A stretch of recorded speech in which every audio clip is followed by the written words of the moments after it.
Having thus given an account of all the systems, both popular and philosophical, with regard to external existences, I cannot forbear giving vent to a certain sentiment, which arises upon reviewing those systems. I begun this subject with premising that we ought to have an implicit faith in our senses, and that this would be the conclusion I should draw from the whole of my reasoning. But to be ingenuous, I feel myself at present of a quite contrary sentiment, and am more inclined to repose no faith at all in my senses, or rather imagination, than to place in it such an implicit confidence. I cannot conceive how such trivial qualities of the fancy, conducted by such false suppositions, can ever lead to any solid and rational system. They are the coherence and constancy of our perceptions, which produce the opinion of their continued existence, though these qualities of perceptions have no perceivable connection with such an existence. The constancy of our perceptions has the most considerable effect, and yet is attended with the greatest difficulties. It is a gross illusion to suppose that our resembling perceptions are numerically the same, and it is this illusion which leads us into the opinion that these perceptions are uninterrupted and are still existent even when they are not present to the senses. This is the case with our popular system, and as to our philosophical one, it is liable to the same difficulties, and is over and above loaded with this absurdity that it at once denies and establishes the vulgar supposition. Philosophers deny our resembling perceptions to be identically the same and uninterrupted, and yet have so great a propensity to believe them such that they arbitrarily invent a new set of perceptions to which they attribute these qualities. I say, a new set of perceptions, for we may well suppose in general, but it is impossible for us distinctly to conceive, objects to be in their nature anything but exactly the same with perceptions. What then can we look for from this confusion of groundless and extraordinary opinions but error and falsehood? And how can we justify to ourselves any belief we repose in them? This skeptical doubt, both with respect to reason and the senses, is a malady, which can never be radically cured, but must return upon us every moment, however we may chase it away, and sometimes may seem entirely free from it. It is impossible upon any system to defend either our understanding or senses, and we but expose them farther when we endeavor to justify them in that manner. As the skeptical doubt arises naturally from a profound and intense reflection on those subjects, it always increases the farther we carry our reflections, whether in opposition or conformity to it. Carelessness and inattention alone can afford us any remedy. For this reason, I rely entirely upon them, and take it for granted, whatever may be the reader's opinion at this present moment, that an hour hence he will be persuaded there is both an external and internal world.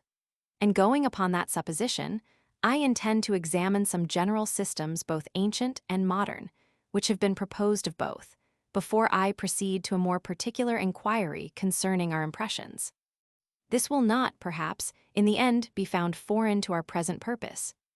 Sect Roman 3, of the Antient philosophy. Several moralists have recommended it as an excellent method of becoming acquainted with our own hearts, and knowing our progress in virtue, to recollect our dreams in a morning, and examine them with the same rigor that we would our most serious and most deliberate actions.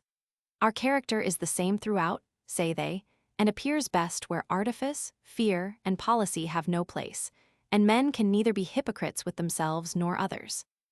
The generosity or baseness of our temper, our meekness or cruelty, our courage or pusillanimity, influence the fictions of the imagination with the most unbounded liberty, and discover themselves in the most glaring colors. In like manner, I am persuaded there might be several useful discoveries made from a criticism of the fictions of the antient philosophy, concerning substances and substantial form, and accidents and occult qualities, which, however unreasonable and capricious, have a very intimate connection with the principles of human nature. It is confessed by the most judicious philosophers that our ideas of bodies are nothing but collections formed by the mind of the ideas of the several distinct sensible qualities, of which objects are composed, and which we find to have a constant union with each other. But however these qualities may in themselves be entirely distinct, it is certain we commonly regard the compound, which they form, as one thing, and as continuing the same under very considerable alterations. The acknowledged composition is evidently contrary to this supposed simplicity, and the variation to the identity. It may, therefore, be worthwhile to consider the causes, which make us almost universally fall into such evident contradictions, as well as the means by which we endeavor to conceal them. It is evident that as the ideas of the several distinct, successive qualities of objects are united together by a very close relation, the mind, in looking along the succession, must be carried from one part of it to another by an easy transition, and will no more perceive the change than if it contemplated the same unchangeable object. This easy transition is the effect, or rather essence of relation. And as the imagination readily takes one idea for another, where their influence on the mind is similar. Hence it proceeds that any such succession of related qualities is readily considered as one continued object, existing without any variation. The smooth and uninterrupted progress of the thought, being alike in both cases, readily deceives the mind and makes us ascribe an identity to the changeable succession of connected qualities. But when we alter our method of considering the succession, and instead of tracing it gradually through the successive points of time, survey at once any two distinct periods of its duration, and compare the different conditions of the successive qualities. In that case, the variations, which were insensible when they arose gradually, do now appear of consequence and seem entirely to destroy the identity. By this means, there arises a kind of contrariety in our method of thinking from the different points of view in which we survey the object, and from the nearness or remoteness of those instants of time which we compare together. When we gradually follow an object in its successive changes, the smooth progress of the thought makes us ascribe an identity to the succession, because it is by a similar act of the mind we consider an unchangeable object. When we compare its situation after a considerable change, the progress of the thought is broke, and consequently we are presented with the idea of diversity. In order to reconcile which contradictions, the imagination is apt to feign something unknown and invisible, which it supposes to continue the same under all these variations, and this unintelligible something it calls a substance, or original and first matter. We entertain a like notion with regard to the simplicity of substances and from like causes. Suppose an object perfectly simple and indivisible to be presented, along with another object whose coexistent parts are connected together by a strong relation. It is evident the actions of the mind, in considering these two objects, are not very different. The imagination conceives the simple object at once, with facility, by a single effort of thought, without change or variation. The connection of parts in the compound object has almost the same effect, and so unites the object within itself, that the fancy feels not the transition in passing from one part to another. Hence the color, taste, figure, solidity, and other qualities, combined in a peach or melon, are conceived to form one thing, and that on account of their close relation, which makes them affect the thought in the same manner, as if perfectly uncompounded. But the mind rests not here. Whenever it views the object in another light, it finds that all these qualities are different and distinguishable and separable from each other, which view of things being destructive of its primary and more natural notions, obliges the imagination to feign an unknown something, or original substance and matter, as a principle of union or cohesion among these qualities, and as what may give the compound object a title to be called one thing, notwithstanding its diversity and composition. The peripatetic philosophy asserts the original matter to be perfectly homogeneous in all bodies, and considers fire, water, earth, and air as of the very same substance, on account of their gradual revolutions and changes into each other. At the same time, it assigns to each of these species of objects a distinct substantial form, which it supposes to be the source of all those different qualities they possess, and to be a new foundation of simplicity and identity to each particular species. All depends on our manner of viewing the objects. When we look along the insensible changes of bodies, we suppose all of them to be of the same substance or essence. When we consider their sensible differences, we attribute to each of them a substantial and essential difference. And in order to indulge ourselves in both these ways of considering our objects, we suppose all bodies to have at once a substance and a substantial form. The notion of accidents is an unavoidable consequence of this method of thinking with regard to substances and substantial forms. Nor can we forbear looking upon colors, sounds, tastes, figures, and other properties of bodies, as existences, which cannot subsist apart, but require a subject of adhesion to sustain and support them. For having never discovered any of these sensible qualities, where, for the reasons above mentioned, we did not likewise fancy a substance to exist, the same habit, which makes us infer a connection betwixt cause and effect, makes us here infer a dependence of every quality on the unknown substance. The custom of imagining a dependence has the same effect as the custom of observing it would have. This conceit, however, is no more reasonable than any of the foregoing.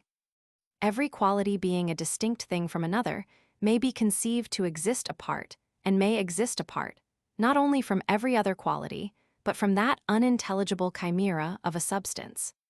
But these philosophers carry their fictions still farther in their sentiments concerning occult qualities, and both suppose a substance supporting, which they do not understand, and an accident supported, of which they have as imperfect an idea.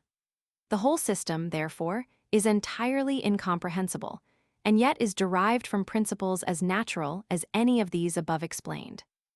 In considering this subject, we may observe a gradation of three opinions that rise above each other, according as the persons, who form them, acquire new degrees of reason and knowledge. These opinions are that of the vulgar, that of a false philosophy, and that of the true, where we shall find upon inquiry that the true philosophy approaches nearer to the sentiments of the vulgar than to those of a mistaken knowledge. It is natural for men, in their common and careless way of thinking, to imagine they perceive a connection betwixt such objects as they have constantly found united together. And because custom has rendered it difficult to separate the ideas, they are apt to fancy such a separation to be in itself impossible and absurd. But philosophers, who abstract from the effects of custom and compare the ideas of objects, immediately perceive the falsehood of these vulgar sentiments and discover that there is no known connection among objects. Every different object appears to them entirely distinct and separate, and they perceive that it is not from a view of the nature and qualities of objects we infer one from another, but only when in several instances we observe them to have been constantly conjoined. But these philosophers, instead of drawing a just inference from this observation, and concluding that we have no idea of power or agency, separate from the mind and belonging to causes, I say, instead of drawing this conclusion, they frequently search for the qualities in which this agency consists and are displeased with every system, which their reason suggests to them in order to explain it. They have sufficient force of genius to free them from the vulgar error, that there is a natural and perceivable connection betwixt the several sensible qualities and actions of matter, but not sufficient to keep them from ever seeking for this connection in matter or causes. Had they fallen upon the just conclusion, they would have returned back to the situation of the vulgar, and would have regarded all these disquisitions with indolence and indifference.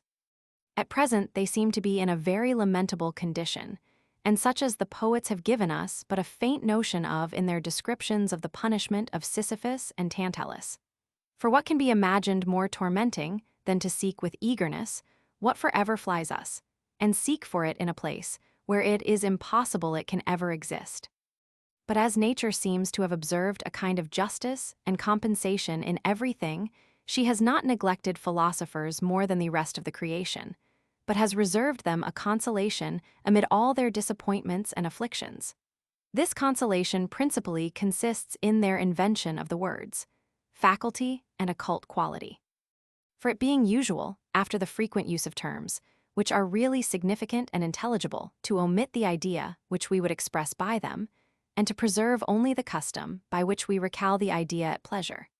So it naturally happens that after the frequent use of terms which are wholly insignificant and unintelligible, we fancy them to be on the same footing with the precedent, and to have a secret meaning, which we might discover by reflection.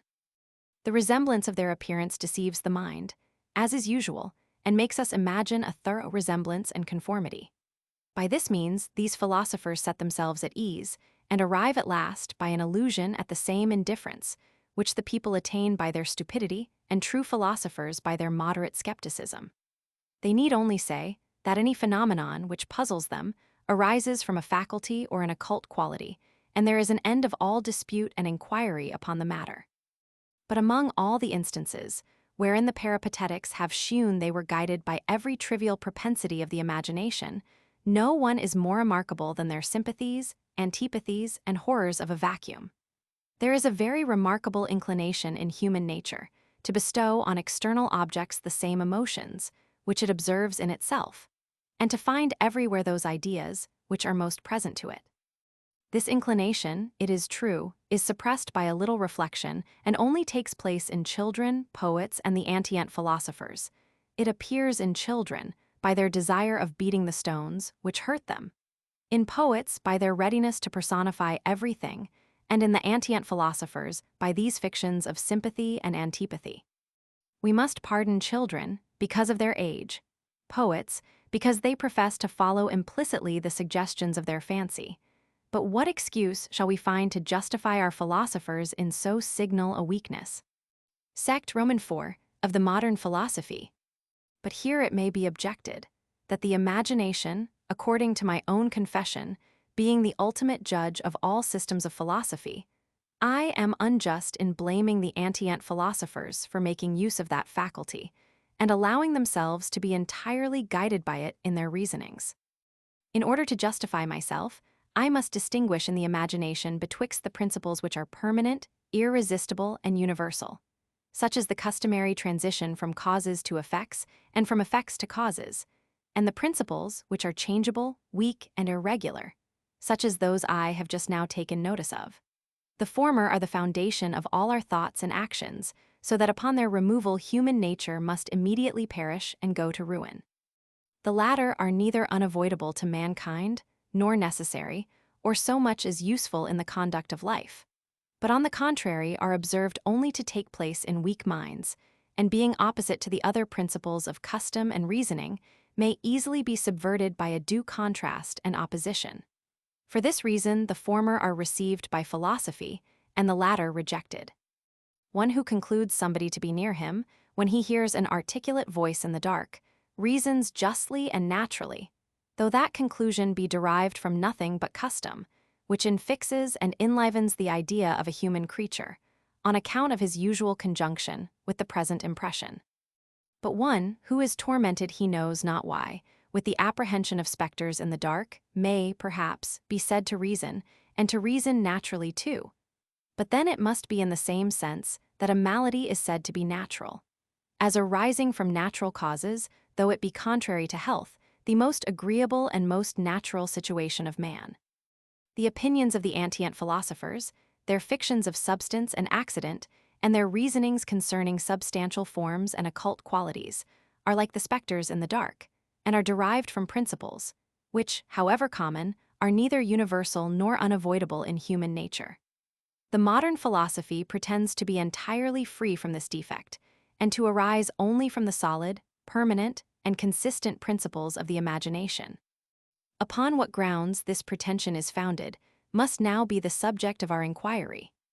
The fundamental principle of that philosophy is the opinion concerning colors, sounds, tastes, smells, heat, and cold, which it asserts to be nothing but impressions in the mind, derived from the operation of external objects, and without any resemblance to the qualities of the objects. Upon examination, I find only one of the reasons commonly produced for this opinion to be satisfactory, viz., that derived from the variations of those impressions, even while the external object, to all appearance, continues the same. These variations depend upon several circumstances. Upon the different situations of our health. A man in a malady feels a disagreeable taste in meats, which before pleased him the most. Upon the different complexions and constitutions of men that seems bitter to one, which is sweet to another. Upon the difference of their external situation and position, colors reflected from the clouds change according to the distance of the clouds, and according to the angle they make with the eye and luminous body. Fire also communicates the sensation of pleasure at one distance, and that of pain at another. Instances of this kind are very numerous and frequent. The conclusion drawn from them is likewise as satisfactory as can possibly be imagined. It is certain that when different impressions of the same sense arise from any object, every one of these impressions has not a resembling quality existent in the object. For as the same object cannot, at the same time, be endowed with different qualities of the same sense, and as the same quality cannot resemble impressions entirely different, it evidently follows that many of our impressions have no external model or archetype. Now from like effects we presume like causes. Many of the impressions of color, sound, and see are confessed to be nothing but internal existences, and to arise from causes, which no ways resemble them. These impressions are in appearance nothing different from the other impressions of color, sound, and see. We conclude, therefore, that they are, all of them, derived from a like origin.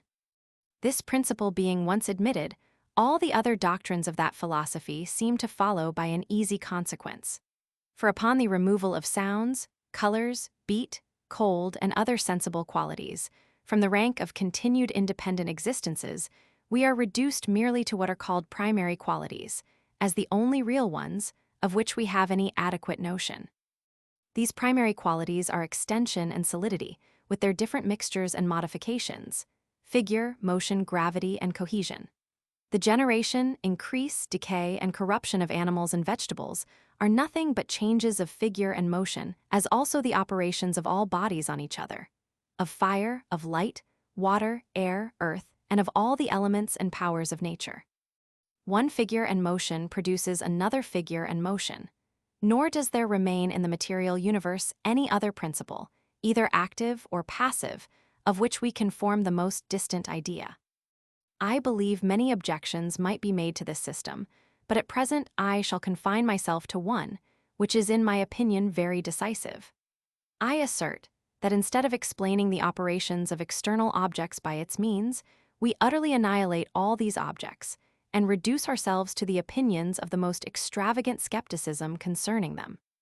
If colors, sounds, tastes, and smells be merely perceptions, nothing we can conceive is possessed of a real, continued, and independent existence, not even motion, extension, and solidity, which are the primary qualities chiefly insisted on.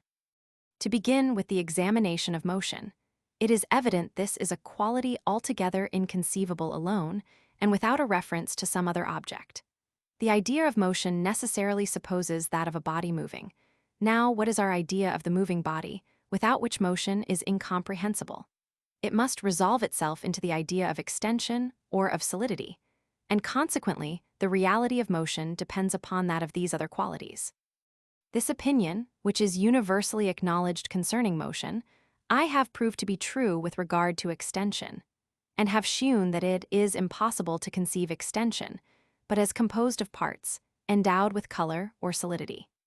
The idea of extension is a compound idea, but as it is not compounded of an infinite number of parts or inferior ideas, it must at last resolve itself into such as are perfectly simple and indivisible.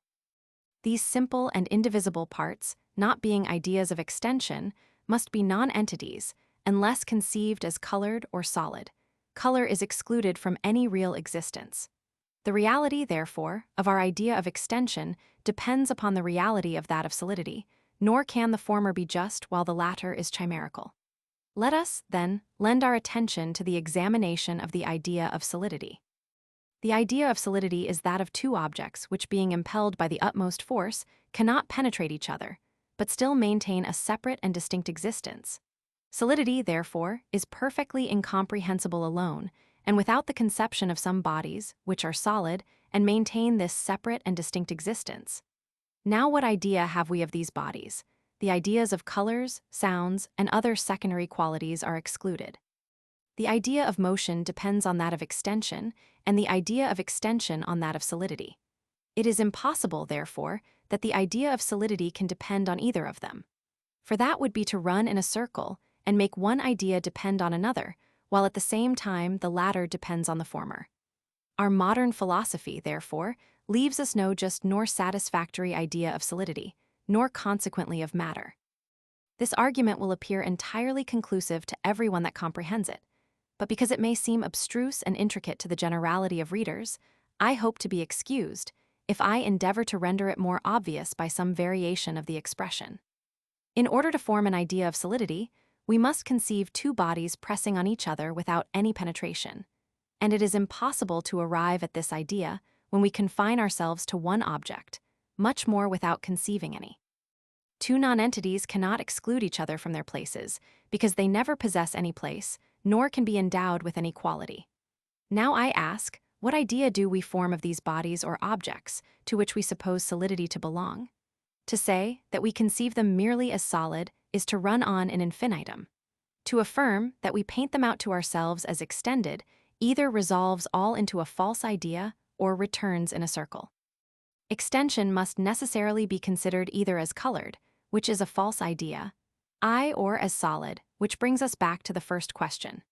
We may make the same observation concerning mobility and figure, and upon the whole must conclude that after the exclusion of colors, sounds, heat, and cold from the rank of external existences, there remains nothing, which can afford us a just and constituent idea of body.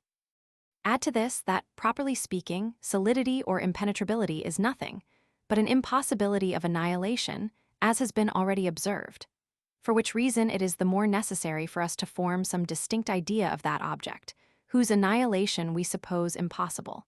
An impossibility of being annihilated cannot exist, and can never be conceived to exist by itself, but necessarily requires some object or real existence to which it may belong.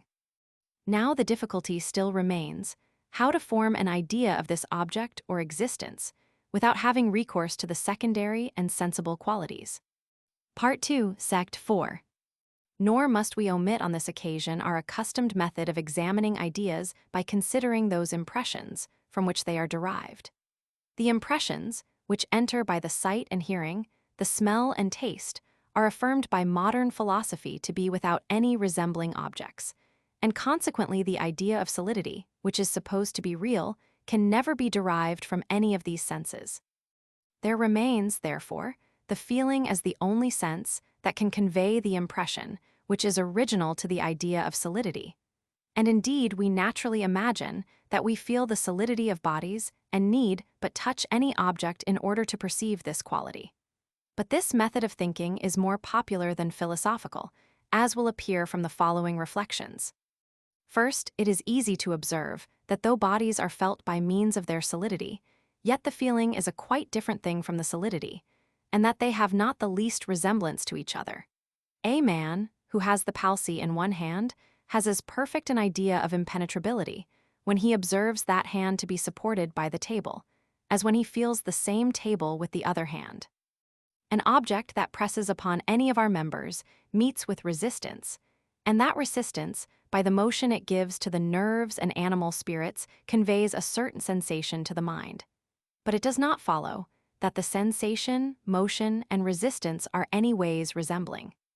Secondly, the impressions of touch are simple impressions, except when considered with regard to their extension, which makes nothing to the present purpose, and from this simplicity I infer that they neither represent solidity nor any real object. For let us put two cases, viz. that of a man who presses a stone or any solid body with his hand, and that of two stones which press each other. It will readily be allowed that these two cases are not in every respect alike, but that in the former there is conjoined with the solidity a feeling or sensation of which there is no appearance in the latter.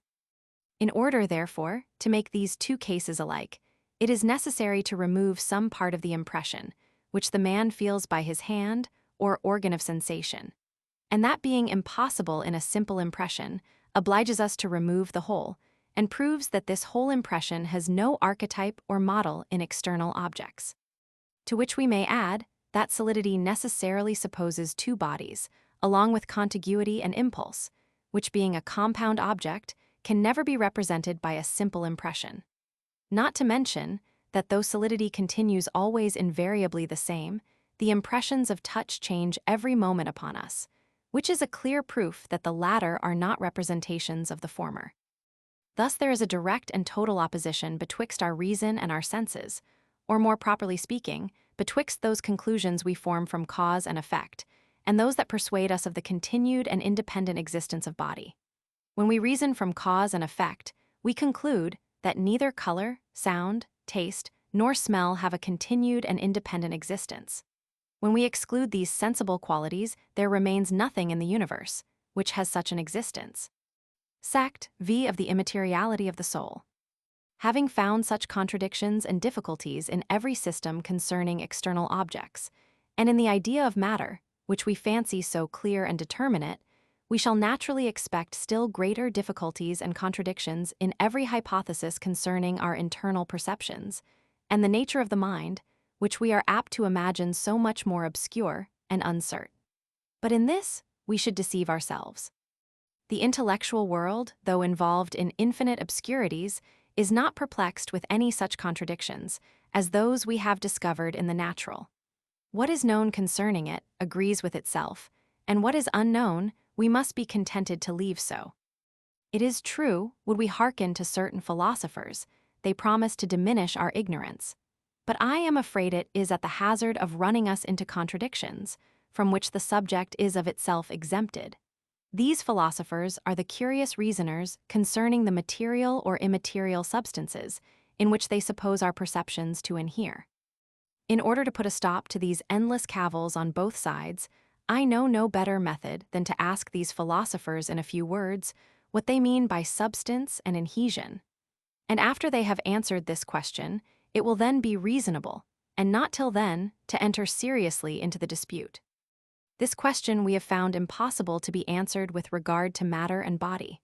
But besides that in the case of the mind, it labors under all the same difficulties, it is burthened with some additional ones which are peculiar to that subject. As every idea is derived from a precedent impression, had we any idea of the substance of our minds, we must also have an impression of it, which is very difficult, if not impossible, to be conceived. For how can an impression represent a substance, otherwise than by resembling it? And how can an impression resemble a substance, since, according to this philosophy, it is not a substance, and has none of the peculiar qualities or characteristics of a substance? But leaving the question of what may or may not be, for that other what actually is, I desire those philosophers, who pretend that we have an idea of the substance of our minds, to point out the impression that produces it, and tell distinctly after what manner that impression operates, and from what object it is derived. Is it an impression of sensation or of reflection? Is it pleasant or painful or indifferent? Does it attend us at all times, or does it only return at intervals? If at intervals, at what times principally does it return, and by what causes is it produced? If instead of answering these questions, anyone should evade the difficulty by saying that the definition of a substance is something which may exist by itself, and that this definition ought to satisfy us, should this be said, I should observe that this definition agrees to everything that can possibly be conceived, and never will serve to distinguish substance from accident or the soul from its perceptions.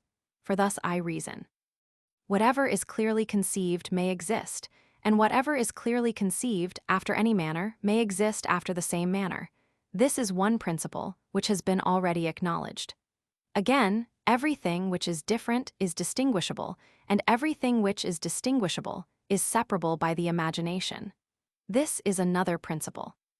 My conclusion from both is that since all our perceptions are different from each other, and from everything else in the universe, they are also distinct and separable, and may be considered as separately existent, and may exist separately, and have no need of anything else to support their existence. They are, therefore, substances, as far as this definition explains a substance. Thus neither by considering the first origin of ideas, nor by means of a definition, are we able to arrive at any satisfactory notion of substance, which seems to me a sufficient reason for abandoning utterly that dispute concerning the materiality and immateriality of the soul, and makes me absolutely condemn even the question itself. We have no perfect idea of anything but of a perception. A substance is entirely different from a perception. We have, therefore, no idea of a substance. Adhesion in something is supposed to be requisite to support the existence of our perceptions. Nothing appears requisite to support the existence of a perception. We have, therefore, no idea of adhesion. What possibility, then, of answering that question, whether perceptions inhere in a material or immaterial substance, when we do not so much as understand the meaning of the question? There is one argument commonly employed for the immateriality of the soul, which seems to me remarkable. Whatever is extended consists of parts, and whatever consists of parts is divisible, if not in reality, at least in the imagination. but it is impossible anything divisible can be conjoined to a thought or perception, which is a being altogether inseparable and indivisible. For supposing such a conjunction, would the indivisible thought exist on the left or on the right hand of this extended divisible body? On the surface or in the middle? On the back or foreside of it? If it be conjoined with the extension, it must exist somewhere within its dimensions. If it exists within its dimensions, it must either exist in one particular part, and then that particular part is indivisible, and the perception is conjoined only with it, not with the extension. Or if the thought exists in every part, it must also be extended and separable and divisible as well as the body, which is utterly absurd and contradictory. For can anyone conceive a passion of a yard in length, a foot in breadth, and an inch in thickness? Thought, therefore, and extension are qualities wholly incompatible, and never can incorporate together into one subject. This argument affects not the question concerning the substance of the soul, but only that concerning its local conjunction with matter, and therefore it may not be improper to consider in general what objects are or are not susceptible of a local conjunction. This is a curious question, and may lead us to some discoveries of considerable moment. The first notion of space and extension is derived solely from the senses of sight and feeling, nor is there anything but what is colored or tangible that has parts disposed after such a manner as to convey that idea. When we diminish or increase a relish, it is not after the same manner that we diminish or increase any visible object. And when several sounds strike our hearing at once, custom and reflection alone make us form an idea of the degrees of the distance and contiguity of those bodies from which they are derived. Whatever marks the place of its existence either must be extended or must be a mathematical point without parts or composition. What is extended must have a particular figure, as square, round, triangular, none of which will agree to a desire or indeed to any impression or idea except to these two senses above mentioned. Neither ought a desire, though indivisible, to be considered as a mathematical point. For in that case it would be possible, by the addition of others, to make 2, 3, 4 desires, and these disposed and situated in such a manner as to have a determinate length, breadth, and thickness, which is evidently absurd. It will not be surprising after this, if I deliver a maxim, which is condemned by several metaphysicians, and is esteemed contrary to the most certain principles of hum reason. This maxim is that an object may exist, and yet be nowhere, and I assert that this is not only possible, but that the greatest part of beings do and must exist after this manner. An object may be said to be nowhere, when its parts are not so situated with respect to each other, as to form any figure or quantity, nor the whole with respect to other bodies, so as to answer to our notions of contiguity or distance.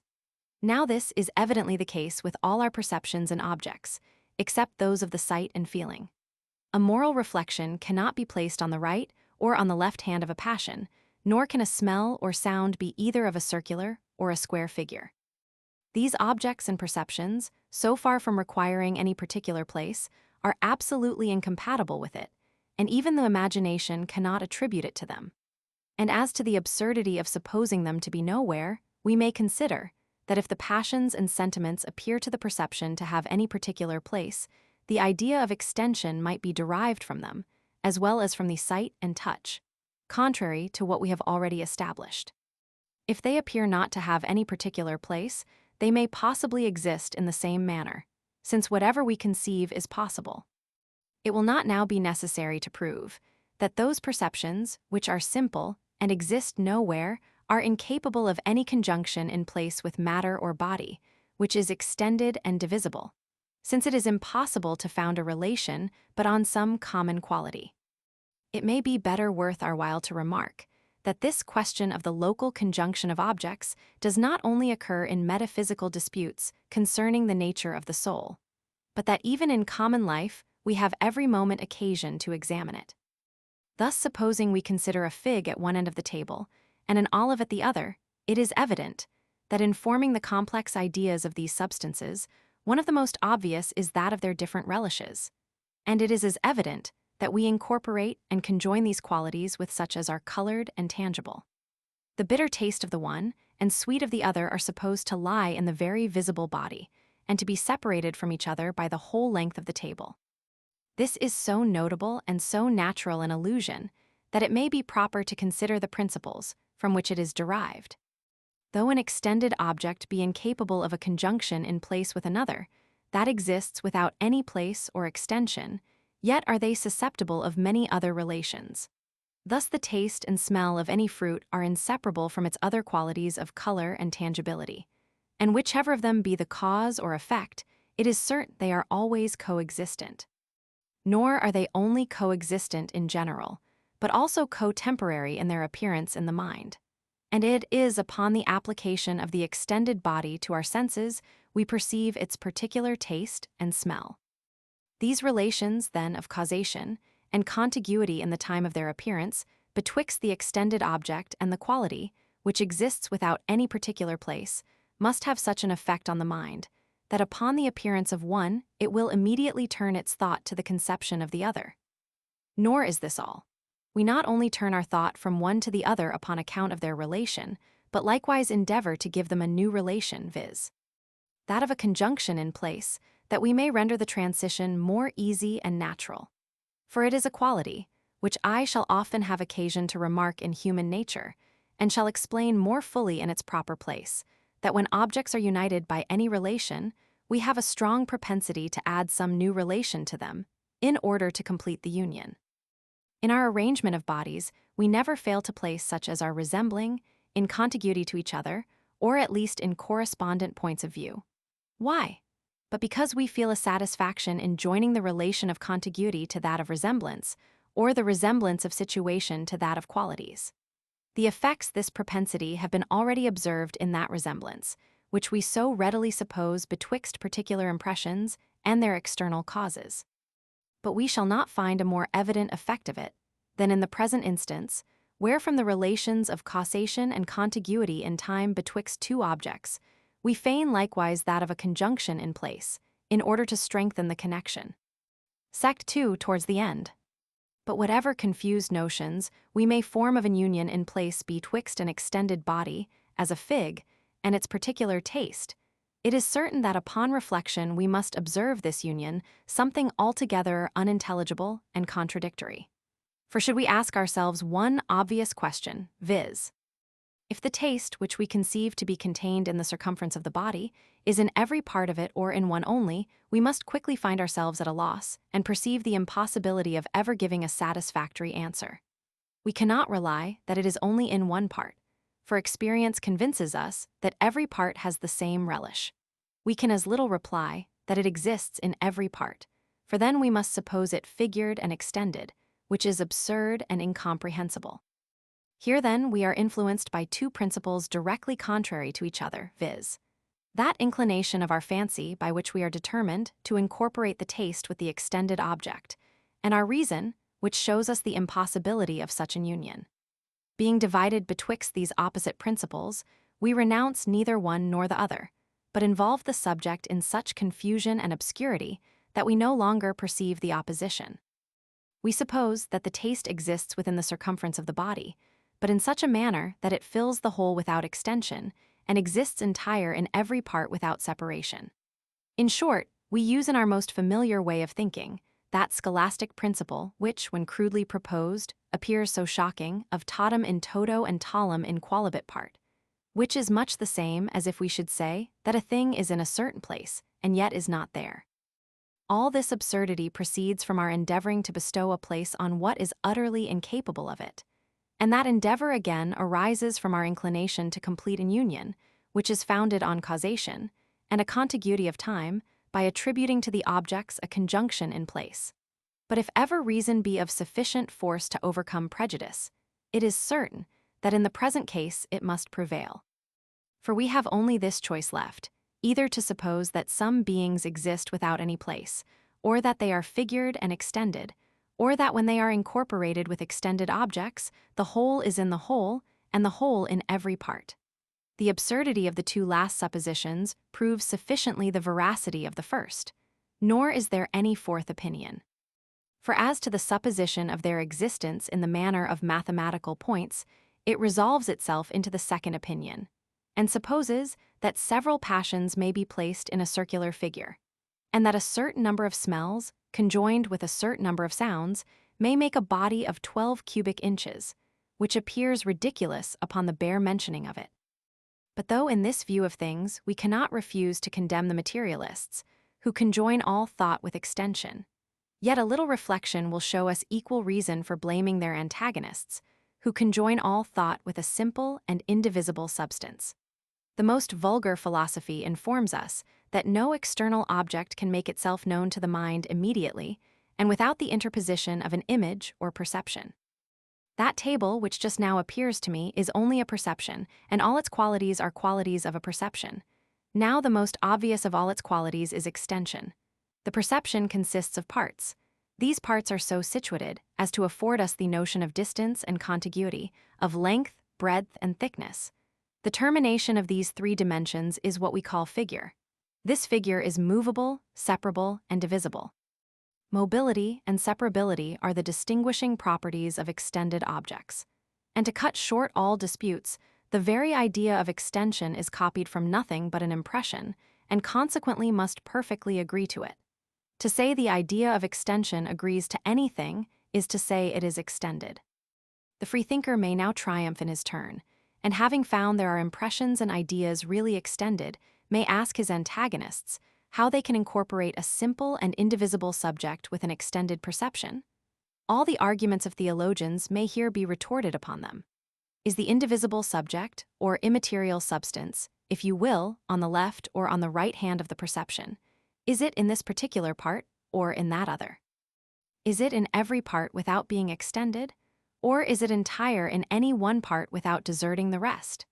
It is impossible to give any answer to these questions, but what will both be absurd in itself, and will account for the union of our indivisible perceptions with an extended substance.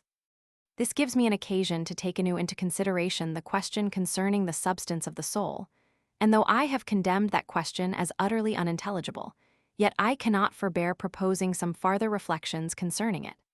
I assert that the doctrine of the immateriality, simplicity, and indivisibility of a thinking substance is a true atheism, and will serve to justify all those sentiments, for which Spinoza is so universally infamous. From this topic, I hope at least to reap one advantage, that my adversaries will not have any pretext to render the present doctrine odious by their declamations, when they see that they can be so easily retorted on them. The fundamental principle of the atheism of Spinoza is the doctrine of the simplicity of the universe, and the unity of that substance, in which he supposes both thought and matter to inhere. There is only one substance, says he, in the world, and that substance is perfectly simple and indivisible, and exists everywhere without any local presence. Whatever we discover externally by sensation, whatever we feel internally by reflection, all these are nothing but modifications of that one, simple and necessarily existent being, and are not possessed of any separate or distinct existence. Every passion of the soul, every configuration of matter, however different and various, inhere in the same substance, and preserve in themselves their characters of distinction, without communicating them to that subject, in which they inhere. The same substratum, if I may so speak, supports the most different modifications, without any difference in itself, and varies them without any variation. Neither time, nor place, nor all the diversity of nature are able to produce any composition or change in its perfect simplicity and identity. I believe this brief exposition of the principles of that famous atheist will be sufficient for the present purpose, and that without entering farther into these gloomy and obscure regions, I shall be able to show that this hideous hypothesis is almost the same with that of the immateriality of the soul, which has become so popular. To make this evident, let us remember that as every idea is derived from a preceding perception, it is impossible our idea of a perception, and that of an object or external existence, can ever represent what are specifically different from each other. Whatever difference we may suppose betwixt them, it is still incomprehensible to us, and we are obliged either to conceive an external object merely as a relation without a relative, or to make it the very same with a perception or impression. Part 2, Sect 6. The consequence I shall draw from this may, at first sight, appear a mere sophism, but upon the least examination will be found solid and satisfactory. I say then that since we may suppose but never can conceive a specific difference betwixt an object and impression. Any conclusion we form concerning the connection and repugnance of impressions will not be known certainly to be applicable to objects, but that on the other hand, whatever conclusions of this kind we form concerning objects will most certainly be applicable to impressions. The reason is not difficult. As an object is supposed to be different from an impression, we cannot be sure that the circumstance upon which we found our reasoning is common to both, supposing we form the reasoning upon the impression. It is still possible that the object may differ from it in that particular. But when we first form our reasoning concerning the object, it is beyond doubt that the same reasoning must extend to the impression. And that because the quality of the object, upon which the argument is founded, must at least be conceived by the mind, and could not be conceived unless it were common to an impression, since we have no idea but what is derived from that origin. Thus we may establish it as a certain maxim that we can never, by any principle, but by an irregular kind form the coherence of our perceptions. Of reasoning from experience, discover a connection or repugnance betwixt objects, which extends not to impressions, though the inverse proposition may not be equally true that all the discoverable relations of impressions are common to objects. Such as that of Sect, 2, form the coherence of our perceptions. To apply this to the present case, there are two different systems of being presented, to which I suppose myself under necessity of assigning some substance or ground of adhesion. I observe first the universe of objects or of body, the sun, moon, and stars, the earth, seas, plants, animals, men, ships, houses, and other productions either of art or nature. Here Spinoza appears and tells me that these are only modifications, and that the subject in which they inhere is simple, incompounded, and indivisible. After this I consider the other system of beings, viz., the universe of thought or my impressions and ideas. There I observe another sun, moon, and stars, and earth and seas, covered and inhabited by plants and animals, towns, houses, mountains, rivers, and in short everything I can discover or conceive in the first system. Upon my inquiring concerning these, theologians present themselves and tell me that these also are modifications, and modifications of one simple, uncompounded, and indivisible substance. Immediately upon which I am deafened with the noise of 100 voices, that treat the first hypothesis with detestation and scorn, and the second with applause and veneration. I turn my attention to these hypotheses to see what may be the reason of so great a partiality, and find that they have the same fault of being unintelligible, and that as far as we can understand them, they are so much alike that it is impossible to discover any absurdity in one which is not common to both of them. We have no idea of any quality in an object, which does not agree to, and may not represent a quality in an impression, and that because all our ideas are derived from our impressions. We can never, therefore, find any repugnance betwixt an extended object as a modification, and a simple uncompounded essence as its substance, unless that repugnance takes place equally betwixt the perception or impression of that extended object and the same uncompounded essence. Every idea of a quality in an object passes through an impression, and therefore every perceivable relation, whether of connection or repugnance, must be common both to objects and impressions. But though this argument, considered in general, seems evident beyond all doubt and contradiction, yet to make it more clear and sensible, let us survey it in detail, and see whether all the absurdities which have been found in the system of Spinoza may not likewise be discovered in that of theologians. See Bayle's Dictionary, article of Spinoza. First, it has been said against Spinoza, according to the scholastic way of talking, rather than thinking, that a mode, not being any distinct or separate existence, must be the very same with its substance, and consequently the extension of the universe must be in a manner identified with that simple, uncompounded essence in which the universe is supposed to inhere. But this, it may be pretended, is utterly impossible and inconceivable unless the indivisible substance expand itself, so as to correspond to the extension, or the extension contract itself, so as to answer to the indivisible substance. This argument seems just, as far as we can understand it, and it is plain nothing is required but a change in the terms to apply the same argument to our extended perceptions and the simple essence of the soul. the ideas of objects and perceptions being in every respect the same, only attended with the supposition of a difference that is unknown and incomprehensible. Secondly, it has been said that we have no idea of substance, which is not applicable to matter, nor any idea of a distinct substance, which is not applicable to every distinct portion of matter. Matter, therefore, is not a mode but a substance, and each part of matter is not a distinct mode but a distinct substance.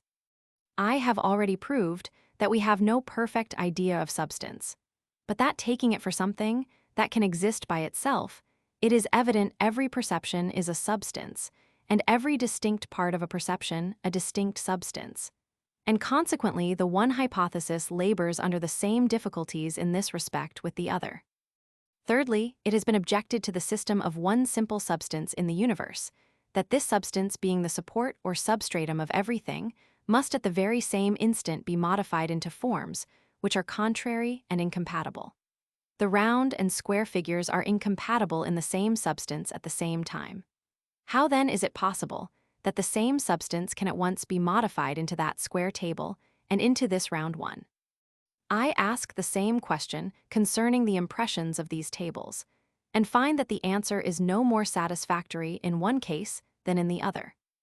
It appears, then, that to whatever side we turn, the same difficulties follow us, and that we cannot advance one step towards the establishing the simplicity and immateriality o' the soul, without preparing the way for a dangerous and irrecoverable atheism. It is the same case, if instead o' calling thought a modification of the soul, we should give it the more antient, and yet more modish name of an action. By an action we mean much the same thing as what is commonly called an abstract mode. That is, something which, properly speaking, is neither distinguishable nor separable from its substance, and is only conceived by a distinction of reason or an abstraction. But nothing is gained by this change of the term of modification for that of action, nor do we free ourselves from one single difficulty by its means, as will appear from the two following reflections.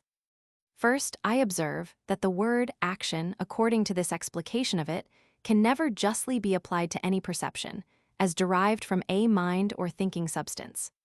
Our perceptions are all really different, and separable and distinguishable from each other, and from everything else which we can imagine, and therefore it is impossible to conceive how they can be the action or abstract mode of any substance.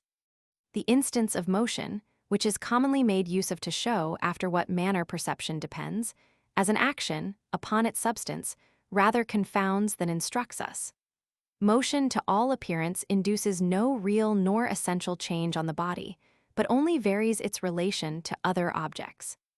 But betwixt a person in the morning walking a garden with company, agreeable to him, and a person in the afternoon enclosed in a dungeon, and full of terror, despair, and resentment, there seems to be a radical difference, and of quite another kind, than what is produced on a body by the change of its situation. As we conclude from the distinction and separability of their ideas, that external objects have a separate existence from each other. So when we make these ideas themselves our objects, we must draw the same conclusion concerning them, according to the precedent reasoning. At least it must be confessed, that having idea of the substance of the soul, it is impossible for us to tell how it can admit of such differences, and even contrarieties of perception without any fundamental change, and consequently can never tell in what sense perceptions are actions of that substance. The use, therefore, of the word action, unaccompanied with any meaning, instead of that of modification, makes no addition to our knowledge, nor is of any advantage to the doctrine of the immateriality of the soul. I add in the second place, that if it brings any advantage to that cause, it must bring an equal to the cause of atheism. For do our theologians pretend to make a monopoly of the word action, and may not the atheists likewise take possession of it, and affirm that plants, animals, men, and sea are nothing but particular actions of one simple universal substance, which exerts itself from a blind and absolute necessity? This, you'll say, is utterly absurd. I own it is unintelligible, but at the same time assert, according to the principles above explained, that it is impossible to discover any absurdity in the supposition that all the various objects in nature are actions of one simple substance, which absurdity will not be applicable to a like supposition concerning impressions and ideas. From these hypotheses concerning the substance and local conjunction of our perceptions, we may pass to another, which is more intelligible than the former, and more important than the latter, viz., concerning the cause of our perceptions. Matter and motion, it is commonly said in the schools, however varied, are still matter and motion, and produce only a difference in the position and situation of objects. Divide a body as often as you please, it is still body. Place it in any figure, nothing ever results but figure or the relation of parts. Move it in any manner, you still find motion or a change of relation. It is absurd to imagine that motion in a circle, for instance, should be nothing but merely motion in a circle, while motion in another direction, as in an ellipse, should also be a passion or moral reflection, that the shocking of two globular particles should become a sensation of pain, and that the meeting of two triangular ones should afford a pleasure. Now, as these different shocks and variations and mixtures are the only changes of which matter is susceptible, and as these never afford us any idea of thought or perception, it is concluded to be impossible that thought can ever be caused by matter. Few have been able to withstand the seeming evidence of this argument, and yet nothing in the world is more easy than to refute it. We need only reflect on what has been proved at large, that we are never sensible of any connection betwixt causes and effects, and that it is only by our experience of their constant conjunction we can arrive at any knowledge of this relation. Now, as all objects which are not contrary are susceptible of a constant conjunction, and as no real objects are contrary, I have inferred from these principles that to consider the matter a priori, anything may produce anything, and that we shall never discover a reason why any object may or may not be the cause of any other, however great or however little the resemblance may be betwixt them. This evidently destroys the precedent reasoning concerning the cause of thought or perception. For though there appear no manner of connection betwixt motion or thought, the case is the same with all other causes and effects. Place one body of a pound weight on one end of a lever, and another body of the same weight on another end. You will never find in these bodies any principle of motion dependent on their distances from the center, more than of thought and perception. If you pretend, therefore, to prove a priori that such a position of bodies can never cause thought, because turn it which way you will, it is nothing but a position of bodies, you must by the same course of reasoning conclude that it can never produce motion, since there is no more apparent connection in the one case than in the other. But as this latter conclusion is contrary to evident experience, and as it is possible we may have a like experience in the operations of the mind, and may perceive a constant conjunction of thought and motion, you reason too hastily, when from the mere consideration of the ideas, you conclude that it is impossible motion can ever produce thought, or a different position of parts give rise to a different passion or reflection. Nay, it is not only possible we may have such an experience, but it is certain we have it, since every one may perceive that the different dispositions of his body change his thoughts and sentiments. And should it be said that this depends on the union of soul and body, I would answer that we must separate the question concerning the substance of the mind from that concerning the cause of its thought, and that confining ourselves to the latter question we find by the comparing their ideas, that thought and motion are different from each other, and by experience that they are constantly united. Which being all the circumstances that enter into the idea of cause and effect, when applied to the operations of matter, we may certainly conclude that motion may be, and actually is, the cause of thought and perception. Part 3, Sect 15. There seems only this dilemma left us in the present case, either to assert that nothing can be the cause of another, but where the mind can perceive the connection in its idea of the objects, or to maintain that all objects, which we find constantly conjoined, are upon that account to be regarded as causes and effects. If we choose the first part of the dilemma, these are the consequences. First, we in reality affirm that there is no such thing in the universe as a cause or productive principle, not even the deity himself. Since our idea of that supreme being is derived from particular impressions, none of which contain any efficacy, nor seem to have any connection with any other existence. As to what may be said, that the connection betwixt the idea of an infinitely powerful being and that of any effect which he wills is necessary and unavoidable, I answer that we have no idea of a being endowed with any power, much less of one endowed with infinite power. But if we will change expressions, we can only define power by connection.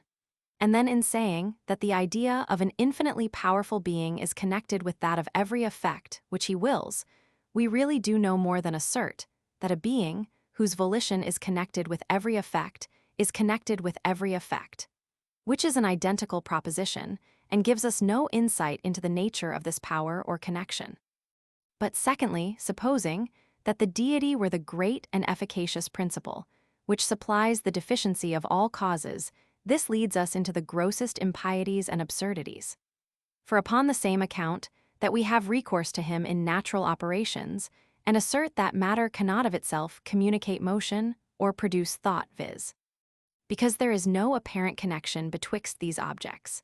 I say, upon the very same account, we must acknowledge that the deity is the author of all our volitions and perceptions, since they have no more apparent connection either with one another or with the supposed but unknown substance of the soul.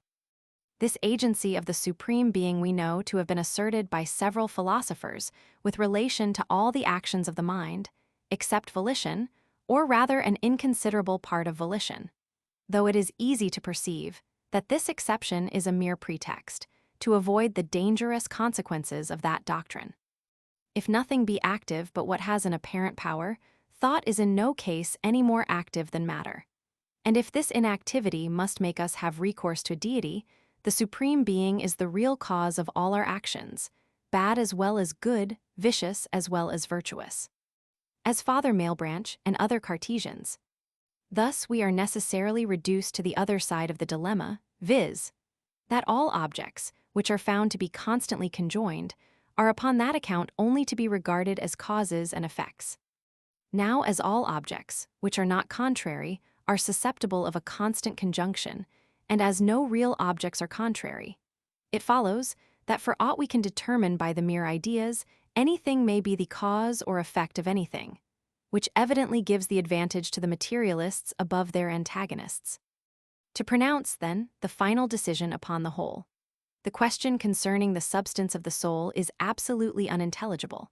All our perceptions are not susceptible of a local union, either with what is extended or unextended, there being some of them of the one kind and some of the other. And as the constant conjunction of objects constitutes the very essence of cause and effect, matter and motion may often be regarded as the causes of thought, as far as we have any notion of that relation. It is certainly a kind of indignity to philosophy, whose sovereign authority ought everywhere to be acknowledged, to oblige her on every occasion to make apologies for her conclusions, and justify herself to every particular art and science which may be offended at her. This puts one in mind of a king arranged for high treason against his subjects. There is only one occasion when philosophy will think it necessary and even honorable to justify herself, and that is when religion may seem to be in the least offended, whose rights are as dear to her as her own, and are indeed the same. If anyone, therefore, should imagine that the foregoing arguments are anyways dangerous to religion, I hope the following apology will remove his apprehensions. There is no foundation for any conclusion a priori, either concerning the operations or duration of any object, of which it is possible for the human mind to form a conception. Any object may be imagined to become entirely inactive or to be annihilated in a moment, and it is an evident principle that whatever we can imagine is possible. Now this is no more true of matter than of spirit, of an extended compounded substance than of a simple and unextended. In both cases, the metaphysical arguments for the immortality of the soul are equally inconclusive, and in both cases the moral arguments and those derived from the analogy of nature are equally strong and convincing.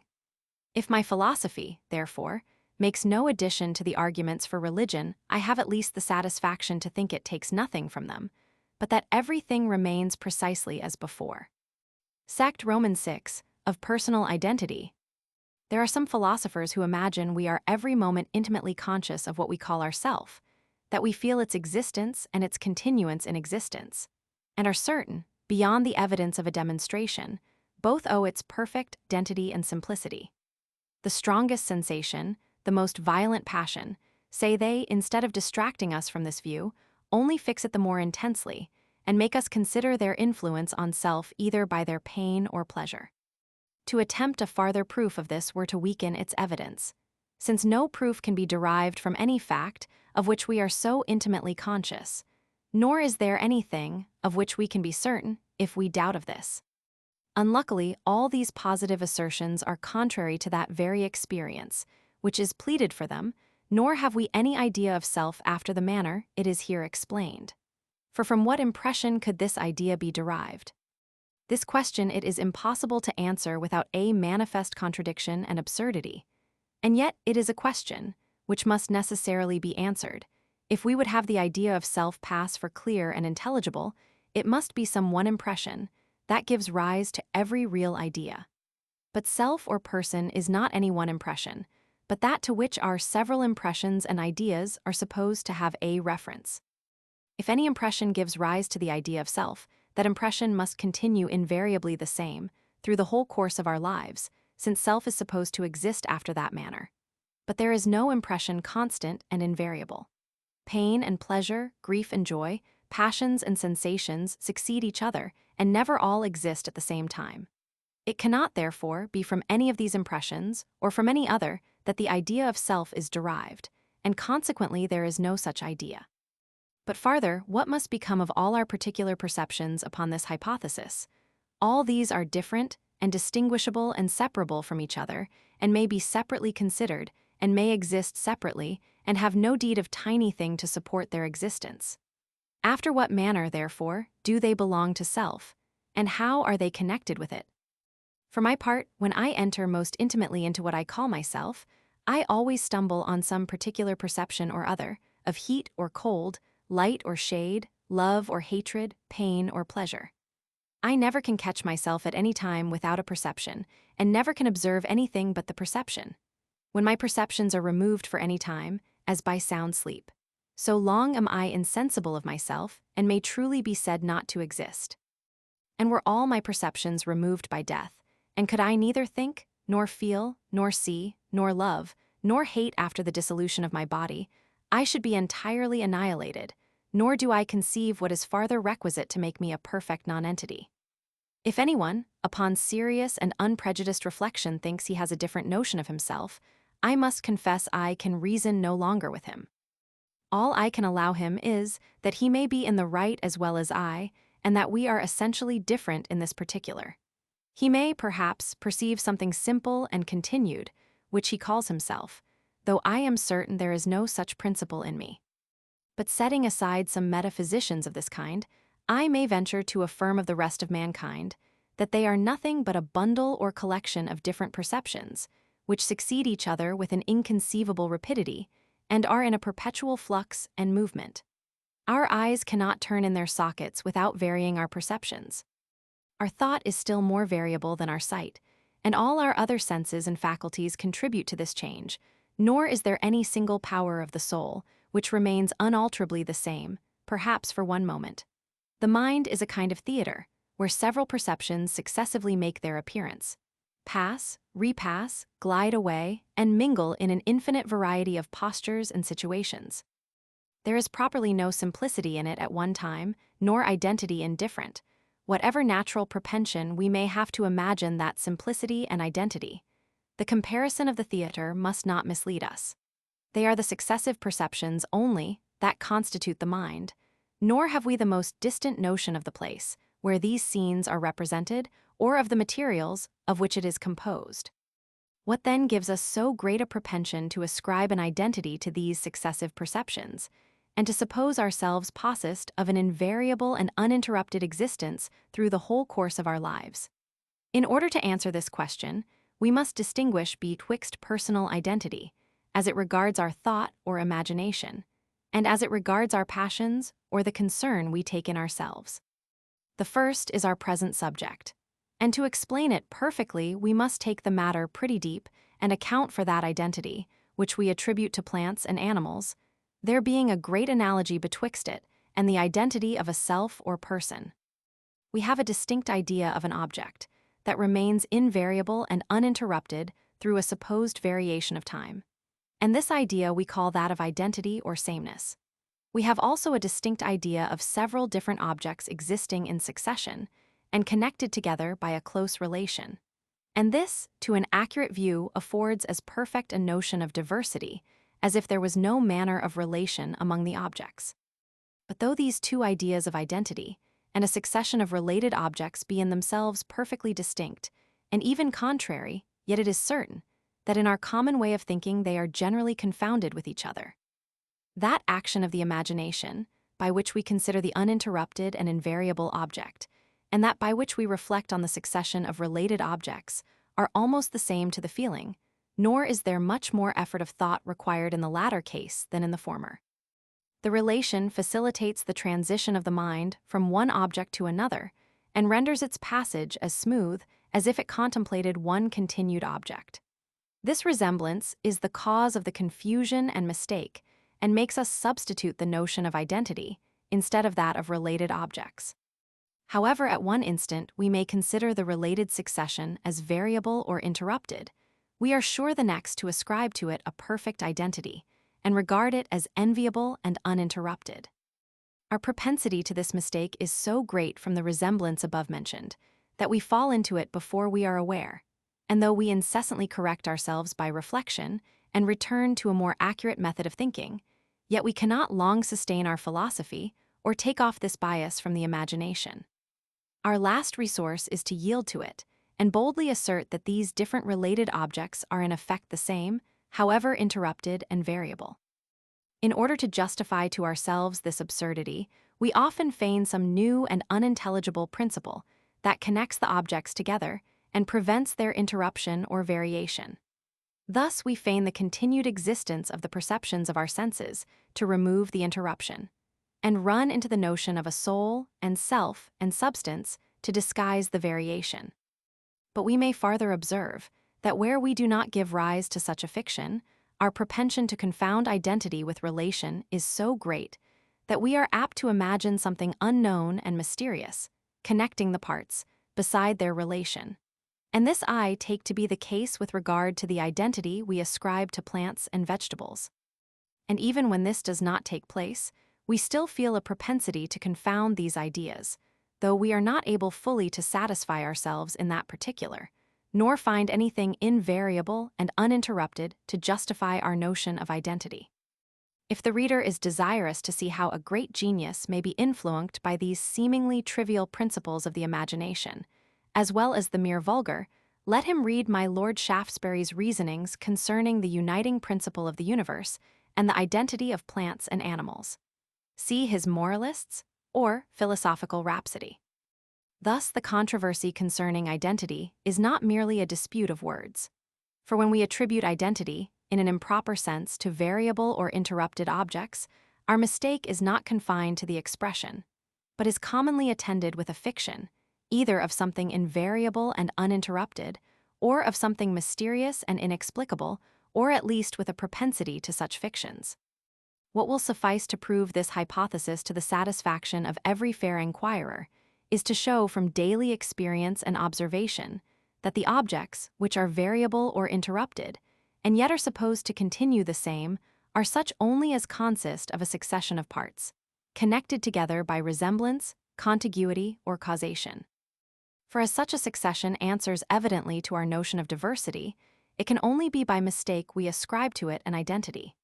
And as the relation of parts, which leads us into this mistake, is really nothing but a quality, which produces an association of ideas, and an easy transition of the imagination from one to another, it can only be from the resemblance, which this act of the mind bears to that, by which we contemplate one continued object, that the error arises.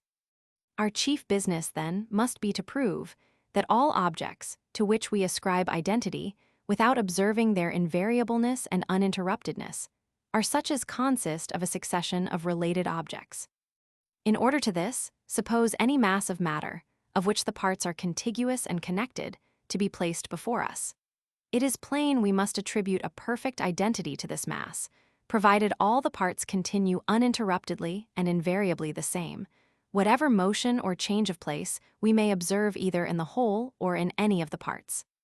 But supposing some very small or inconsiderable part to be added to the mass or subtracted from it, though this absolutely destroys the identity of the whole, strictly speaking, yet as we seldom think so accurately, we scruple not to pronounce a mass of matter the same, where we find so trivial an alteration.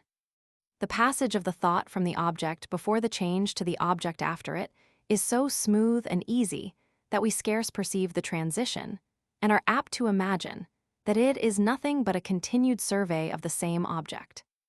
There is a very remarkable circumstance that attends this experiment, which is that though the change of any considerable part in a mass of matter destroys the identity of the whole, we must measure the greatness of the part, not absolutely, but by its proportion to the whole.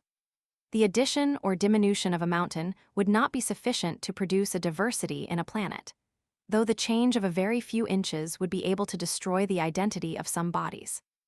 It will be impossible to account for this, but by reflecting that objects operate upon the mind and break or interrupt the continuity of its actions not according to their real greatness, but according to their proportion to each other. And therefore, since this interruption makes an object cease to appear the same, it must be the uninterrupted progress of the thought, which constitutes the imperfect identity. This may be confirmed by another phenomenon. A change in any considerable part of a body destroys its identity, but it is remarkable that where the change is produced gradually and insensibly, we are less apt to ascribe to it the same effect. The reason can plainly be no other than that the mind, in following the successive changes of the body, feels an easy passage from the surveying its condition in one moment to the viewing of it in another, and at no particular time perceives any interruption in its actions, from which continued perception it ascribes a continued existence and identity to the object. But whatever precaution we may use in introducing the changes gradually and making them proportionable to the whole, it is certain that where the changes are at last observed to become considerable, we make a scruple of ascribing identity to such different objects.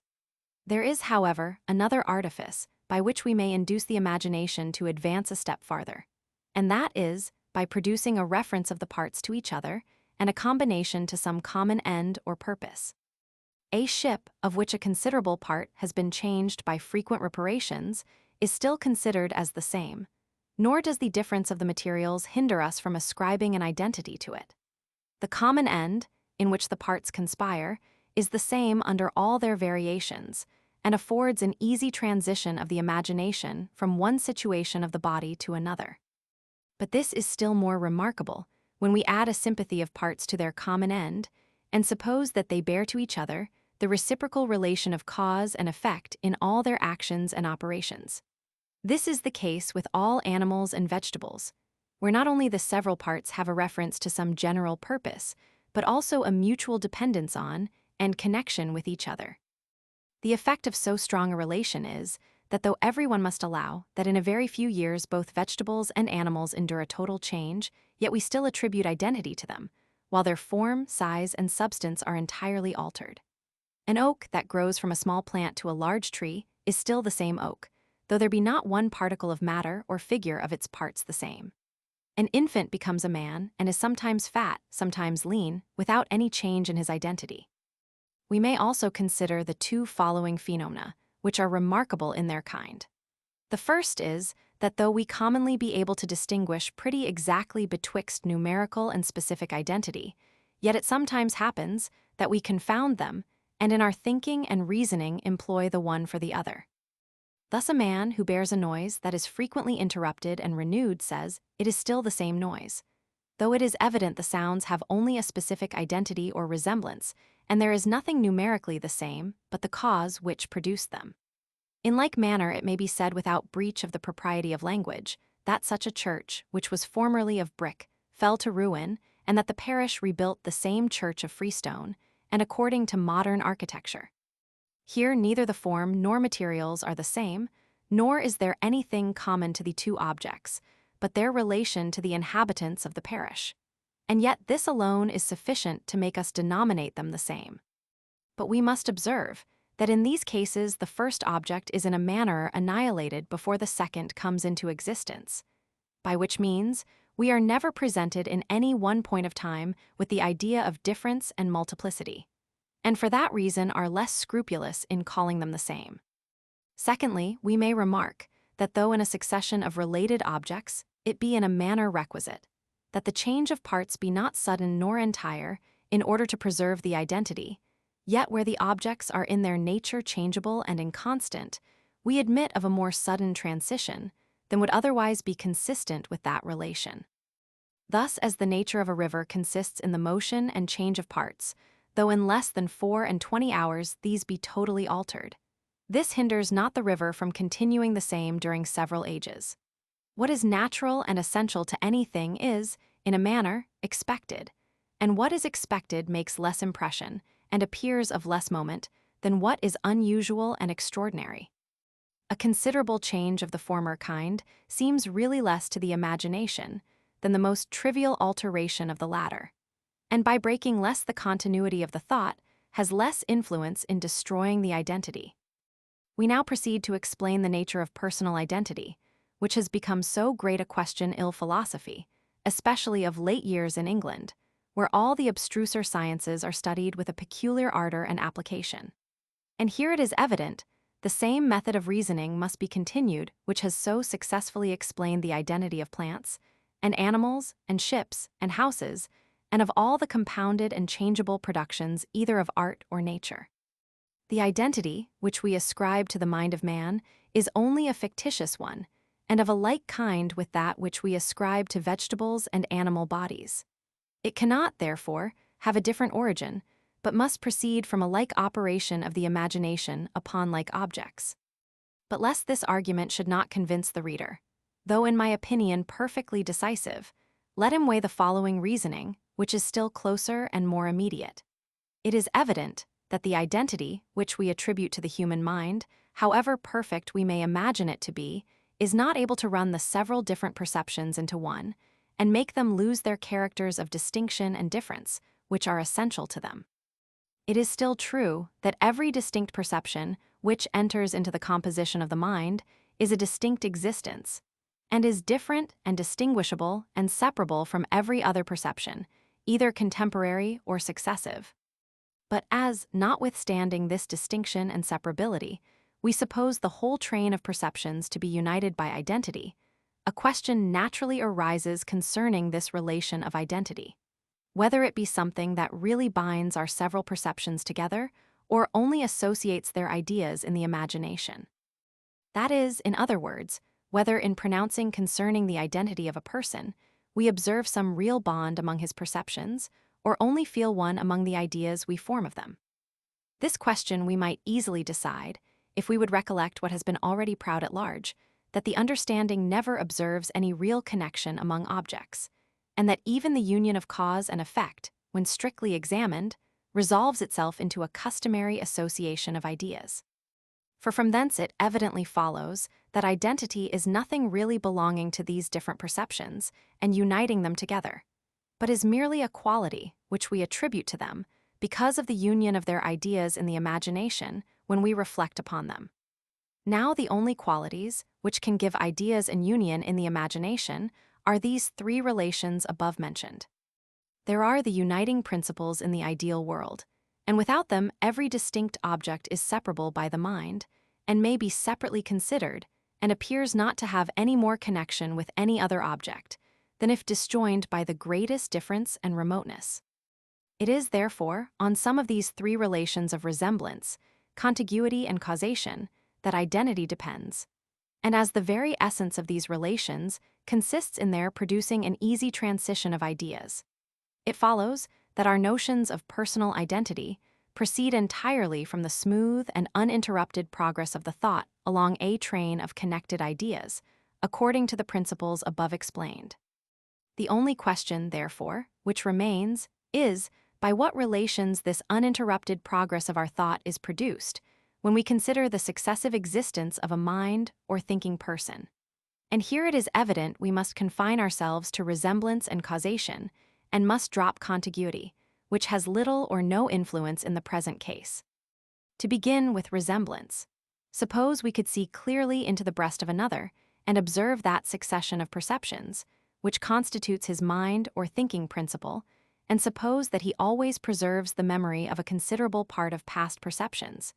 It is evident that nothing could more contribute to the bestowing a relation on this succession amidst all its variations. For what is the memory but a faculty by which we raise up the images of past perceptions?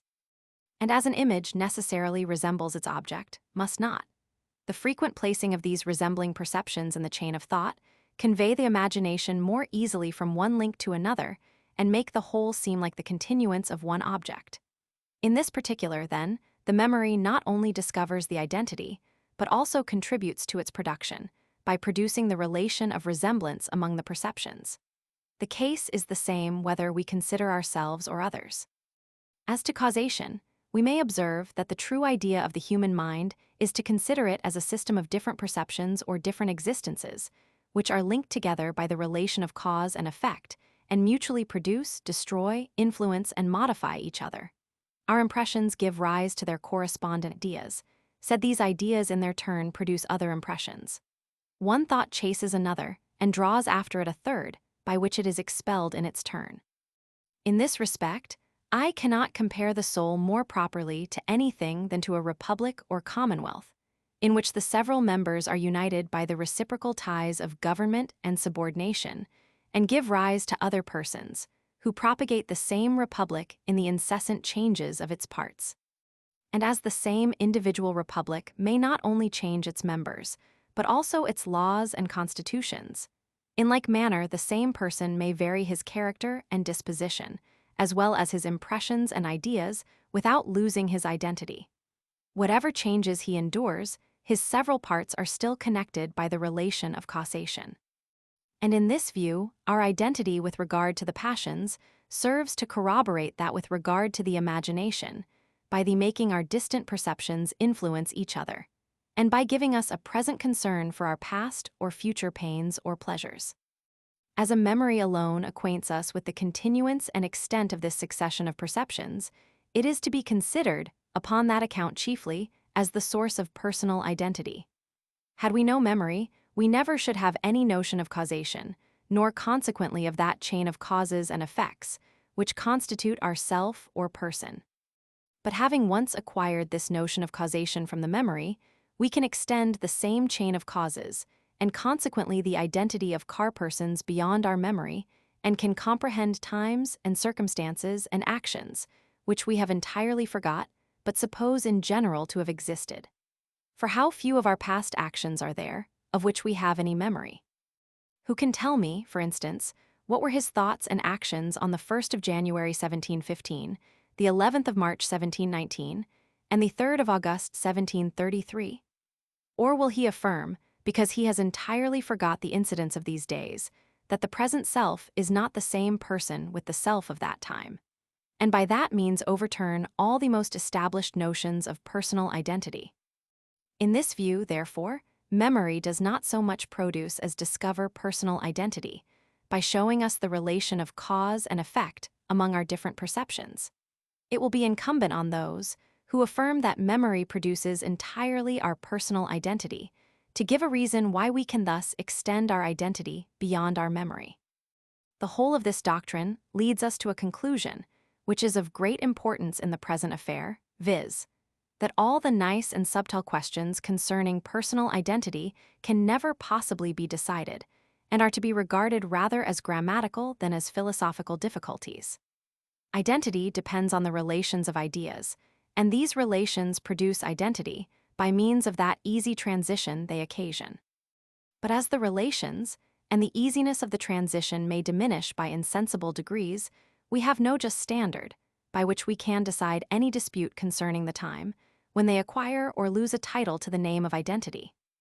All the disputes concerning the identity of connected objects are merely verbal, except so facts as the relation of parts gives rise to some fiction or imaginary principle of union, as we have already observed. What I have said concerning the first origin and uncertainty of our notion of identity, as applied to the human mind, may be extended with little or no variation to that of simplicity. An object, whose different coexistent parts are bound together by a close relation, operates upon the imagination after much the same manner as one perfectly simple and indivisible, and requires not a much greater stretch of thought in order to its conception. From this similarity of operation, we attribute a simplicity to it, and feign a principle of union as the support of this simplicity, and the center of all the different parts and qualities of the object. Thus, we have finished our examination of the several systems of philosophy, both of the intellectual and natural world, and in our miscellaneous way of reasoning have been led into several topics which will either illustrate and confirm some preceding part of this discourse, or prepare the way for our following opinions. It is now time to return to a more close examination of our subject, and to proceed in the accurate anatomy of human nature, having fully explained the nature of our judgment and understandings. Sect Roman 7, conclusion of this book. But before I launch out into those immense depths of philosophy, which lie before me, I find myself inclined to stop a moment in my present station, and to ponder that voyage which I have undertaken, and which undoubtedly requires the utmost art and industry to be brought to a happy conclusion.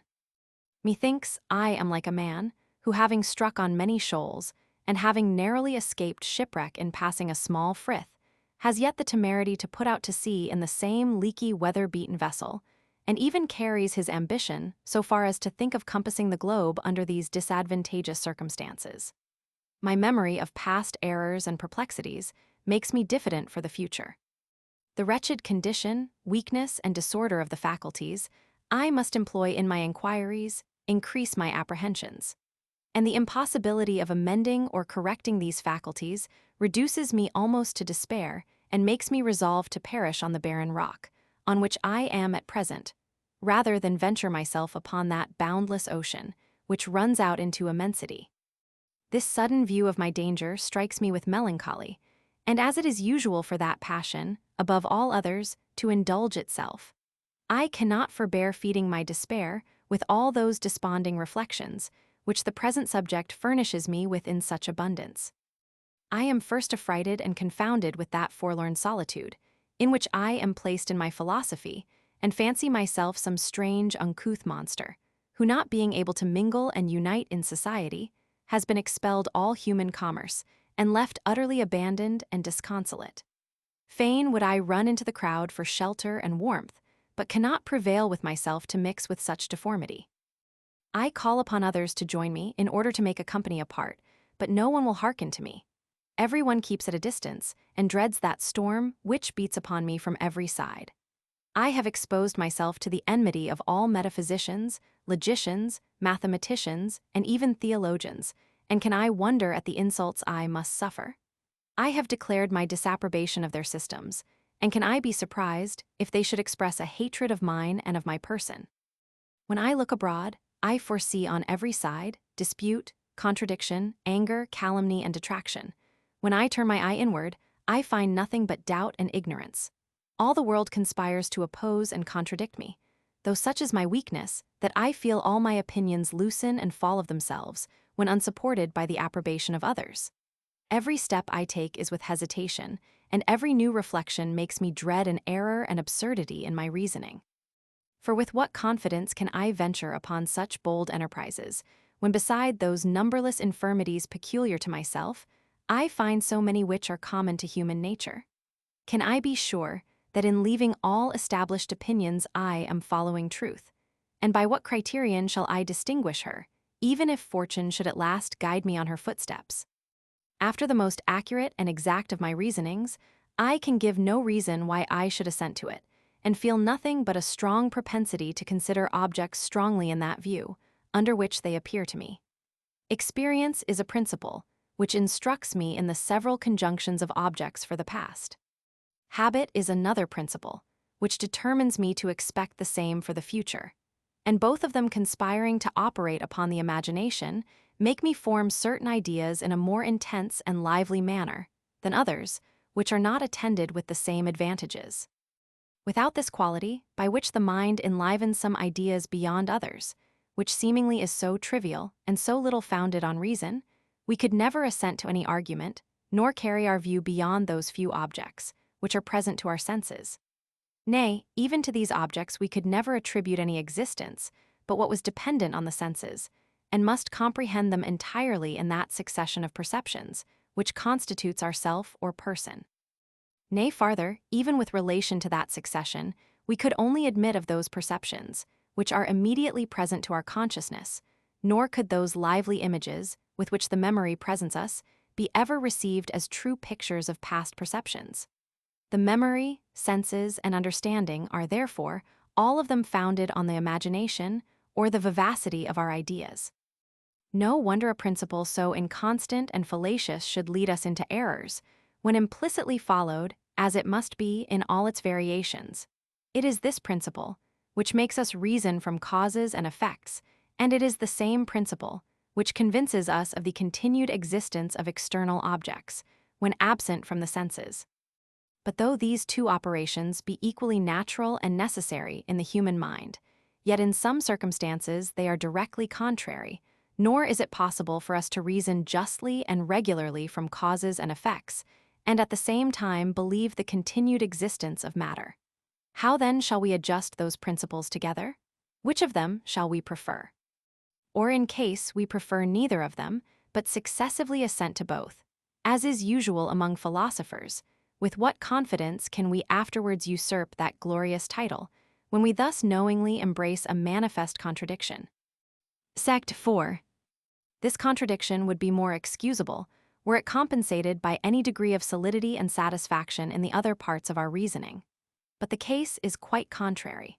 When we trace up the human understanding to its first principles, we find it to lead us into such sentiments as seem to turn into ridicule all our past pains and industry, and to discourage us from future inquiries.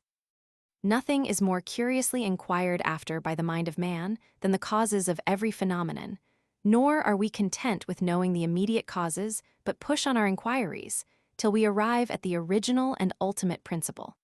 We would not willingly stop before we are acquainted with that energy in the cause by which it operates on its effect, that tie which connects them together, and that efficacious quality on which the tie depends. This is our aim in all our studies and reflections, and how must we be disappointed when we learn that this connection tie or energy lies merely in ourselves, and is nothing but that determination of the mind, which is acquired by custom, and causes us to make a transition from an object to its usual attendant, and from the impression of one to the lively idea of the other. Such a discovery not only cuts off all hope of ever attaining satisfaction, but even prevents our very wishes, since it appears that when we say we desire to know the ultimate and operating principle, as something which resides in the external object, we either contradict ourselves or talk without a meaning. Part 3, Sect 14. This deficiency in our ideas is not indeed perceived in common life, nor are we sensible that in the most usual conjunctions of cause and effect we are as ignorant of the ultimate principle, which binds them together, as in the most unusual and extraordinary. But this proceeds merely from an illusion of the imagination, and the question is how far we ought to yield to these illusions. This question is very difficult and reduces us to a very dangerous dilemma, whichever way we answer it. For if we assent to every trivial suggestion of the fancy, beside that these suggestions are often contrary to each other, they lead us into such errors, absurdities, and obscurities that we must at last become ashamed of our credulity. Nothing is more dangerous to reason than the flights of the imagination, and nothing has been the occasion of more mistakes among philosophers. Men of bright fancies may in this respect be compared to those angels, whom the Scripture represents as covering their eyes with their wings. This has already appeared in so many instances that we may spare ourselves the trouble of enlarging upon it any farther. But on the other hand, if the consideration of these instances makes us take a resolution to reject all the trivial suggestions of the fancy, and adhere to the understanding, that is, to the general and more established properties of the imagination, even this resolution, if steadily executed, would be dangerous, and attended with the most fatal consequences. For I have already shewn that the understanding, when it acts alone, and according to its most general principles, entirely subverts itself and leaves not the lowest degree of evidence in any proposition, either in philosophy or common life. We save ourselves from this total skepticism only by means of that singular and seemingly trivial property of the fancy, by which we enter with difficulty into remote views of things, and are not able to accompany them with so sensible an impression, as we do those which are more easy and natural. Shall we, then, establish it for a general maxim, that no refined or elaborate reasoning is ever to be received, Consider well the consequences of such a principle. By this means you cut off entirely all science and philosophy. You proceed upon one singular quality of the imagination, and by a parity of reason must embrace all of them. And you expressly contradict yourself, since this maxim must be built on the preceding reasoning, which will be allowed to be sufficiently refined and metaphysical. What party, then, shall we choose among these difficulties? If we embrace this principle and condemn all refined reasoning, we run into the most manifest absurdities. If we reject it in favor of these reasonings, we subvert entirely the human understanding. We have, therefore, no choice left but betwixt a false reason and none at all. For my part, know not what ought to be done in the present case. I can only observe what is commonly done, which is, that this difficulty is seldom or never thought of, and even where it has once been present to the mind, is quickly forgot, and leaves but a small impression behind it. Very refined reflections have little or no influence upon us, and yet we do not, and cannot establish it for a rule, that they ought not to have any influence, which implies a manifest contradiction. Sect 1. But what have I here said? That reflections very refined and metaphysical have little or no influence upon us. This opinion I can scarce forbear retracting, and condemning from my present feeling and experience. The intense view of these manifold contradictions and imperfections in human reason has so wrought upon me, and heated my brain, that I am ready to reject all belief and reasoning, and can look upon no opinion even as more probable or likely than another. Where am I, or what? From what causes do I derive my existence, and to what condition shall I return? Whose favor shall I court, and whose anger must I dread?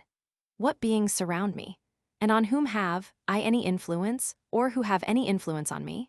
I am confounded with all these questions, and begin to fancy myself in the most deplorable condition imaginable, environed with the deepest darkness, and utterly deprived of the use of every member and faculty. Most fortunately it happens that since reason is incapable of dispelling these clouds, nature herself suffices to that purpose, and cures me of this philosophical melancholy and delirium, either by relaxing this bent of mind, or by some avocation and lively impression of my senses, which obliterate all these chimeras. I dine, I play a game of backgammon, I converse, and am merry with my friends. And when after 3 or 4 hours' amusement, I would return to these speculations, they appear so cold and strained and ridiculous that I cannot find in my heart to enter into them any farther. Here then I find myself absolutely and necessarily determined to live, and talk, and act like other people in the common affairs of life. But notwithstanding that my natural propensity, and the course of my animal spirits and passions reduce me to this indolent belief in the general maxims of the world, I still feel such remains of my former disposition that I am ready to throw all my books and papers into the fire, and resolve never more to renounce the pleasures of life for the sake of reasoning and philosophy. For those are my sentiments in that splenetic humor which governs me at present. I may, nay I must yield to the current of nature, in submitting to my senses and understanding, and in this blind submission I show most perfectly my skeptical disposition and principles. But does it follow that I must strive against the current of nature, which leads me to indolence and pleasure, that I must seclude myself, in some measure, from the commerce and society of men, which is so agreeable, and that I must torture my brains with subtilities and sophistries, at the very time that I cannot satisfy myself concerning the reasonableness of so painful an application, nor have any tolerable prospect of arriving by its means at truth and certainty? Under what obligation do I lie of making such an abuse of time? And to what end can it serve either for the service of mankind or for my own private interest? No, if I must be a fool, as all those who reason or believe anything certainly are, my follies shall at least be natural and agreeable. Where I strive against my inclination, I shall have a good reason for my resistance, and will no more be led a-wandering into such dreary solitudes and rough passages as I have hitherto met with. These are the sentiments of my spleen and indolence, and indeed I must confess that philosophy has nothing to oppose to them, and expects a victory more from the returns of a serious good-humored disposition than from the force of reason and conviction. In all the incidents of life we ought still to preserve our skepticism. If we believe that fire warms or water refreshes, it is only because it costs us too much pains to think otherwise. Nay, if we are philosophers, it ought only to be upon skeptical principles, and from an inclination which we feel to the employing ourselves after that manner. Where reason is lively and mixes itself with some propensity, it ought to be assented to. Where it does not, it never can have any title to operate upon us. At the time, therefore, that I am tired with amusement and company, and have indulged a reverie in my chamber, or in a solitary walk by a riverside, I feel my mind all collected within itself, and am naturally inclined to carry my view into all those subjects, about which I have met with so many disputes in the course of my reading and conversation. I cannot forbear having a curiosity to be acquainted with the principles of moral good and evil, the nature and foundation of government, and the cause of those several passions and inclinations, which actuate and govern me. I am uneasy to think I approve of one object and disapprove of another, call one thing beautiful and another deformed, decide concerning truth and falsehood, reason and folly, without knowing upon what principles I proceed. I am concerned for the condition of the learned world, which lies under such a deplorable ignorance in all these particulars. I feel an ambition to arise in me of contributing to the instruction of mankind, and of acquiring a name by my inventions and discoveries. These sentiments spring up naturally in my present disposition, and should I endeavor to banish them, by attaching myself to any other business or diversion, I feel I should be a loser in point of pleasure. And this is the origin of my philosophy. But even suppose this curiosity and ambition should not transport me into speculations without the sphere of common life, it would necessarily happen that from my very weakness I must be led into such inquiries. It is certain that superstition is much more bold in its systems and hypotheses than philosophy, and while the latter contents itself with assigning new causes and principles to the phenomena which appear in the visible world, the former opens a world of its own, and presents us with scenes and beings and objects which are altogether new. Since therefore it is almost impossible for the mind of man to rest, like those of beasts, in that narrow circle of objects, which are the subject of daily conversation and action, we ought only to deliberate concerning the choice of our guide, and ought to prefer that which is safest and most agreeable. And in this respect, I make bold to recommend philosophy, and shall not scruple to give it the preference to superstition of every kind or denomination. For as superstition arises naturally and easily from the popular opinions of mankind, it seizes more strongly on the mind, and is often able to disturb us in the conduct of our lives and actions. Philosophy, on the contrary, if just, can present us only with mild and moderate sentiments, and if false and extravagant, its opinions are merely the objects of a cold and general speculation, and seldom go so far as to interrupt the course of our natural propensities. The cynics are an extraordinary instance of philosophers, who from reasonings purely philosophical ran into as great extravagancies of conduct as any monk or dervise that ever was in the world. Generally speaking, the errors in religion are dangerous, those in philosophy only ridiculous.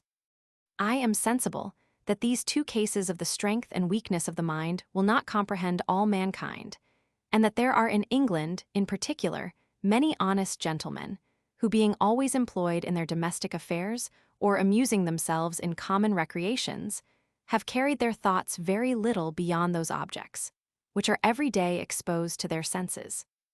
And indeed, of such as these I pretend not to make philosophers, nor do I expect them either to be associates in these researches or auditors of these discoveries.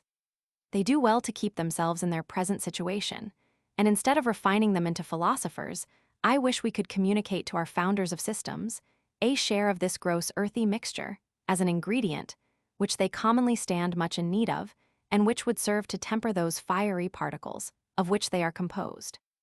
While a warm imagination is allowed to enter into philosophy, and hypotheses embraced merely for being specious and agreeable, we can never have any steady principles, nor any sentiments, which will suit with common practice and experience.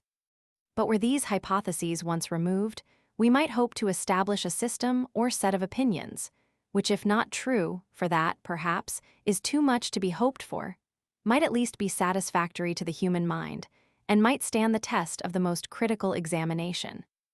Nor should we despair of attaining this end, because of the many chimerical systems, which have successively arisen and decayed away among men, would we consider the shortness of that period, wherein these questions have been the subjects of inquiry and reasoning.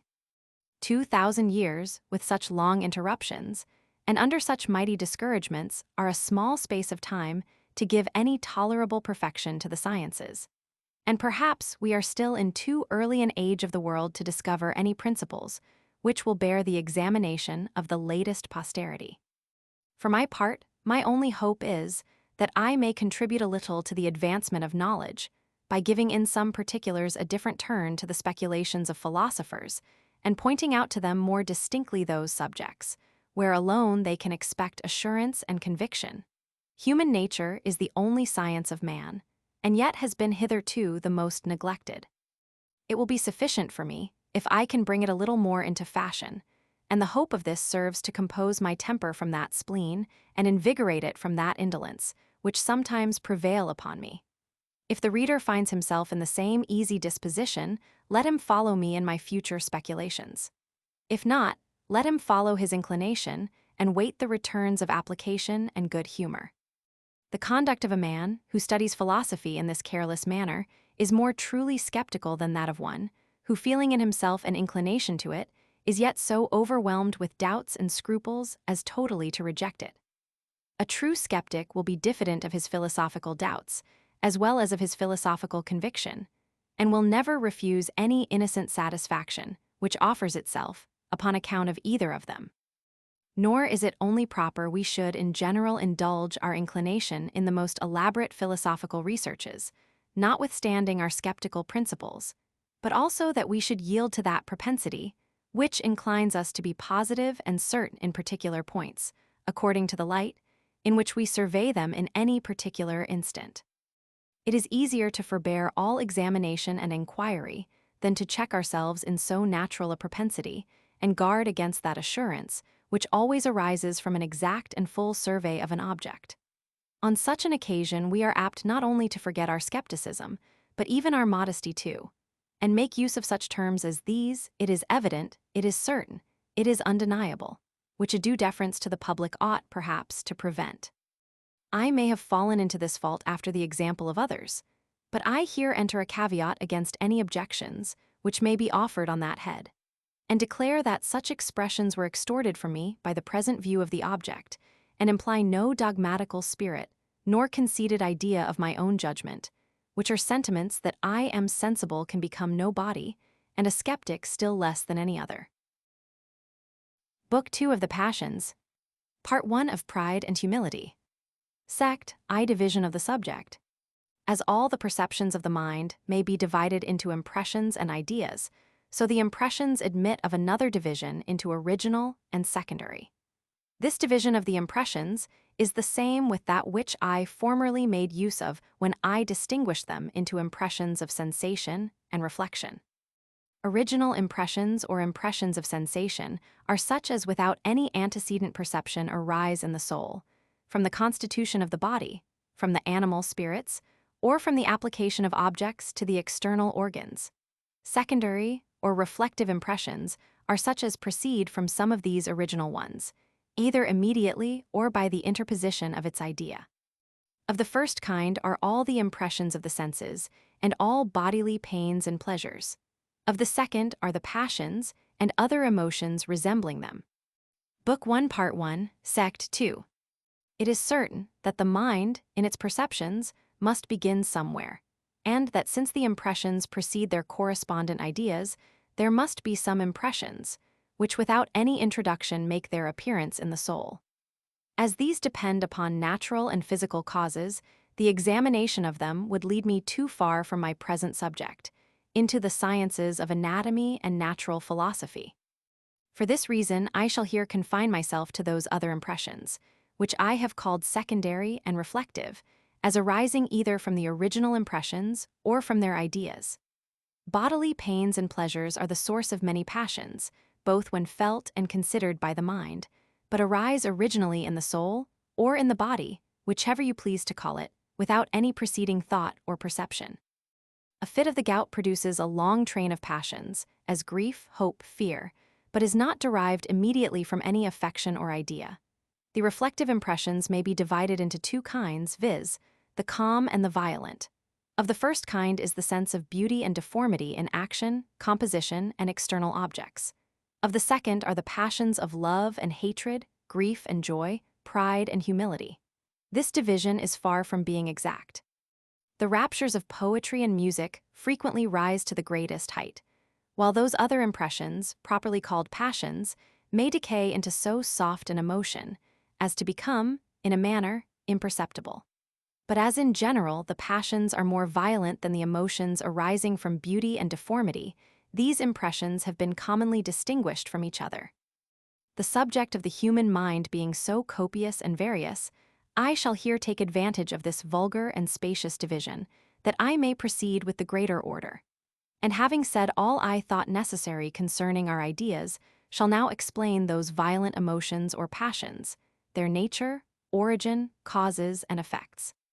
When we take a survey of the passions, there occurs a division of them into direct and indirect. By direct passions, I understand such as arise immediately from good or evil, from pain or pleasure. By indirect, such as proceed from the same principles, but by the conjunction of other qualities. This distinction I cannot at present justify or explain any farther. I can only observe in general that under the indirect passions I comprehend pride, humility, ambition, vanity, love, hatred, envy, pity, malice, generosity with their dependents, and under the direct passions, desire, aversion, grief, joy, hope, fear, despair, and security. I shall begin with the former. Sect, Roman II of pride and humility, their objects and causes.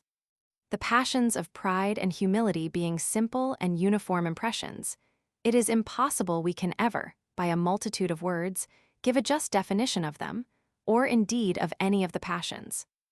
The utmost we can pretend to is a description of them by an enumeration of such circumstances as attend them. But as these words, pride and humility, are of general use, and the impressions they represent the most common of any, everyone of himself will be able to form a just idea of them, without any danger of mistake. For which reason, not to lose time upon preliminaries, I shall immediately enter upon the examination of these passions. It is evident that pride and humility, though directly contrary, have yet the same object. This object is self, or that succession of related ideas and impressions, of which we have an intimate memory and consciousness. Here the view always fixes when we are actuated by either of these passions. According as our idea of ourself is more or less advantageous, we feel either of those opposite affections, and are elated by pride or dejected with humility. Whatever other objects may be comprehended by the mind, they are always considered with a view to ourselves. Otherwise, they would never be able either to excite these passions or produce the smallest increase or diminution of them. When self enters not into the consideration, there is no room either for pride or humility. But though that connected succession of perceptions, which we call self, be always the object of these two passions, it is impossible it can be their cause or be sufficient alone to excite them. For as these passions are directly contrary and have the same object in common, were their object also their cause, it could never produce any degree of the one passion, but at the same time it must excite an equal degree of the other, which opposition and contrariety must destroy both. It is impossible a man can at the same time be both proud and humble, and where he has different reasons for these passions, as frequently happens, the passions either take place alternately, or if they encounter, the one annihilates the other as far as its strength goes, and the remainder only of that which is superior continues to operate upon the mind. But in the present case, neither of the passions could ever become superior, because supposing it to be the view only of ourself, which excited them, that being perfectly indifferent to either, must produce both in the very same proportion, or in other words, can produce neither. To excite any passion, and at the same time raise an equal share of its antagonist, is immediately to undo what was done, and must leave the mind at last perfectly calm and indifferent. We must therefore make a distinction betwixt the cause and the object of these passions, betwixt that idea which excites them and that to which they direct their view when excited. Pride and humility, being once raised, immediately turn our attention to ourself and regard that as their ultimate and final object. But there is something farther requisite in order to raise them, something which is peculiar to one of the passions, and produces not both in the very same degree. The first idea that is presented to the mind is that of the cause or productive principle. This excites the passion connected with it, and that passion, when excited, turns our view to another idea, which is that of self. Here, then, is a passion placed betwixt two ideas, of which the one produces it, and the other is produced by it. The first idea, therefore, represents the cause, the second the object of the passion. To begin with the causes of pride and humility, we may observe that their most obvious and remarkable property is the vast variety of subjects on which they may be placed. Every valuable quality of the mind, whether of the imagination, judgment, memory, or disposition, wit, good sense, learning, courage, justice, integrity, all these are the cause of pride, and their opposites of humility. Nor are these passions confined to the mind, but extend their view to the body likewise. A man may be proud of his beauty, strength, agility, good mien, address in dancing, writing, and of his dexterity in any manual business or manufacture. But this is not all. The passions, looking farther, comprehend whatever objects are in the least allied or related to us. Our country, family, children, relations, riches, houses, gardens, horses, dogs, clothes. Any of these may become a cause either of pride or of humility. From the consideration of these causes, it appears necessary we should make a new distinction in the causes of the passion, betwixt that quality which operates and the subject on which it is placed. A man, for instance, is vain of a beautiful house, which belongs to him, or which he has himself built and contrived. Here the object of the passion is himself, and the cause is the beautiful house, which cause again is subdivided into two parts, viz. the quality which operates upon the passion and the subject in which the quality inheres. The quality is the beauty, and the subject is the house, considered as his property or contrivance. Both these parts are essential, nor is the distinction vain and chimerical. Beauty, considered merely as such, unless placed upon something related to us, never produces any pride or vanity, and the strongest relation alone, without beauty or something else in its place, has as little influence on that passion. Since, therefore, these two particulars are easily separated, and there is a necessity for their conjunction, in order to produce the passion, we ought to consider them as component parts of the cause, and infix in our minds an exact idea of this distinction. Sect, Roman 3, whence these objects and causes are derived. Being so far advanced as to observe a difference betwixt the object of the passions and their cause, and to distinguish in the cause the quality, which operates on the passions, from the subject, in which it inheres. We now proceed to examine what determines each of them to be what it is, and assigns such a particular object, and quality, and subject to these affections. By this means, we shall fully understand the origin of pride and humility. It is evident, in the first place, that these passions are determined to have self for their object, not only by a natural, but also by an original property. No one can doubt but this property is natural from the constancy and steadiness of its operations. It is always self, which is the object of pride and humility, and whenever the passions look beyond, it is still with a view to ourselves, nor can any person or object otherwise have any influence upon us. That this proceeds from an original quality or primary impulse will likewise appear evident, if we consider that it is the distinguishing characteristic of these passions. Unless nature had given some original qualities to the mind, it could never have any secondary ones, because in that case it would have no foundation for action, nor could ever begin to exert itself. Now these qualities, which we must consider as original, are such as are most inseparable from the soul, and can be resolved into no other.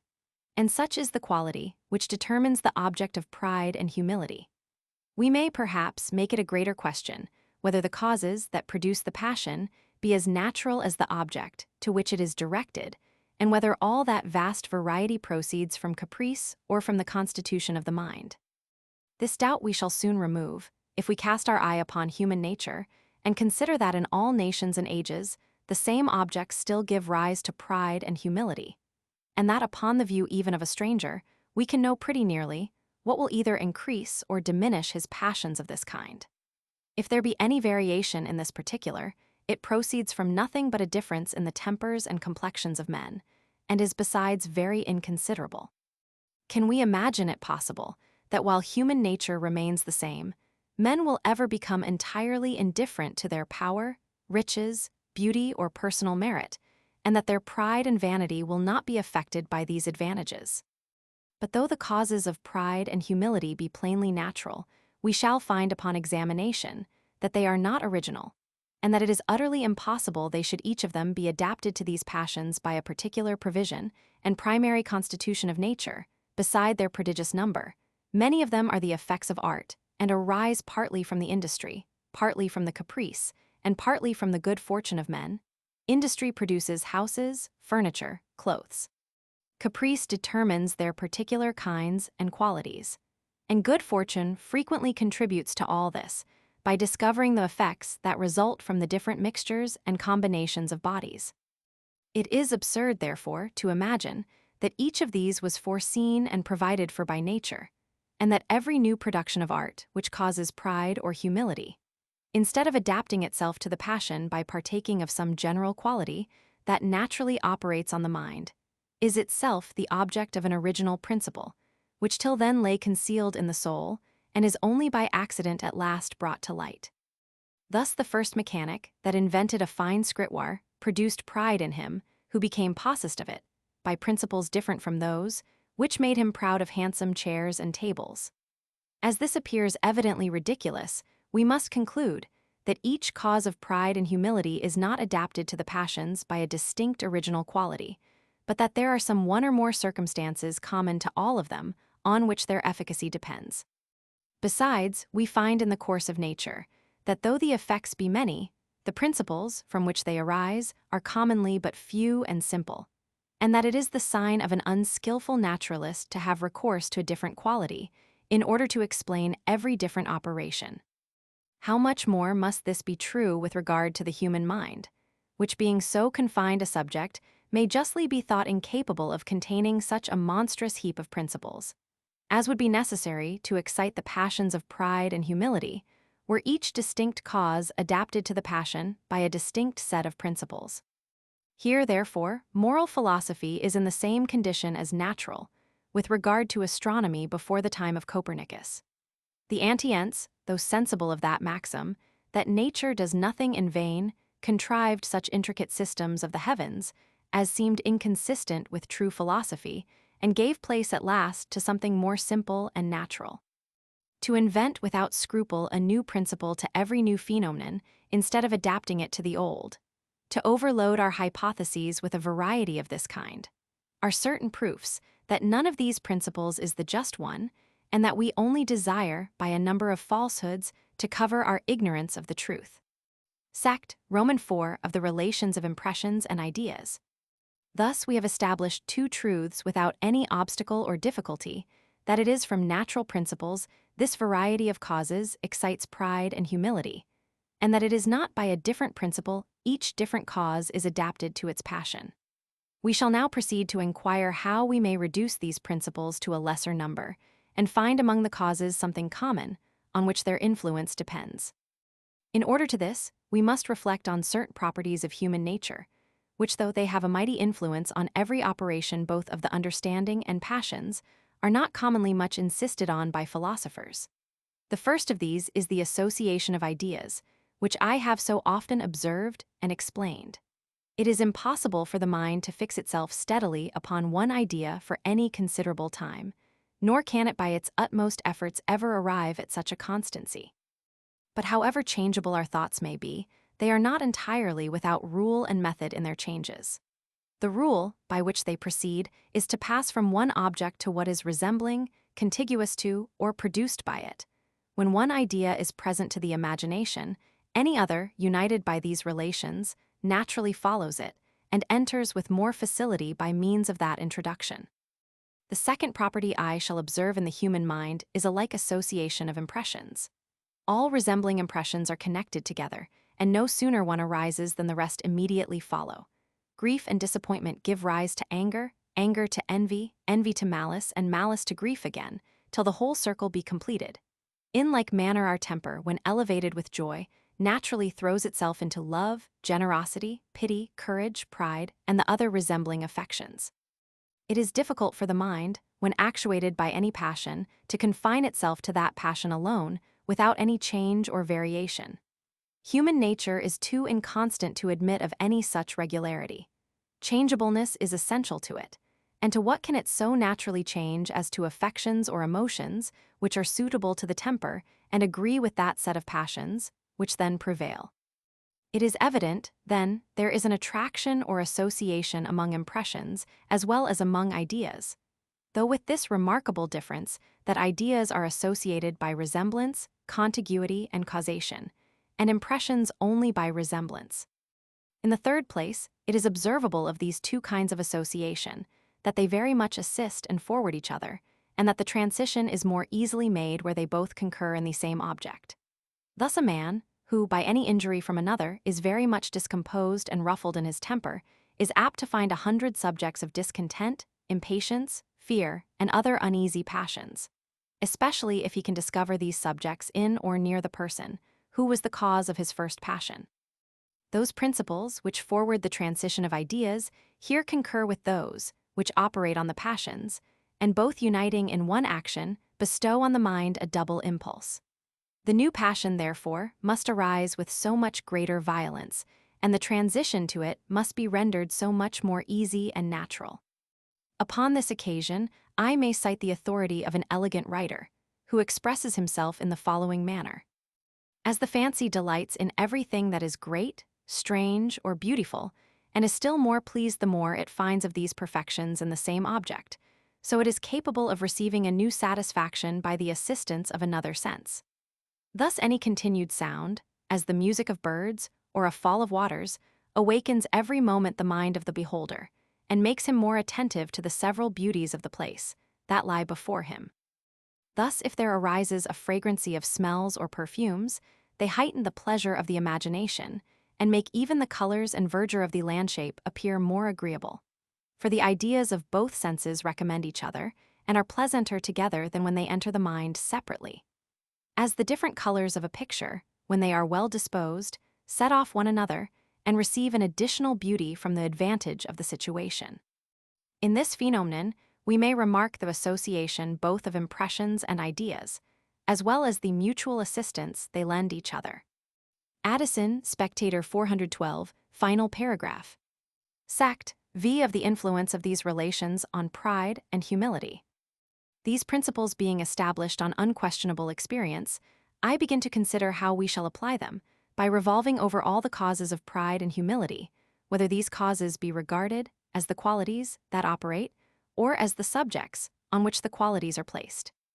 In examining these qualities, I immediately find many of them to concur in producing the sensation of pain and pleasure, independent of those affections, which I here endeavor to explain.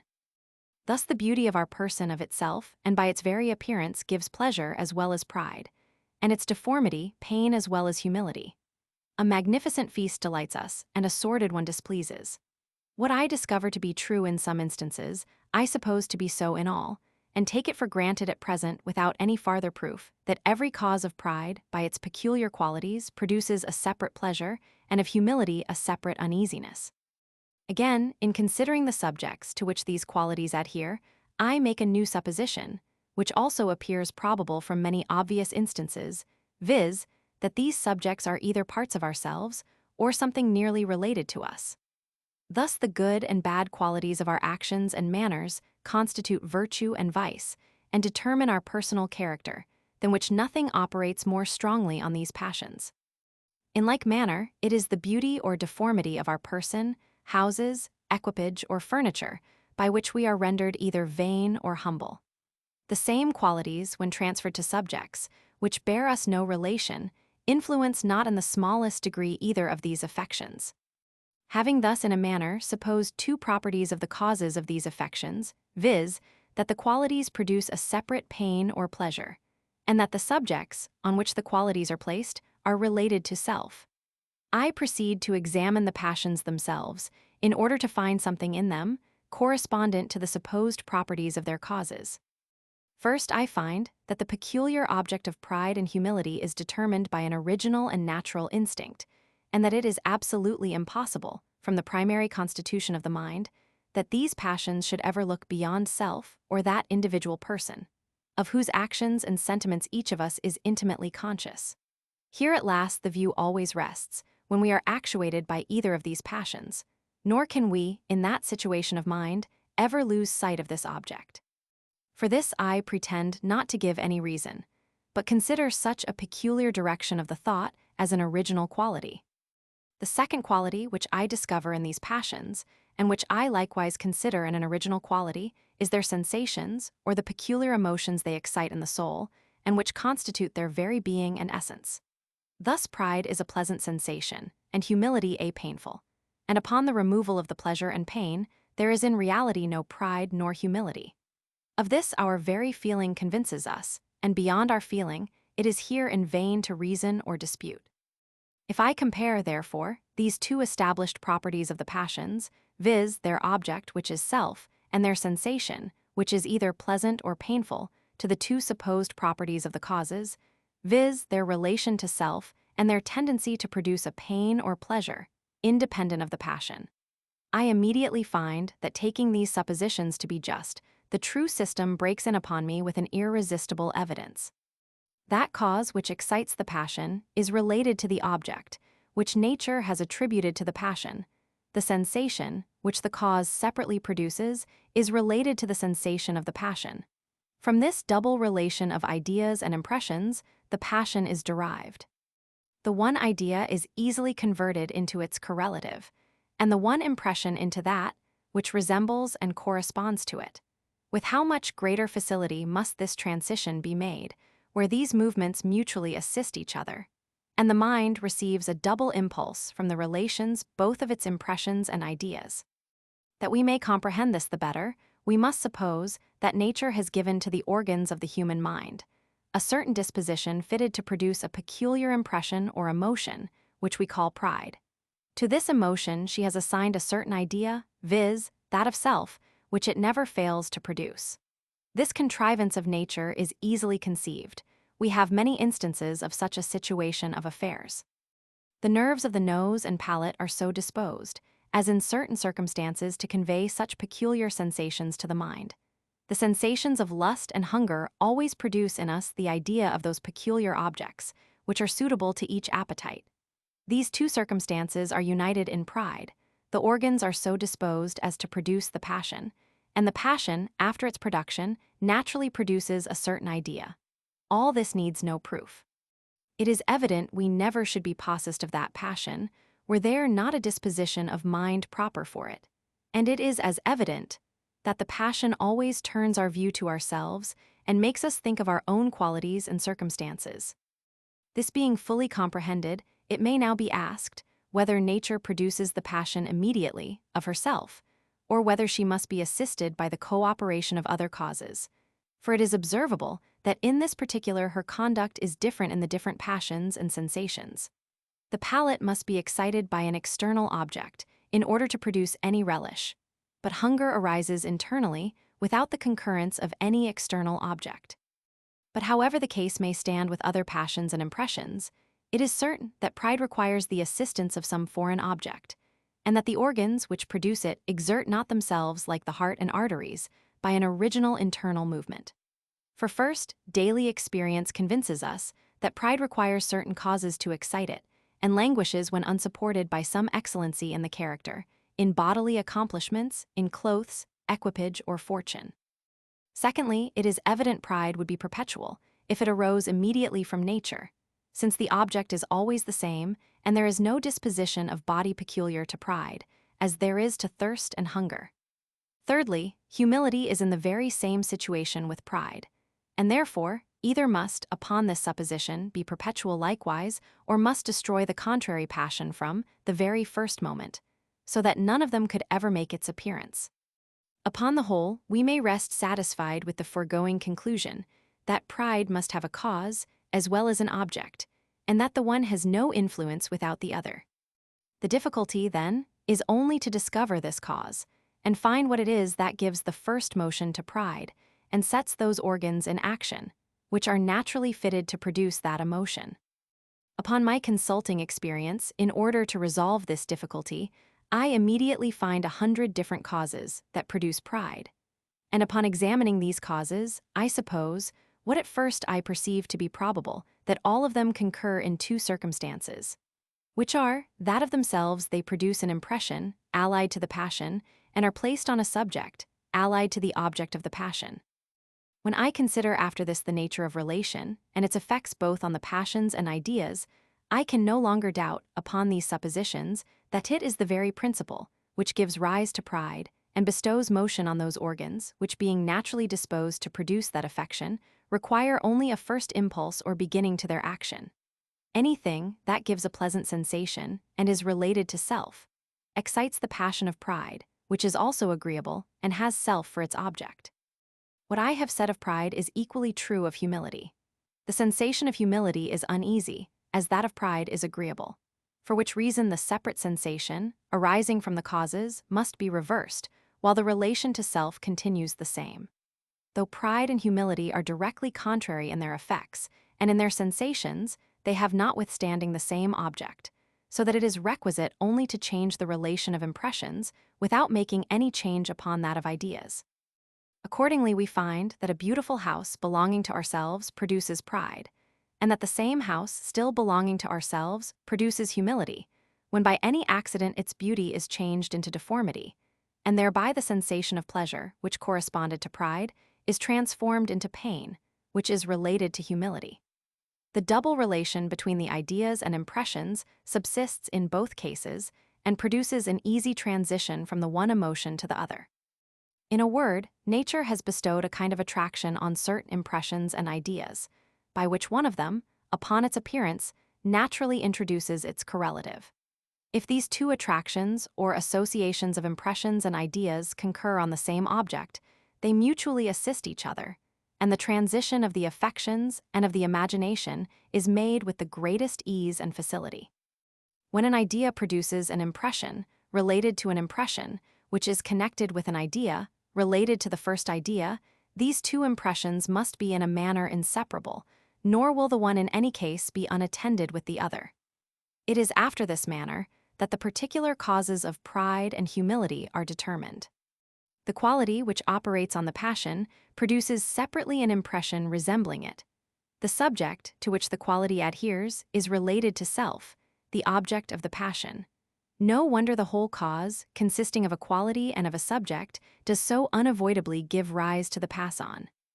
To illustrate this hypothesis, we may compare it to that, by which I have already explained the belief attending the judgments, which we form from causation. I have observed that in all judgments of this kind there is always a present impression and a related idea, and that the present impression gives a vivacity to the fancy, and the relation conveys this vivacity by an easy transition to the related idea. Without the present impression, the attention is not fixed, nor the spirits excited. Without the relation, this attention rests on its first object and has no farther consequence. There is evidently a great analogy betwixt that hypothesis and our present one of an impression and idea that transfuse themselves into another impression and idea by means of their double relation, which analogy must be allowed to be no despicable proof of both hypotheses. Sect, Roman 6 limitations of this system. But before we proceed farther in this subject, and examine particularly all the causes of pride and humility, it will be proper to make some limitations to the general system, that all agreeable objects, related to ourselves, by an association of ideas and of impressions, produce pride, and disagreeable ones, humility. And these limitations are derived from the very nature of the subject. I suppose an agreeable object to acquire a relation to self. The first passion that appears on this occasion is joy, and this passion discovers itself upon a slighter relation than pride and vainglory. We may feel joy upon being present at a feast, where our senses are regarded with delicacies of every kind. But it is only the master of the feast, who, beside the same joy, has the additional passion of self-applause and vanity. It is true, men sometimes boast of a great entertainment, at which they have only been present, and by so small a relation convert their pleasure into pride. But however, this must in general be owned, that joy arises from a more inconsiderable relation than vanity, and that many things, which are too foreign to produce pride, are yet able to give us a delight and pleasure. The reason of the difference may be explained thus.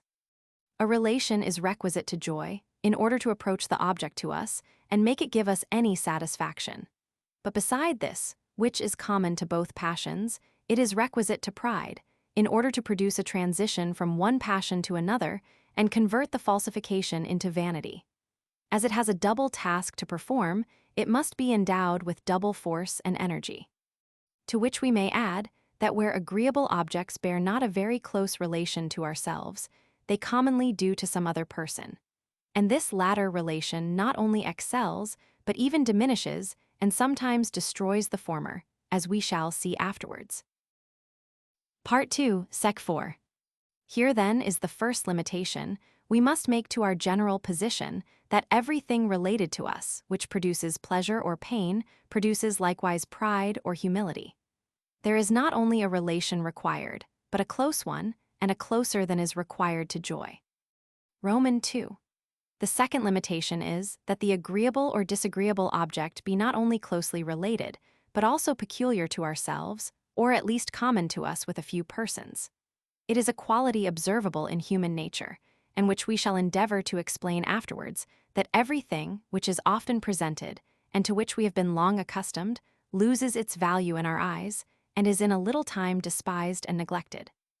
We likewise judge of objects more from comparison than from their real and intrinsic merit. And where we cannot by some contrast enhance their value, we are apt to overlook even what is essentially good in them. These qualities of the mind have an effect upon joy as well as pride. And it is remarkable that goods which are common to all mankind and have become familiar to us by custom give us little satisfaction, though perhaps of a more excellent kind than those on which, for their singularity, we set a much higher value. But though this circumstance operates on both these passions, it has a much greater influence on vanity. We are rejoiced for many goods, which, on account of their frequency, give us no pride. Health, when it returns after a long absence, affords us a very sensible satisfaction, but is seldom regarded as a subject of vanity because it is shared with such vast numbers. The reason why pride is so much more delicate in this particular than joy, I take to be as follows. In order to excite pride, there are always two objects we must contemplate, viz. The cause or that object which produces pleasure, and self, which is the real object of the passion. But joy has only one object necessary to its production, viz. that which gives pleasure, and though it be requisite that this bear some relation to self, yet that is only requisite in order to render it agreeable.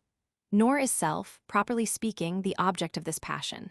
Since, therefore, pride has in a manner two objects, to which it directs our view, it follows that where neither of them have any singularity, the passion must be more weakened upon that account than a passion which has only one object. Upon comparing ourselves with others, as we are every moment apt to do, we find we are not in the least distinguished, and upon comparing the object we possess, we discover still the same unlucky circumstance. By two comparisons so disadvantageous the passion must be entirely destroyed. Roman 3, the third limitation is that the pleasant or painful object be very discernible and obvious, and that not only to ourselves but to others also. This circumstance, like the two foregoing, has an effect upon joy as well as pride.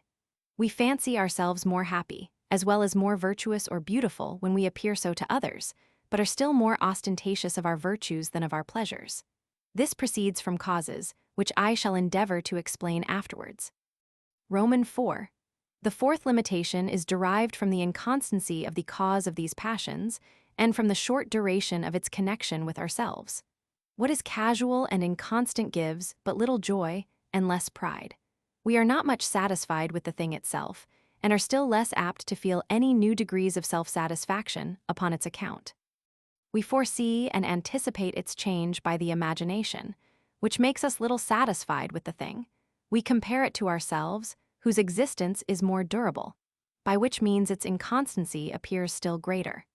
It seems ridiculous to infer an excellency in ourselves from an object, which is of so much shorter duration, and attends us during so small a part of our existence. It will be easy to comprehend the reason why this cause operates not with the same force in joy as in pride, since the idea of self is not so essential to the former passion as to the latter. I may add as a fifth limitation, or rather enlargement of this system, that general rules have a great influence upon pride and humility, as well as on all the other passions. Hence, we form a notion of different ranks of men, suitable to the power of riches they are possessed of. And this notion we change not upon account of any peculiarities of the health or temper of the persons, which may deprive them of all enjoyment in their possessions.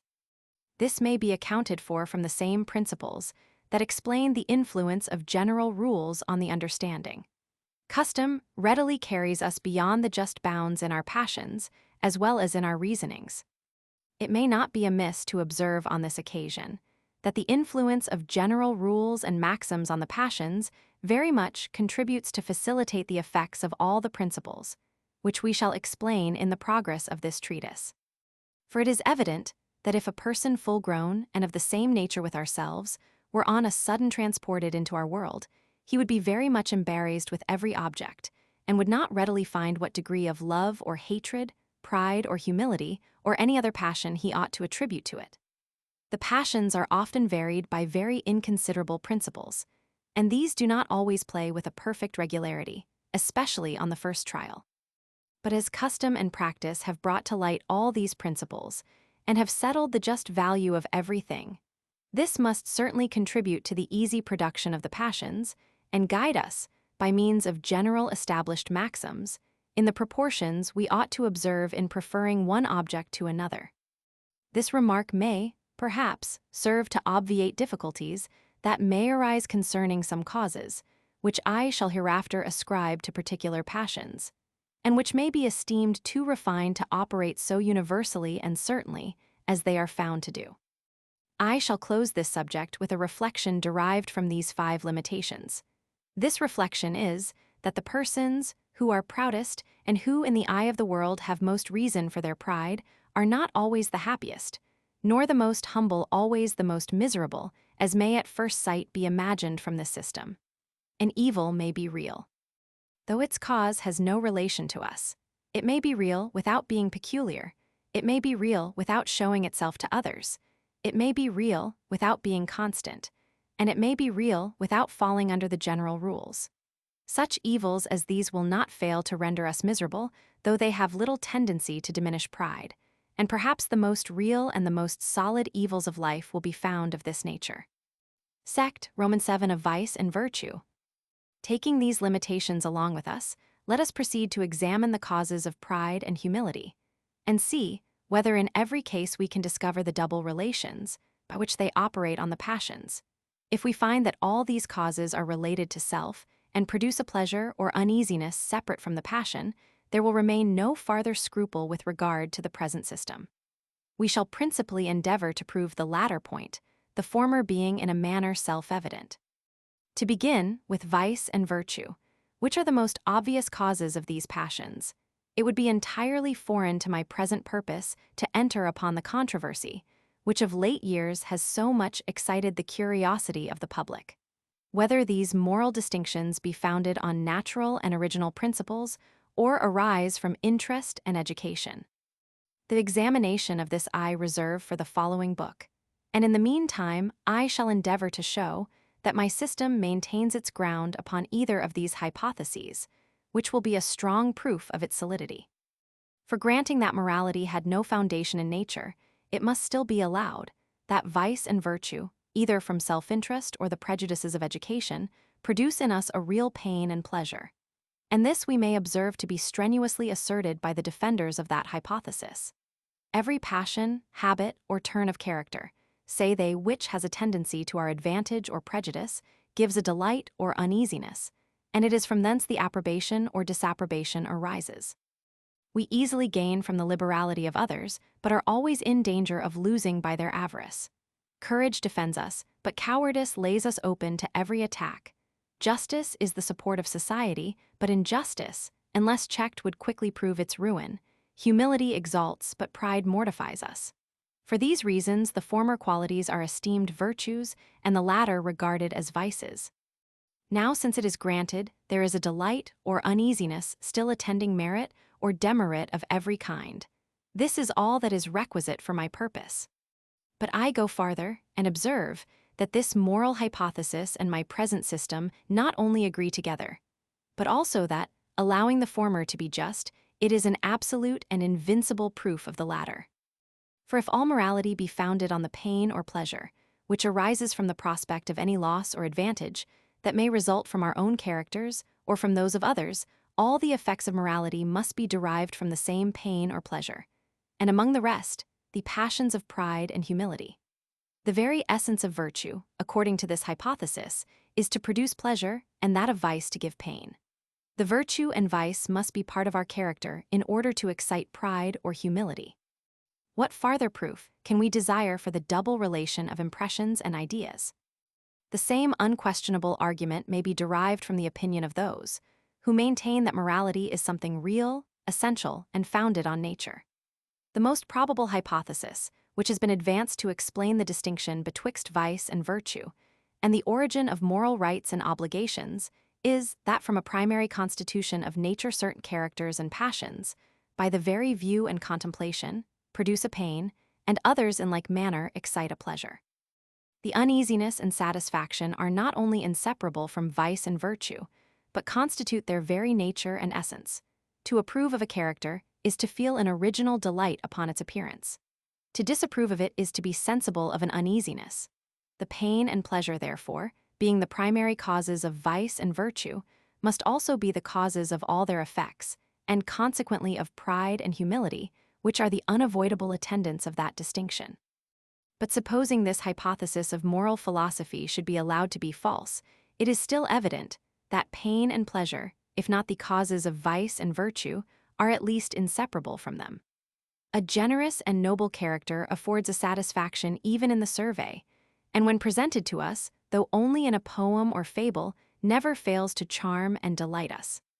On the other hand, cruelty and treachery displease from their very nature, nor is it possible ever to reconcile us to these qualities, either in ourselves or others. Thus, one hypothesis of morality is an undeniable proof of the foregoing system, and the other, at worst, agrees with it. But pride and humility arise not from these qualities alone of the mind, which, according to the vulgar systems of ethics, have been comprehended as parts of moral duty, but from any other that has a connection with pleasure and uneasiness. Nothing flatters our vanity more than the talent of pleasing by our wit, good humor, or any other accomplishment, and nothing gives us a more sensible mortification than a disappointment in any attempt of that nature. No one has ever been able to tell what wit is, and to show why such a system of thought must be received under that denomination, and such another rejected. It is only by taste we can decide concerning it, nor are we possessed of any other standard, upon which we can form a judgment of this kind. Now what is this taste, from which true and false wit in a manner receive their being, and without which no thought can have a title to either of these denominations? It is plainly nothing but a sensation of pleasure from true wit, and of uneasiness from false, without or being able to tell the reasons of that pleasure or uneasiness. The power of bestowing these opposite sensations is, therefore, the very essence of true and false wit, and consequently the cause of that pride or humility which arises from them. There may, perhaps, be some who, being accustomed to the style of the schools and pulpit, and having never considered human nature in any other light than that in which they place it, may here be surprised to hear me talk of virtue as exciting pride, which they look upon as a vice, and of vice as producing humility, which they have been taught to consider as a virtue. But not to dispute about words, I observe that by pride I understand that agreeable impression which arises in the mind when the view either of our virtue, beauty, riches, or power makes us satisfied with ourselves, and that by humility I mean the opposite impression. It is evident the former impression is not always vicious, nor the latter virtuous. The most rigid morality allows us to receive a pleasure from reflecting on a generous action, and it is by none esteemed a virtue to feel any fruitless remorses upon the thoughts of past villainy and baseness. Let us, therefore, examine these impressions, considered in themselves, and inquire into their causes, whether placed on the mind or body, without troubling ourselves at present with that merit or blame which may attend them. Sect, Romanate of beauty and deformity.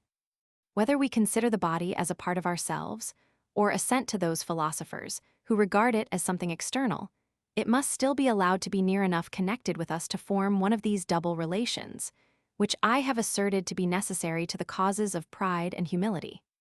Wherever, therefore, we can find the other relation of impressions to join to this of ideas, we may expect with assurance either of these passions, according as the impression is pleasant or uneasy. But beauty of all kinds gives us a peculiar delight and satisfaction, as deformity produces pain upon whatever subject it may be placed, and whether surveyed in an animate or inanimate object. If the beauty or deformity, therefore, be placed upon our own bodies, this pleasure or uneasiness must be converted into pride or humility, as having in this case all the circumstances requisite to produce a perfect transition of impressions and ideas. These opposite sensations are related to the opposite passions. The beauty or deformity is closely related to self, the object of both these passions. No wonder, then, our own beauty becomes an object of pride and deformity of humility. But this effect of personal and bodily qualities is not only a proof of the present system, by showing that the passions arise not in this case without all the circumstances I have required, but may be employed as a stronger and more convincing argument. If we consider all the hypotheses which have been formed either by philosophy or common reason to explain the difference betwixt beauty and deformity, we shall find that all of them resolve into this, that beauty is such an order and construction of parts, as either by the primary constitution of our nature, by custom, or by caprice, is fitted to give a pleasure and satisfaction to the soul. This is the distinguishing character of beauty, and forms all the difference betwixt it and deformity, whose natural tendency is to produce uneasiness. Pleasure and pain, therefore, are not only necessary attendants of beauty and deformity, but constitute their very essence. And indeed, if we consider that a great part of the beauty, which we admire either in animals or in other objects, is derived from the idea of convenience and utility, we shall make no scruple to assent to this opinion. That shape which produces strength is beautiful in one animal, and that which is a sign of agility in another. The order and convenience of a palace are no less essential to its beauty than its mere figure and appearance. In like manner, the rules of architecture require that the top of a pillar should be more slender than its base, and that because such a figure conveys to us the idea of security, which is pleasant, whereas the contrary form gives us the apprehension of danger, which is uneasy. From innumerable instances of this kind, as well as from considering that beauty, like wit, cannot be defined, but is discerned only by a taste or sensation, we may conclude that beauty is nothing but a form, which produces pleasure, as deformity is a structure of parts, which conveys pain. And since the power of producing pain and pleasure make in this manner the essence of beauty and deformity, all the effects of these qualities must be derived from the sensation. And among the rest pride and humility, which of all their effects are the most common and remarkable? This argument I esteem just and decisive, but in order to give greater authority to the present reasoning, let us suppose it false for a moment, and see what will follow. It is certain, then, that if the power of producing pleasure and pain forms not the essence of beauty and deformity, the sensations are at least inseparable from the qualities, and it is even difficult to consider them apart. Now there is nothing common to natural and moral beauty, both of which are the causes of pride, but this power of producing pleasure. And as a common effect supposes always a common cause, it is plain the pleasure must in both cases be the real and influencing cause of the passion. Again, there is nothing originally different betwixt the beauty of our bodies and the beauty of external and foreign objects, but that the one has a near relation to ourselves, which is wanting in the other. This original difference, therefore, must be the cause of all their other differences, and among the rest, of their different influence upon the passion of pride, which is excited by the beauty of our person, but is not affected in the least by that of foreign and external objects. Placing, then, these two conclusions together, we find they compose the preceding system betwixt them, viz., that pleasure, as a related or resembling impression, when placed on a related object by a natural transition, produces pride, and its contrary, humility. This system, then, seems already sufficiently confirmed by experience, that we have not yet exhausted all our arguments. It is not the beauty of the body alone that produces pride, but also its strength and force. Strength is a kind of power, and therefore the desire to excel in strength is to be considered as an inferior species of ambition. For this reason, the present phenomenon will be sufficiently accounted for in explaining that passion. concerning all other bodily accomplishments we may observe in general, that whatever in ourselves is either useful, beautiful, or surprising is an object of pride, and its contrary of humility. Now it is obvious that everything useful, beautiful, or surprising agrees in producing a separate pleasure and agrees in nothing else. The pleasure, therefore, with the relation to self, must be the cause of the passion. Though it should be questioned whether beauty be not something real, and different from the power of producing pleasure, it can never be disputed that as surprise is nothing but a pleasure arising from novelty, it is not, properly speaking, a quality in any object, but merely a passion or impression in the soul. It must therefore be from that impression that pride by a natural transition arises. And it arises so naturally that there is nothing in us or belonging to us which produces surprise that does not at the same time excite that other passion. Thus we are vain of the surprising adventures we have met with, the escapes we have made, and dangers we have been exposed to. Hence the origin of vulgar lying, where men without any interest and merely out of vanity heap up a number of extraordinary events, which are either the fictions of their brain, or, if true, have at least no connection with themselves. Their fruitful invention supplies them with a variety of adventures, and where that talent is wanting, they appropriate such as belong to others in order to satisfy their vanity. In this phenomenon are contained two curious experiments, which if we compare them together, according to the known rules, by which we judge of cause and effect in anatomy, natural philosophy, and other sciences, will be an undeniable argument for that influence of the double relations above mentioned. By one of these experiments we find that an object produces pride merely by the interposition of pleasure, and that because the quality, by which it produces pride, is in reality nothing but the power of producing pleasure. By the other experiment we find that the pleasure produces the pride by a transition along related ideas, because when we cut off that relation the passion is immediately destroyed. A surprising adventure, in which we have been ourselves engaged, is related to us, and by that means produces pride. But the adventures of others, though they may cause pleasure, yet for want of this relation of ideas, never excite that passion. What farther proof can be desired for the present system? There is only one objection to this system with regard to our body, which is that though nothing be more agreeable than health, and more painful than sickness, yet commonly men are neither proud of the one nor mortified with the other. This will easily be accounted for if we consider the second and fourth limitations proposed to our general system. It was observed that no object ever produces pride or humility if it has not something peculiar to ourself, as also that every cause of that passion must be in some measure constant, and hold some proportion to the duration of ourself, which is its object. Now as health and sickness vary incessantly to all men, and there is none who is solely or certainly fixed in either, these accidental blessings and calamities are in a manner separated from us, and are never considered as connected with our being and existence. And that this account is just appears hence, that wherever a malady of any kind is so rooted in our constitution, that we no longer entertain any hopes of recovery, from that moment it becomes an object of humility, as is evident in old men, whom nothing mortifies more than the consideration of their age and infirmities. They endeavor, as long as possible, to conceal their blindness and deafness, their rheums and gouts, nor do they ever confess them without reluctance and uneasiness. And though young men are not ashamed of every headache or cold they fall into, yet no topic is so proper to mortify human pride, and make us entertain a mean opinion of our nature, than this, that we are every moment of our lives subject to such infirmities.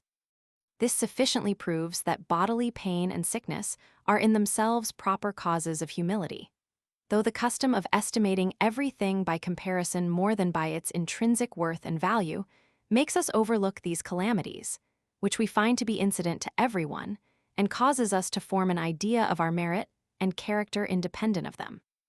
We are ashamed of such maladies as affect others, and are either dangerous or disagreeable to them.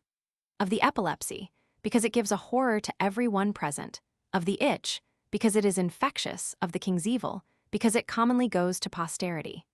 Men always consider the sentiments of others in their judgment of themselves. This has evidently appeared in some of the foregoing reasonings, and will appear still more evidently and be more fully explained afterwards. Sect, Roman 9 of external advantages and disadvantages. But though pride and humility have the qualities of our mind and body that is self, for their natural and more immediate causes, we find by experience that there are many other objects which produce these affections, and that the primary one is, in some measure, obscured and lost by the multiplicity of foreign and extrinsic. We found a vanity upon houses, gardens, equipages, as well as upon personal merit and accomplishments. And though these external advantages be in themselves widely distant from thought or a person, yet they considerably influence even a passion, which is directed to that as its ultimate object. This happens when external objects acquire any particular relation to ourselves and are associated or connected with us.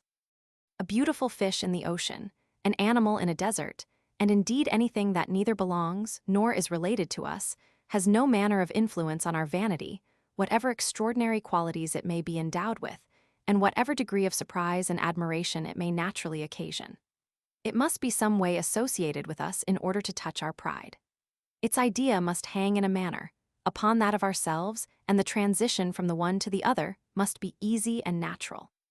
But here it is remarkable that though the relation of resemblance operates upon the mind in the same manner as contiguity and causation, in conveying us from one idea to another, yet it is seldom a foundation either of pride or of humility.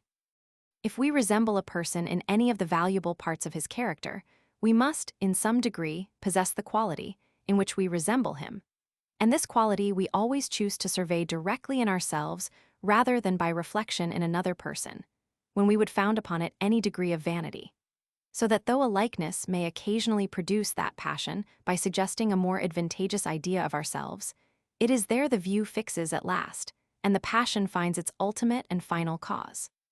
There are instances, indeed, wherein men show a vanity in resembling a great man in his countenance, shape, air, or other minute circumstances, that contribute not in any degree to his reputation. But it must be confessed that this extends not very far, nor is of any considerable moment in these affections. For this I assign the following reason. We can never have a vanity of resembling in trifles any person, unless he be possessed of very shining qualities, which give us a respect and veneration for him. These qualities, then, are, properly speaking, the causes of our vanity by means of their relation to ourselves. Now, after what manner are they related to ourselves? They are parts of the person we value and consequently connected with these trifles, which are also supposed to be parts of him.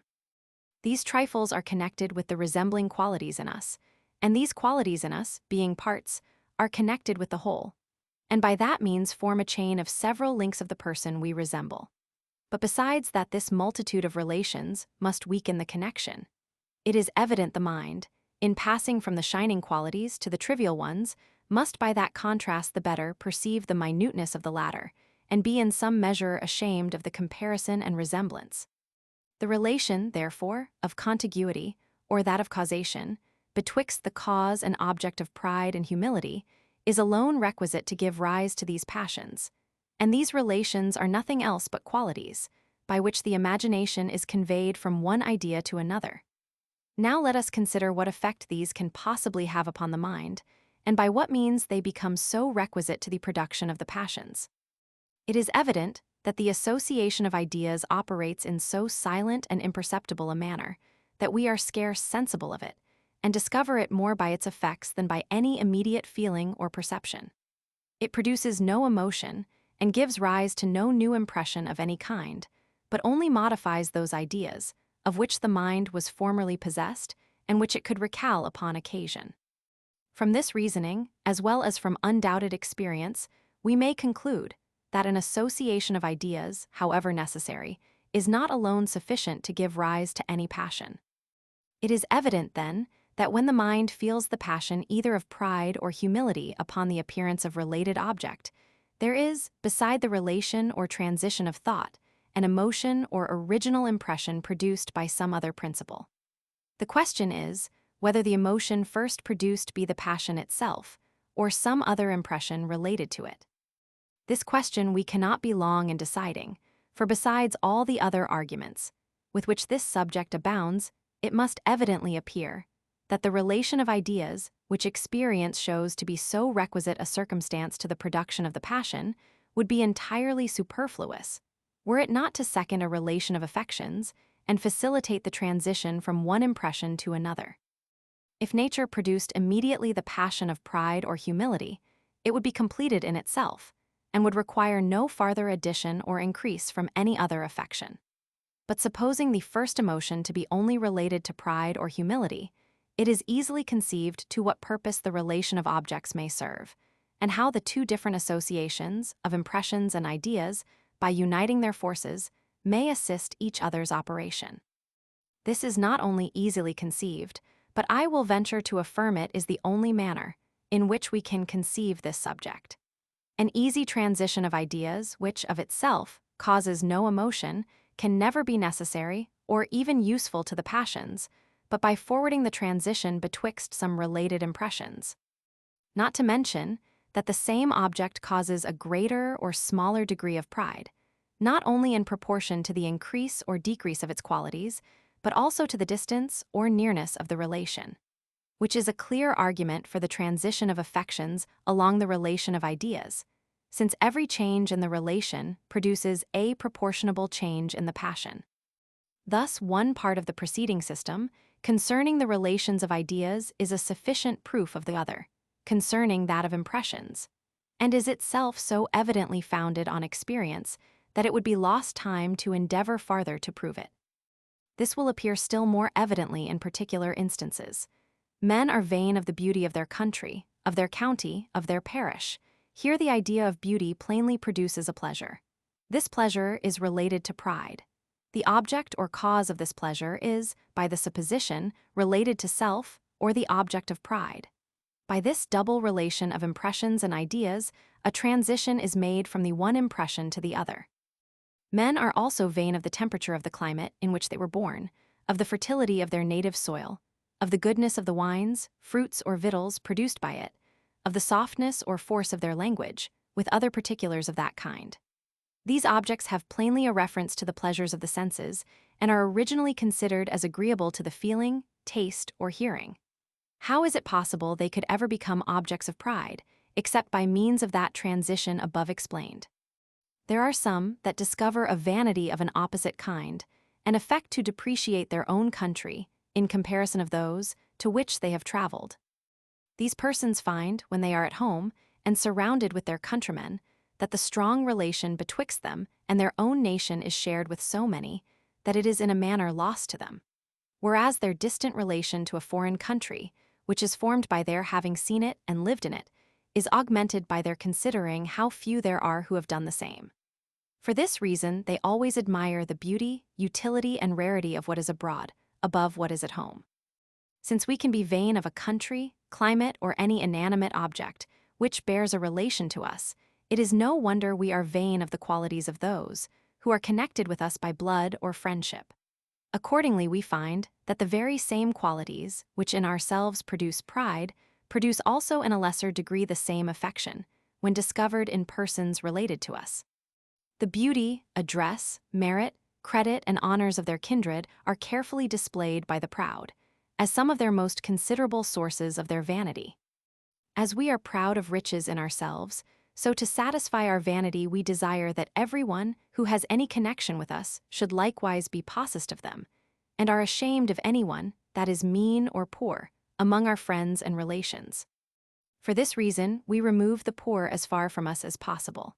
And as we cannot prevent poverty in some distant collaterals, and our forefathers are taken to be our nearest relations, upon this account, everyone affects to be of a good family, and to be descended from a long succession of rich and honorable ancestors.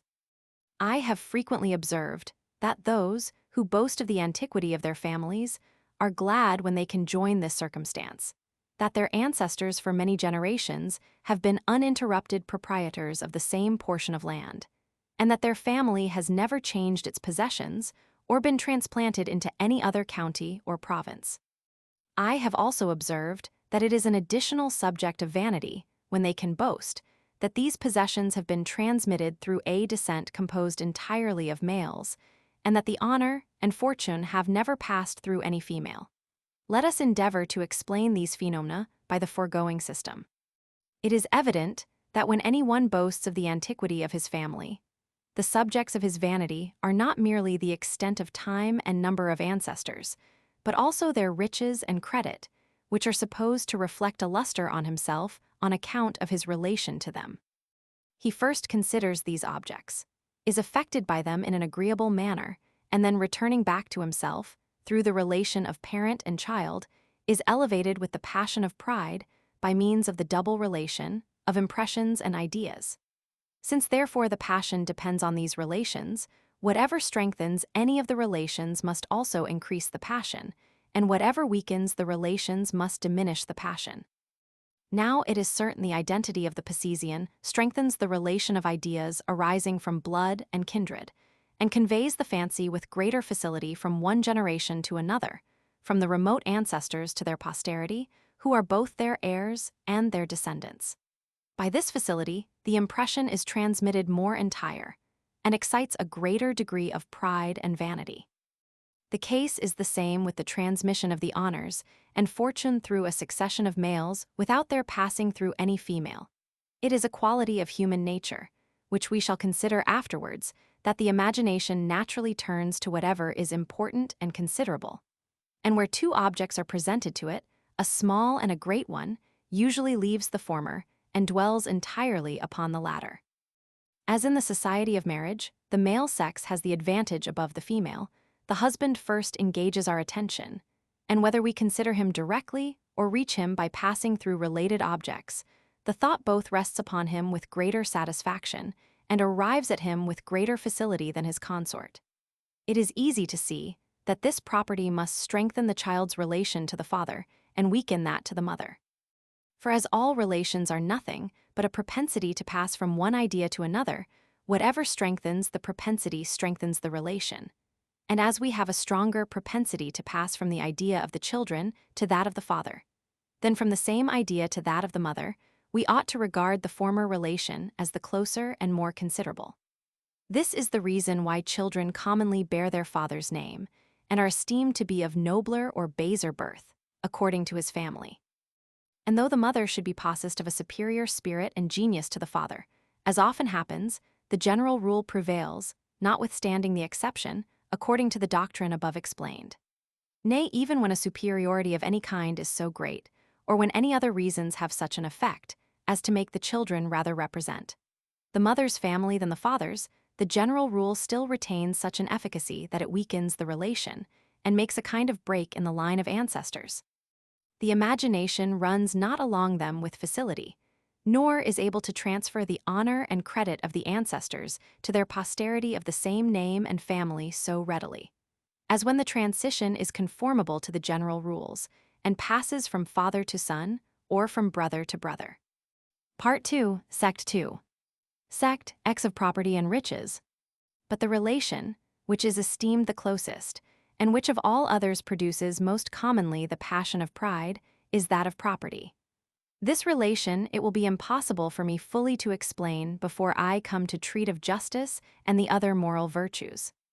It is sufficient to observe on this occasion that property may be defined, such a relation betwixt a person and an object as permits him, but forbids any other, the free use and possession of it, without violating the laws of justice and moral equity. If justice, therefore, be a virtue, which has a natural and original influence on the human mind, property may be looked upon as a particular species of causation, whether we consider the liberty it gives the proprietor to operate as he please upon the object or the advantages which he reaps from it.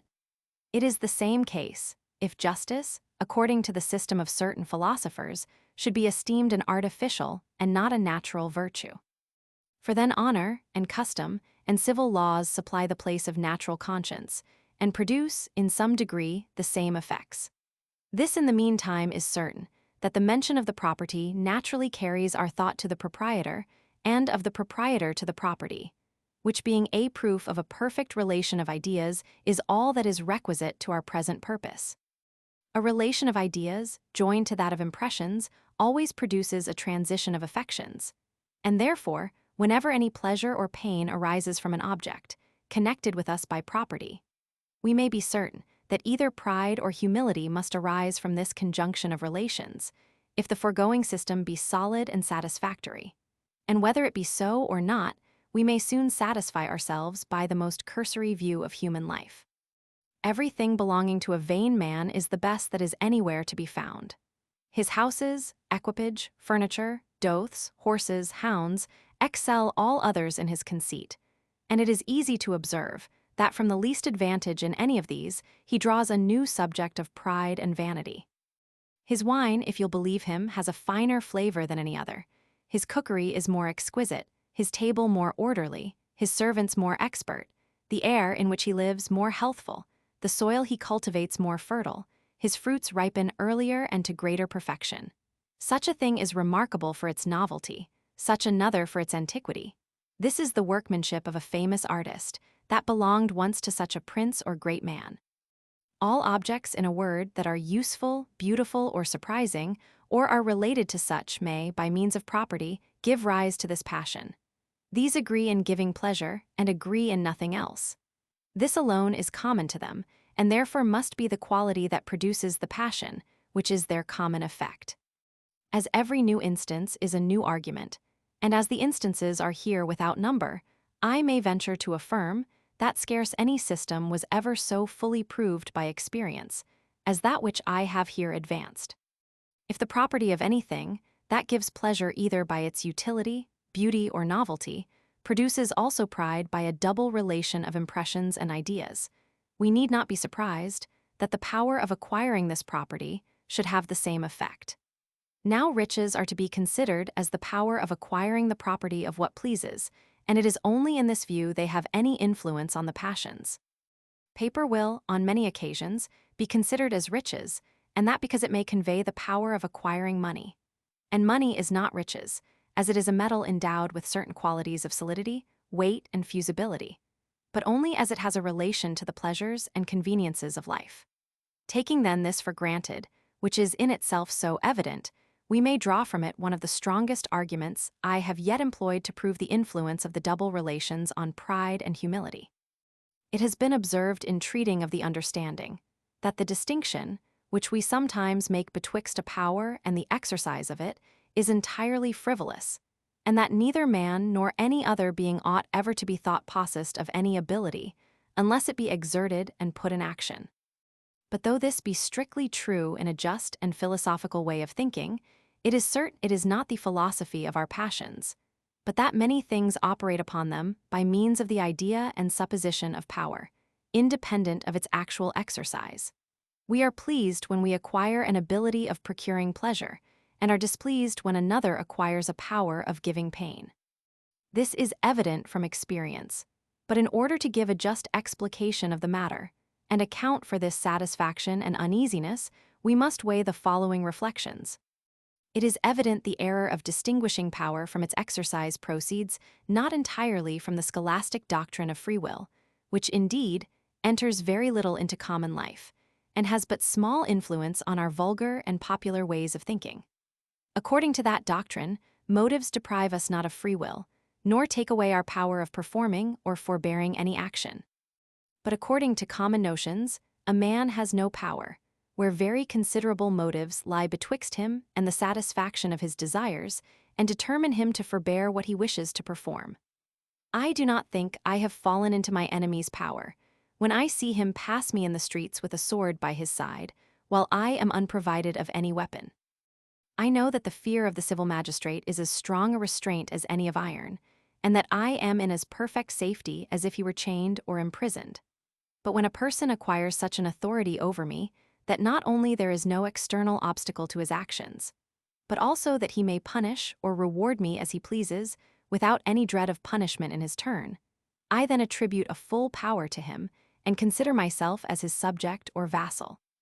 Now if we compare these two cases, that of a person who has very strong motives of interest or safety to forbear any action, and that of another who lies under no such obligation, we shall find, according to the philosophy explained in the foregoing book, that the only known difference betwixt them lies in this, that in the former case we conclude from past experience that the person never will perform that action, and in the latter that he possibly or probably will perform it.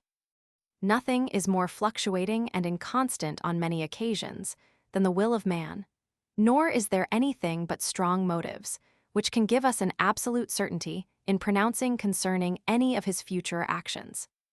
When we see a person free from these motives, we suppose a possibility either of his acting or forbearing.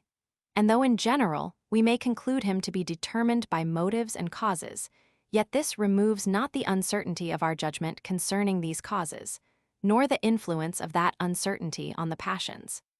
Since therefore we ascribe a power of performing an action to everyone who has no very powerful motive to forbear it, and refuse it to such as have, it may justly be concluded that power has always a reference to its exercise, either actual or probable, and that we consider a person as endowed with any ability when we find from past experience that it is probable, or at least possible, he may exert it.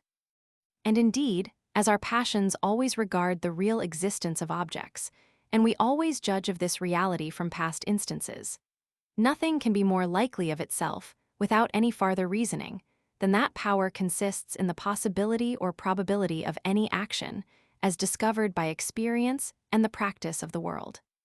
Now it is evident that wherever a person is in such a situation with regard to me, that there is no very powerful motive to deter him from injuring me, and consequently it is uncertain whether he will injure me or not, I must be uneasy in such a situation, and cannot consider the possibility or probability of that injury without a sensible concern. The passions are not only affected by such events as are certain and infallible, but also in an inferior degree by such as are possible and contingent. And though perhaps I never really feel any harm, and discover by the event that, philosophically speaking, the person never had any power of harming me, since he did not exert any, this prevents not my uneasiness from the preceding uncertainty. The agreeable passions may here operate as well as the uneasy, and convey a pleasure when I perceive a good to become either possible or probable by the possibility or probability of another's bestowing it on me, upon the removal of any strong motives, which might formerly have hindered him. But we may farther observe that this satisfaction increases when any good approaches in such a manner that it is in one's own power to take or leave it, and there neither is any physical impediment, nor any very strong motive to hinder our enjoyment. As all men desire pleasure, nothing can be more probable than its existence when there is no external obstacle to the producing it, and men perceive no danger in following their inclinations. In that case, their imagination easily anticipates the satisfaction, and conveys the same joy, as if they were persuaded of its real and actual existence. But this accounts not sufficiently for the satisfaction which attends riches. A miser receives delight from his money, that is, from the power it affords him of procuring all the pleasures and conveniences of life, though he knows he has enjoyed his riches for 40 years without ever employing them, and consequently cannot conclude by any species of reasoning that the real existence of these pleasures is nearer than if he were entirely deprived of all his possessions. But though he cannot form any such conclusion in a way of reasoning concerning the nearer approach of the pleasure, it is certain he imagines it to approach nearer, whenever all external obstacles are removed, along with the more powerful motives of interest and danger which oppose it. For farther satisfaction on this head, I must refer to my account of the will, where I shall explain that false sensation of liberty, which makes us imagine we can perform anything that is not very dangerous or destructive. Whenever any other person is under no strong obligations of interest to forbear any pleasure, we judge from experience that the pleasure will exist and that he will probably obtain it. But when ourselves are in that situation, we judge from an illusion of the fancy that the pleasure is still closer and more immediate. The will seems to move easily every way and casts a shadow or image of itself even to that side on which it did not settle. By means of this image, the enjoyment seems to approach nearer to us and gives us the same lively satisfaction, as if it were perfectly certain and unavoidable. Part 3, Sect 2. It will now be easy to draw this whole reasoning to a point, and to prove that when riches produce any pride or vanity in their possessors, as they never fail to do, it is only by means of a double relation of impressions and ideas. The very essence of riches consists in the power of procuring the pleasures and conveniences of life. The very essence of this consists in the probability of its exercise, and in its causing us to anticipate, by a true or false reasoning, the real existence of the pleasure. This anticipation of pleasure is, in itself, a very considerable pleasure. And as its cause is some possession or property, which we enjoy, and which is thereby related to us, we here dearly see all the parts of the foregoing system most exactly and distinctly drawn out before us. For the same reason, that riches cause pleasure and pride, and poverty excites uneasiness and humility, power must produce the former emotions, and slavery the latter. Power or an authority over others makes us capable of satisfying all our desires, as slavery, by subjecting us to the will of others, exposes us to 1,000 wants and mortifications. It is here worth observing that the vanity of power or shame of slavery are much augmented by the consideration of the persons over whom we exercise our authority or who exercise it over us. For supposing it possible to frame statues of such an admirable mechanism that they could move and act in obedience to the will, it is evident the possession of them would give pleasure and pride, but not to such a degree as the same authority, when exerted over sensible and rational creatures, whose condition, being compared to our own, makes it seem more agreeable and honorable. Comparison is in every case a sure method of augmenting our esteem of anything. A rich man feels the felicity of his condition better by opposing it to that of a beggar. But there is a peculiar advantage in power, by the contrast, which is, in a manner presented to us, betwixt ourselves and the person we command. The comparison is obvious and natural. The imagination finds it in the very subject. The passage of the thought to its conception is smooth and easy. And that this circumstance has a considerable effect in augmenting its influence will appear afterwards in examining the nature of malice and envy. Sect, I have the love of fame. But beside these original causes of pride and humility, there is a secondary one in the opinions of others, which has an equal influence on the affections. Our reputation, our character, our name are considerations of vast weight and importance, and even the other causes of pride, virtue, beauty, and riches, have little influence when not seconded by the opinions and sentiments of others. In order to account for this phenomenon, it will be necessary to take some compass, and first explain the nature of sympathy.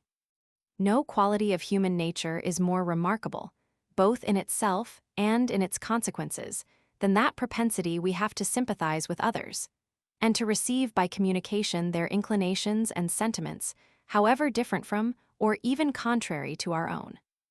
This is not only conspicuous in children, who implicitly embrace every opinion proposed to them, but also in men of the greatest judgment and understanding, who find it very difficult to follow their own reason or inclination in opposition to that of their friends and daily companions.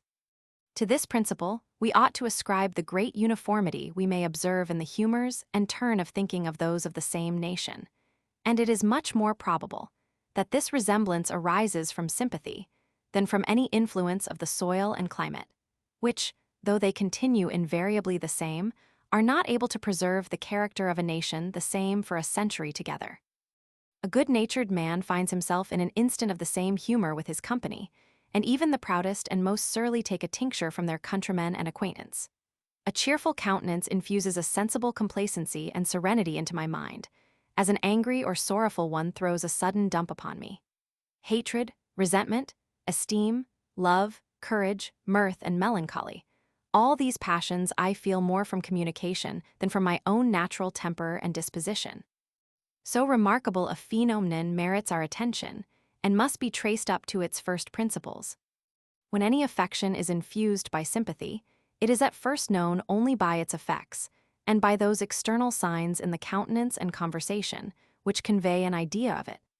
This idea is presently converted into an impression, and acquires such a degree of force and vivacity as to become the very passion itself, and produce an equal emotion as any original affection.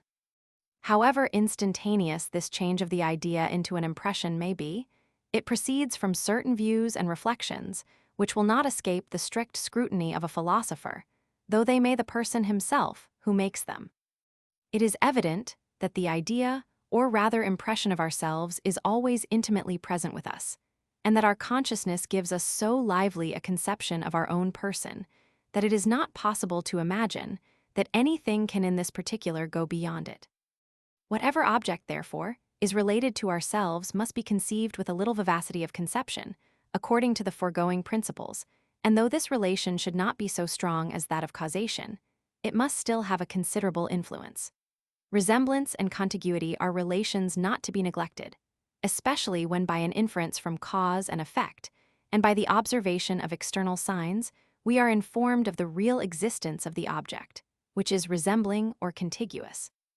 Now it is obvious that nature has preserved a great resemblance among all human creatures, and that we never remark any passion or principle in others, of which, in some degree or other, we may not find a parallel in ourselves. The case is the same with the fabric of the mind as with that of the body. However the parts may differ in shape or size, their structure and composition are in general the same. There is a very remarkable resemblance, which preserves itself amidst all their variety. And this resemblance must very much contribute to make us enter into the sentiments of others, and embrace them with facility and pleasure.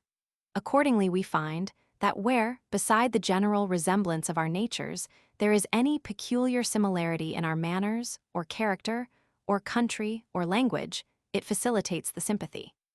The stronger the relation is betwixt ourselves and any object, the more easily does the imagination make the transition, and convey to the related idea the vivacity of conception, with which we always form the idea of our own person. Nor is resemblance the only relation which has this effect, but receives new force from other relations that may accompany it. The sentiments of others have little influence when far removed from us and require the relation of contiguity to make them communicate themselves entirely. The relations of blood, being a species of causation, may sometimes contribute to the same effect, as also acquaintance, which operates in the same manner with education and custom, as we shall see more fully afterwards. All these relations, when united together, convey the impression or consciousness of our own person to the idea of the sentiments or passions of others, and makes us conceive them in the strongest and most lively manner. Part 2, Sect 4. It has been remarked in the beginning of this treatise that all ideas are borrowed from impressions, and that these two kinds of perceptions differ only in the degrees of force and vivacity with which they strike upon the soul. The component part of ideas and impressions are precisely alike. The manner and order of their appearance may be the same.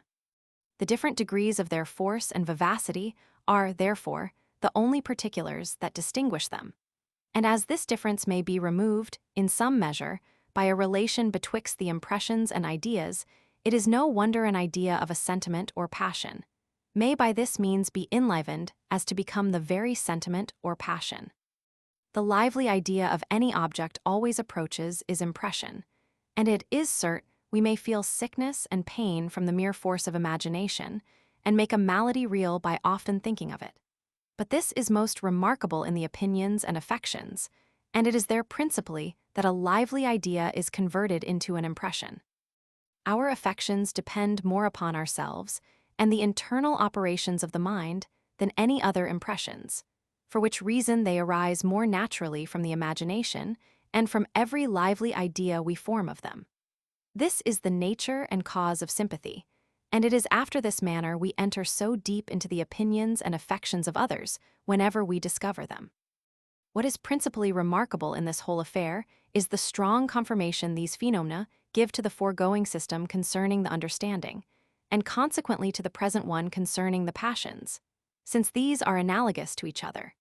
It is indeed evident that when we sympathize with the passions and sentiments of others, these movements appear at first in our mind as mere ideas, and are conceived to belong to another person, as we conceive any other matter of fact. It is also evident that the ideas of the affections of others are converted into the very impressions they represent, and that the passions arise in conformity to the images we form of them. All this is an object of the plainest experience, and depends not on any hypothesis of philosophy. That science can only be admitted to explain the phenomena, though at the same time it must be confessed they are so clear of themselves that there is but little occasion to employ it. For besides the relation of cause and effect, by which we are convinced of the reality of the passion with which we sympathize, besides this, I say, we must be assisted by the relations of resemblance and contiguity in order to feel the sympathy in its full perfection. And since these relations can entirely convert an idea into an impression and convey the vivacity of the latter into the former, so perfectly as to lose nothing of it in the transition, we may easily conceive how the relation of cause and effect alone may serve to strengthen and enliven an idea. In sympathy, there is an evident conversion of an idea into an impression. This conversion arises from the relation of objects to ourself. Our self is always intimately present to us. Let us compare all these circumstances, and we shall find that sympathy is exactly correspondent to the operations of our understanding, and even contains something more surprising and extraordinary. It is now time to turn our view from the general consideration of sympathy to its influence on pride and humility when these passions arise from praise and blame, from reputation and infamy. We may observe that no person is ever praised by another for any quality, which would not, if real, produce of itself a pride in the person possessed of it. The eulogiums either turn upon his power, or riches, or family, or virtue, all of which are subjects of vanity that we have already explained and accounted for. It is certain, then, that if a person considered himself in the same light in which he appears to his admirer, he would first receive a separate pleasure, and afterwards a pride or self-satisfaction, according to the hypothesis above explained. Now nothing is more natural than for us to embrace the opinions of others in this particular, both from sympathy, which renders all their sentiments intimately present to us, and from reasoning, which makes us regard their judgment as a kind of argument for what they affirm. These two principles of authority and sympathy influence almost all our opinions, but must have a peculiar influence when we judge of our own worth and character. Such judgments are always attended with passion, and nothing tends more to disturb our understanding and precipitate us into any opinions, however unreasonable, than their connection with passion, which diffuses itself over the imagination and gives an additional force to every related idea. To which we may add, that being conscious of great partiality in our own favor, we are peculiarly pleased with anything that confirms the good opinion we have of ourselves, and are easily shocked with whatever opposes it. Book 1, Part 3, Sect 10. All this appears very probable in theory, but in order to bestow a full certainty on this reasoning, we must examine the phenomena of the passions and see if they agree with it. Among these phenomena, we may esteem it a very favorable one to our present purposes that though fame in general be agreeable, yet we receive a much greater satisfaction from the approbation of those whom we ourselves esteem and approve of than of those whom we hate and despise. In like measure, we are principally mortified with the contempt of persons, upon whose judgment we set some value, and are, in a peat measure, indifferent about the opinions of the rest of mankind. But if the mind received from any original instinct a desire of fame and aversion to infamy, fame and infamy would influence us without distinction, and every opinion, according as it were favorable or unfavorable, would equally excite that desire or aversion. The judgment of a fool is the judgment of another person, as well as that of a wise man, and is only inferior in its influence on our own judgment. We are not only better pleased with the approbation of a wise man than with that of a fool, but receive an additional satisfaction from the former, when it is obtained after a long and intimate acquaintance. This is accounted for after the same manner. The praises of others never give us much pleasure, unless they concur with our own opinion and extol us for those qualities in which we chiefly excel. A mere soldier little values the character of eloquence, a gownsman of courage, a bishop of humor, or a merchant of learning. Whatever esteem a man may have for any quality, abstractedly considered, when he is conscious, he is not possessed of it.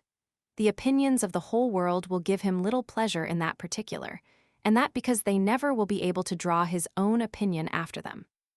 Nothing is more usual than for men of good families, but narrow circumstances, to leave their friends and country, and rather seek their livelihood by mean and mechanical employments among strangers, than among those who are acquainted with their birth and education. We shall be unknown, say they, where we go. No body will suspect from what family we are sprung. We shall be removed from all our friends and acquaintance, and our poverty and meanness will by that means sit more easy upon us. In examining these sentiments, I find they afford many very convincing arguments for my present purpose. First, we may infer from them that the uneasiness of being contemned depends on sympathy, and that sympathy depends on the relation of objects to ourselves. Since we are most uneasy under the contempt of persons, who are both related to us by blood and contiguous in place. Hence, we seek to diminish this sympathy and uneasiness by separating these relations and placing ourselves in a contiguity to strangers and at a distance from relations. Secondly, we may conclude that relations are requisite to sympathy, not absolutely considered as relations, but by their influence in converting our ideas of the sentiments of others into the very sentiments, by means of the association betwixt the idea of their persons and that of our own. For here the relations of kindred and contiguity both subsist, but not being united in the same persons, they contribute in a less degree to the sympathy. Thirdly, this very circumstance of the diminution of sympathy by the separation of relations is worthy of our attention.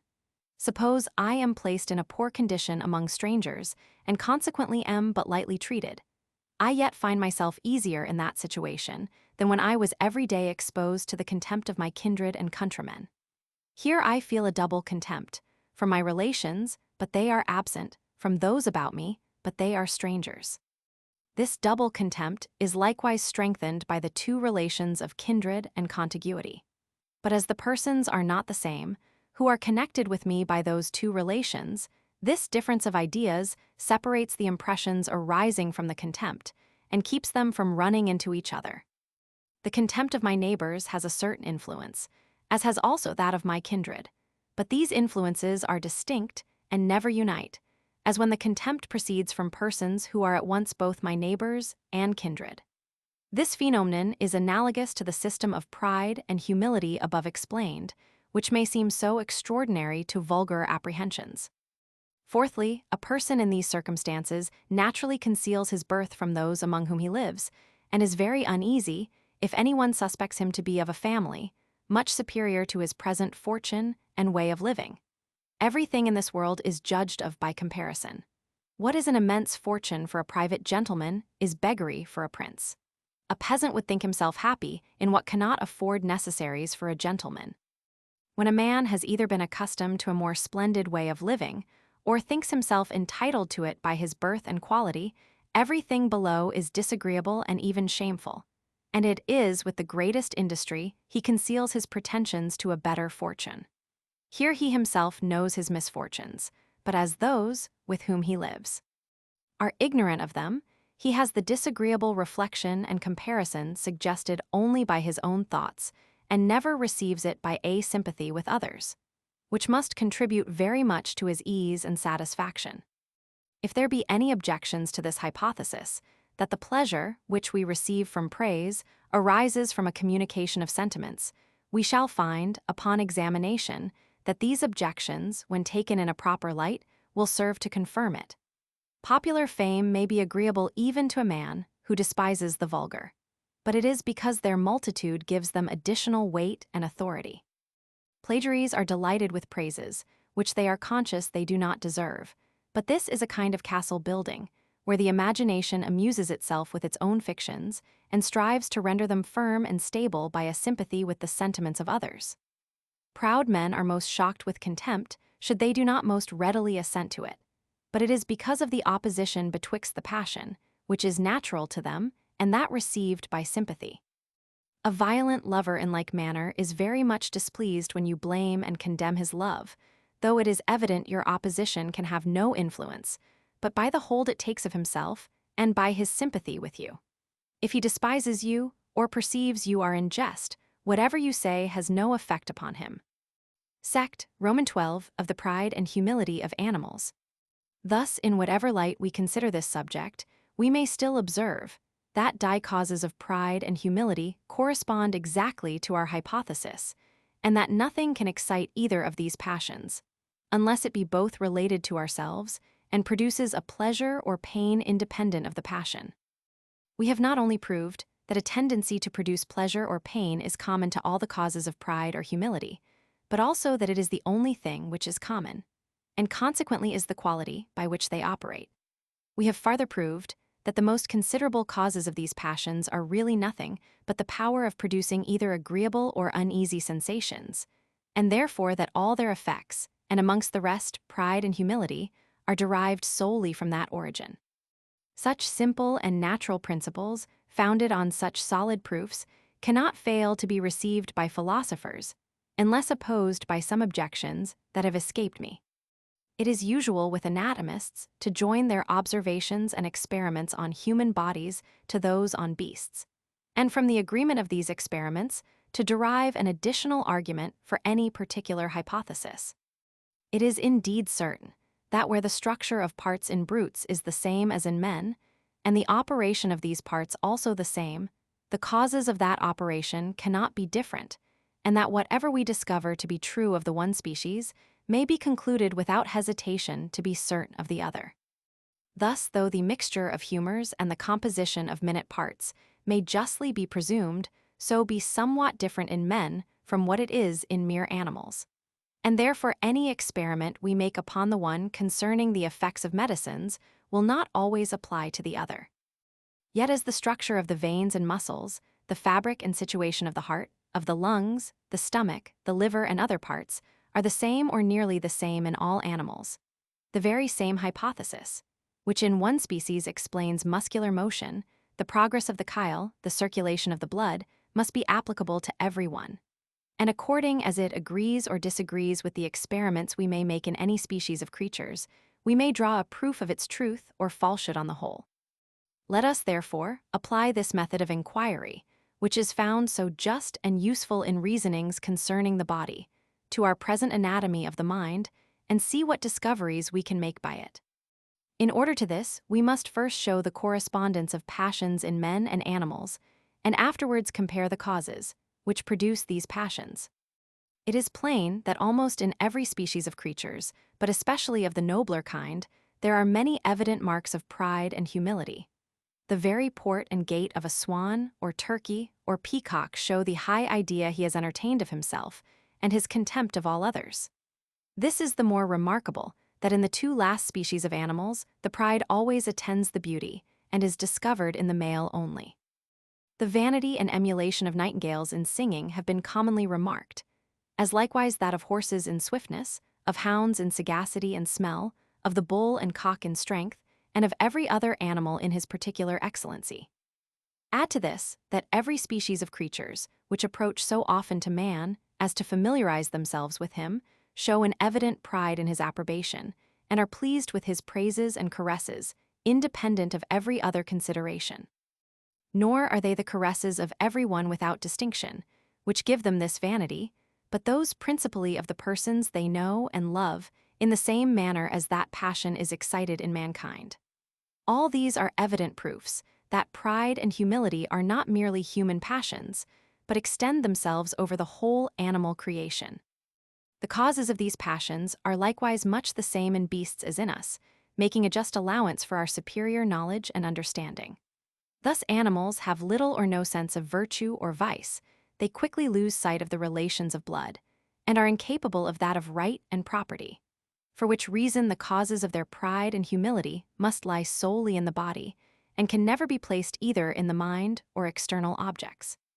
But so far as regards the body, the same qualities cause pride in the animal as in the human kind, and it is on beauty, strength, swiftness, or some other useful or agreeable quality that this passion is always founded.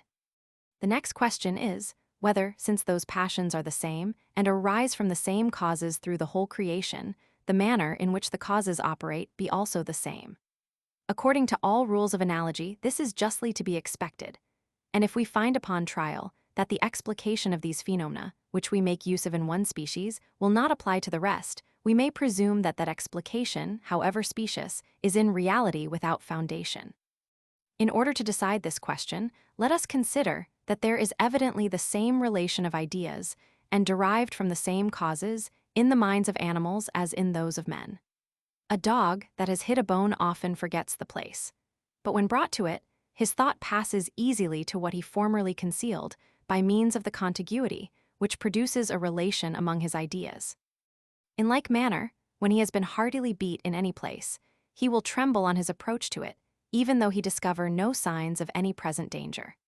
The effects of resemblance are not so remarkable, but as that relation makes a considerable ingredient in causation, of which all animals show so evident a judgment, we may conclude that the three relations of resemblance, contiguity, and causation operate in the same manner upon beasts as upon human creatures. There are also instances of the relation of impressions, sufficient to convince us that there is an union of certain affections with each other in the inferior species of creatures as well as in the superior, and that their minds are frequently conveyed through a series of connected emotions. A dog, when elevated with joy, runs naturally into love and kindness, whether of his master or of the sex. In like manner, when full of pain and sorrow, he becomes quarrelsome and ill-natured, and that passion, which at first was grief, is by the smallest occasion converted into anger. Thus all the internal principles that are necessary in us to produce either pride or humility are common to all creatures. And since the causes, which excite these passions, are likewise the same, we may justly conclude that these causes operate after the same manner through the whole animal creation. My hypothesis is so simple and supposes so little reflection and judgment that it is applicable to every sensible creature, which must not only be allowed to be a convincing proof of its veracity, but, I am confident, will be found an objection to every other system. Part 2 of Love and Hatred. Sect, I have the object and causes of love and hatred. It is altogether impossible to give any definition of the passions of love and hatred, and that because they produce merely a simple impression, without any mixture or composition. 'Twould be as unnecessary to attempt any description of them, drawn from their nature, origin, causes, and objects, and that both because these are the subjects of our present inquiry, and because these passions of themselves are sufficiently known from our common feeling and experience. This we have already observed concerning pride and humility, and here repeat it concerning love and hatred. And indeed, there is so great a resemblance betwixt these two sets of passions, that we shall be obliged to begin with a kind of abridgment of our reasonings concerning the former, in order to explain the latter. As the immediate object of pride and humility is self, or that identical person, of whose thoughts, actions, and sensations we are intimately conscious, so the object of love and hatred is some other person, of whose thoughts, actions, and sensations we are not conscious. This is sufficiently evident from experience. Our love and hatred are always directed to some sensible being external to us, and when we talk of self-love, it is not in a proper sense, nor has the sensation it produces anything in common with that tender emotion which is excited by a friend or mistress. It is the same case with hatred. We may be mortified by our own faults and follies, but never feel any anger or hatred except from the injuries of others. But though the object of love and hatred be always some other person, it is plain that the object is not, properly speaking, the cause of these passions, or alone sufficient to excite them. For since love and hatred are directly contrary in their sensation, and have the same object in common, if that object were also their cause, it would produce these opposite passions in an equal degree. And as they must, from the very first moment, destroy each other, none of them would ever be able to make its appearance. There must, therefore, be some cause different from the object. If we consider the causes of love and hatred, we shall find they are very much diversified, and have not many things in common. The virtue, knowledge, wit, good sense, good humor of any person produce love and esteem, as the opposite qualities, hatred and contempt. The same passions arise from bodily accomplishments, such as beauty, force, swiftness, dexterity, and from their contraries, as likewise from the external advantages and disadvantages of family, possession, clothes, nation, and climate. There is not one of these objects, but what by its different qualities may produce love and esteem, or hatred and contempt. From the view of these causes, we may derive a new distinction betwixt the quality that operates and the subject on which it is placed. A prince that is possessed of a stately palace commands the esteem of the people upon that account, and that first by the beauty of the palace, and secondly by the relation of property which connects it with him. The removal of either of these destroys the passion, which evidently proves that the cause is a compounded one. 'Twould be tedious to trace the passions of love and hatred through all the observations which we have formed concerning pride and humility, and which are equally applicable to both sets of passions. 'Twill be sufficient to remark in general that the object of love and hatred is evidently some thinking person, and that the sensation of the former passion is always agreeable and of the latter uneasy. We may also suppose with some show of probability that the cause of both these passions is always related to a thinking being, and that the cause of the former produce a separate pleasure and of the latter a separate uneasiness. One of these suppositions, viz., that the cause of love and hatred must be related to a person or thinking being in order to produce these passions, is not only probable, but too evident to be contested. Virtue and vice, when considered in the abstract, beauty and deformity when placed on inanimate objects, poverty and riches when belonging to a third person, excite no degree of love or hatred, esteem or contempt towards those who have no relation to them. A person looking out at a window sees me in the street and beyond me a beautiful palace, with which I have no concern. I believe none will pretend that this person will pay me the same respect as if I were owner of the palace. It is not so evident at first sight that a relation of impressions is requisite to these passions, and that because in the transition the one impression is so much confounded with the other, that they become in a manner undistinguishable. But as in pride and humility, we have easily been able to make the separation, and to prove that every cause of these passions produces a separate pain or pleasure, I might here observe the same method with the same success, in examining particularly the several causes of love and hatred. But as I hasten a full and decisive proof of these systems, I delay this examination for a moment, and in the meantime shall endeavor to convert to my present purpose all my reasonings concerning pride and humility by an argument that is founded on unquestionable examination. There are few persons that are satisfied with their own character, or genius, or fortune, who are nor desirous of showing themselves to the world, and of acquiring the love and approbation of mankind. Now it is evident that the very same qualities and circumstances, which are the causes of pride or self-esteem, are also the causes of vanity or the desire of reputation, and that we always put to view those particulars with which in ourselves we are best satisfied. But if love and esteem were not produced by the same qualities as pride, according as these qualities are related to ourselves or others, this method of proceeding would be very absurd, nor could men expect a correspondence in the sentiments of every other person with those themselves have entertained. It is true, few can form exact systems of the passions or make reflections on their general nature and resemblances. But without such a progress in philosophy, we are not subject to many mistakes in this particular, but are sufficiently guided by common experience as well as by a kind of presentation, which tells us what will operate on others by what we feel immediately in ourselves. Since then the same qualities that produce pride or humility cause love or hatred, all the arguments that have been employed to prove that the causes of the former passions excite a pain or pleasure independent of the passion will be applicable with equal evidence to the causes of the latter. Sect, Roman 2, experiments to confirm this system.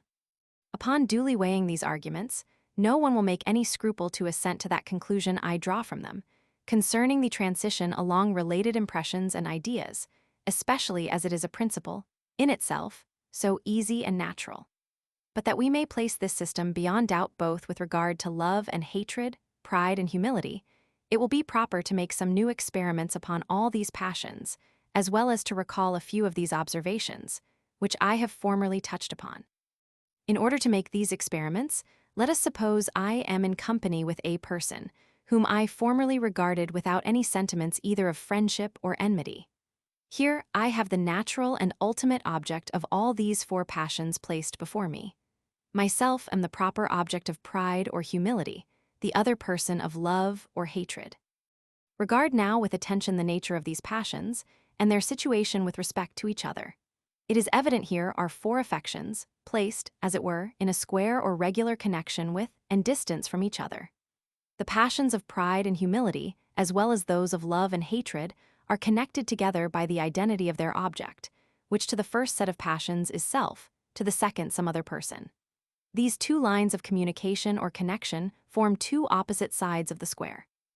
Again, pride and love are agreeable passions, hatred and humility uneasy. This similitude of sensation betwixt pride and love, and that betwixt humility and hatred form a new connection and may be considered as the other two sides of the square. Upon the whole, Pride is connected with humility, love with hatred, by their objects or ideas. Pride with love, humility with hatred, by their sensations or impressions. I say then that nothing can produce any of these passions without bearing it a double relation, viz., of ideas to the object of the passion, and of sensation to the passion itself. This we must prove by our experiments. First experiment. To proceed with the greater order in these experiments, let us first suppose that being placed in the situation above mentioned, viz., in company with some other person, there is an object presented that has no relation either of impressions or ideas to any of these passions. Thus suppose we regard together an ordinary stone or other common object belonging to neither of us and causing of itself no emotion or independent pain and pleasure. It is evident such an object will produce none of these four passions. Let us try it upon each of them successively. Let us apply it to love, to hatred, to humility, to pride. None of them ever arises in the smallest degree imaginable. Let us change the object as oft as we please, provided still we choose one that has neither of these two relations. Let us repeat the experiment in all the dispositions of which the mind is susceptible. No object in the vast variety of nature will, in any disposition, produce any passion without these relations. Second experiment. Since an object that wants both these relations can never produce any passion, let us bestow on it only one of these relations, and see what will follow. Thus suppose I regard a stone or any common object that belongs either to me or my companion, and by that means acquires a relation of ideas to the object of the passions. It is plain that to consider the matter a priori, no emotion of any kind can reasonably be expected. For besides that a relation of ideas operates secretly and calmly on the mind, it bestows an equal impulse towards the opposite passions of pride and humility, love and hatred, according as the object belongs to ourselves or others, which opposition of the passions must destroy both, and leave the mind perfectly free from any affection or emotion. This reasoning a priori is confirmed by experience. No trivial or vulgar object that causes not a pain or pleasure, independent of the passion, will ever, by its property or other relations either to ourselves or others, be able to produce the affections of pride or humility, love or hatred. Third experiment. It is evident, therefore, that a relation of ideas is not able alone to give rise to these affections. Let us now remove this relation, and in its stead place a relation of impressions by presenting an object which is agreeable or disagreeable, but has no relation either to ourself or companion, and let us observe the consequences. To consider the matter first a priori, as in the preceding experiment, we may conclude that the object will have a small but an uncertain connection with these passions.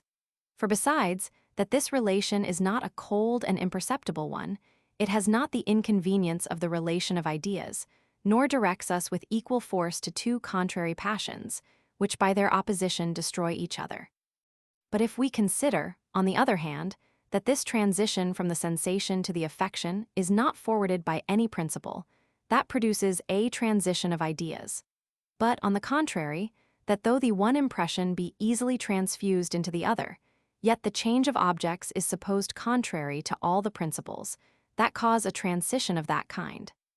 We may from thence infer that nothing will ever be a steady or durable cause of any passion, that is connected with the passion merely by a relation of impressions. What our reason would conclude from analogy, after balancing these arguments, would be that an object which produces pleasure or uneasiness, but has no manner of connection either with ourselves or others, may give such a turn to the disposition, as that may naturally fall into pride or love, humility or hatred, and search for other objects, upon which by a double relation, it can found these affections. But that an object, which has only one of these relations, though the most advantageous one, can never give rise to any constant and established passion. Most fortunately, all this reasoning is found to be exactly conformable to experience and the phenomena of the passions. Suppose I were traveling with a companion through a country to which we are both utter strangers. It is evident that if the prospects be beautiful, the roads agreeable, and the inns commodious, this may put me into good humor both with myself and fellow traveler.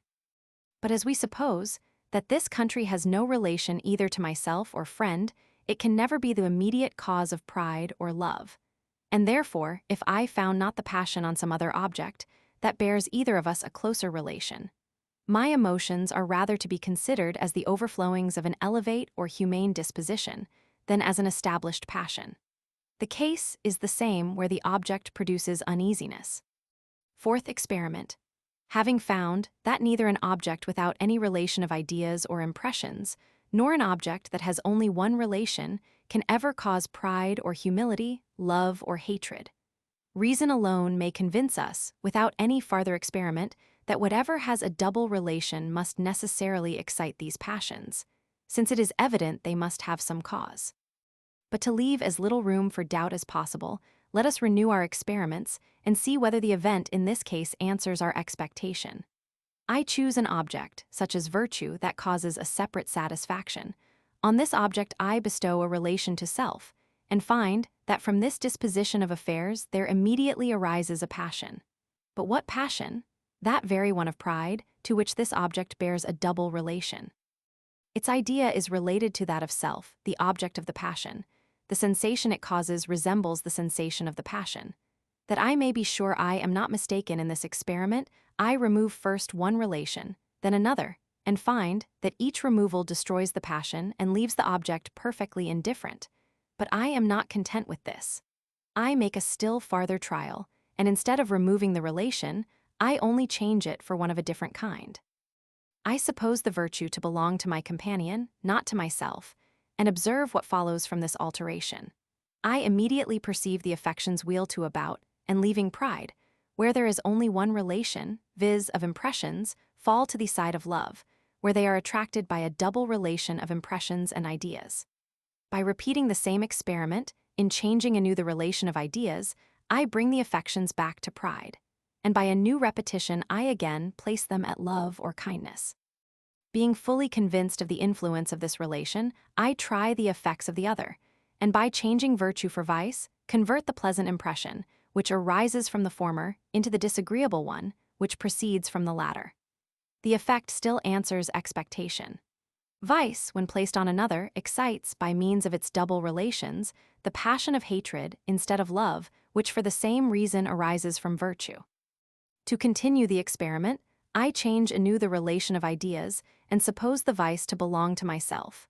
What follows? What is usual? A subsequent change of the passion from hatred to humility. This humility I convert into pride by a new change of the impression, and find after all that I have completed the round, and have by these changes brought back the passion to that very situation in which I first found it. But to make the matter still more certain, I alter the object, and instead of vice and virtue make the trial upon beauty and deformity, riches and poverty, power and servitude. Each of these objects runs the circle of the passions in the same manner, by a change of their relations, and in whatever order we proceed, whether through pride, love, hatred, humility, or through humility, hatred, love, pride, the experiment is not in the least diversified. Esteem and contempt, indeed, arise on some occasions instead of love and hatred, but these are at the bottom the same passions, only diversified by some causes, which we shall explain afterwards. Fifth experiment. To give greater authority to these experiments, let us change the situation of affairs as much as possible, and place the passions and objects in all the different positions of which they are susceptible.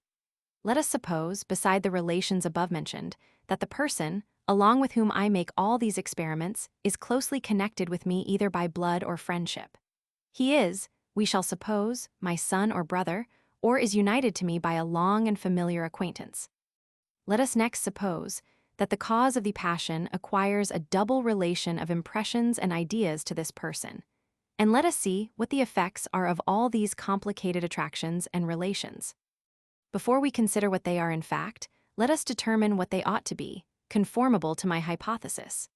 It is plain that, according as the impression is either pleasant or uneasy, the passion of love or hatred must arise towards the person, who is thus connected to the cause of the impression by these double relations, which I have all along required. The virtue of a brother must make me love him, as his vice or infamy must excite the contrary passion. But to judge only from the situation of affairs, I should not expect that the affections would rest there and never transfuse themselves into any other impression. As there is here a person, who by means of a double relation is the object of my passion, the very same reasoning leads me to think the passion will be carried farther. The person has a relation of ideas to myself, according to the supposition.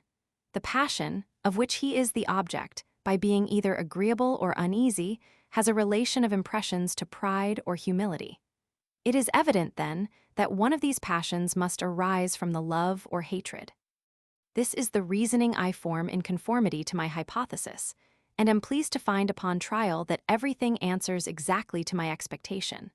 The virtue or vice of a son or brother not only excites love or hatred, but by a new transition, from similar causes, gives rise to pride or humility. Nothing causes greater vanity than any shining quality in our relations, as nothing mortifies us more than their vice or infamy. This exact conformity of experience to our reasoning is a convincing proof of the solidity of that hypothesis, upon which we reason. Sixth experiment. This evidence will be still augmented if we reverse the experiment and, preserving still the same relations, begin only with a different passion. Suppose that instead of the virtue or vice of a son or brother, which causes first love or hatred and afterwards pride or humility, we place these good or bad qualities on ourselves without any immediate connection with the person who is related to us. Experience shows us that by this change of situation the whole chain is broke, and that the mind is not conveyed from one passion to another, as in the preceding instance. We never love or hate a son or brother for the virtue or vice we discern in ourselves, though it is evident the same qualities in him give us a very sensible pride or humility. The transition from pride or humility to love or hatred is not so natural as from love or hatred to pride or humility. This may at first sight be esteemed contrary to my hypothesis, since the relations of impressions and ideas are in both cases precisely the same. Pride and humility are impressions related to love and hatred. Myself am related to the person. It should therefore be expected that like causes must produce like effects, and a perfect transition arise from the double relation, as in all other cases. This difficulty we may easily solve by the following reflections. It is evident that as we are at all times intimately conscious of ourselves, our sentiments and passions, their ideas must strike upon us with greater vivacity than the ideas of the sentiments and passions of any other person. But everything that strikes upon us with vivacity, and appears in a full and strong light, forces itself, in a manner, into our consideration, and becomes present to the mind on the smallest hint and most trivial relation.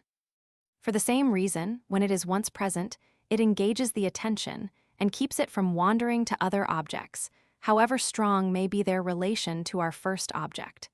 The imagination passes easily from obscure to lively ideas, but with difficulty from lively to obscure.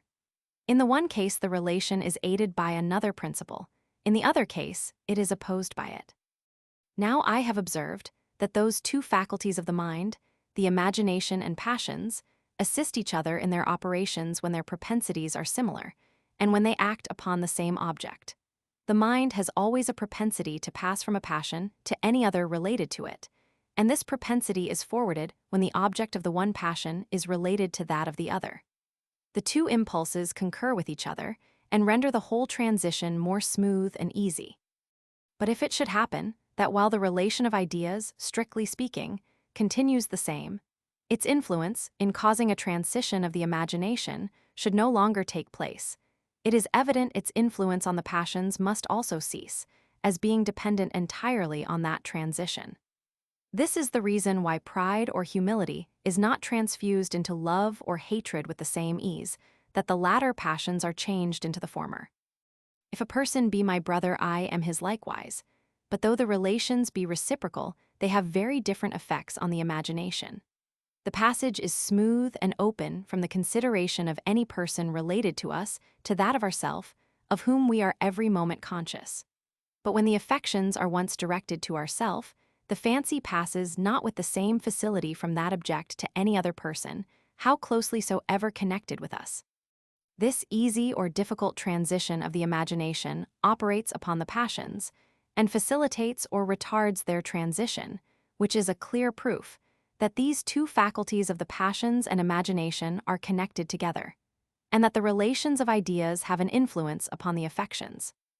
Besides innumerable experiments that prove this, we here find that even when the relation remains, if by any particular circumstance its usual effect upon the fancy in producing an association or transition of ideas is prevented, its usual effect upon the passions in conveying us from one to another is in like manner prevented.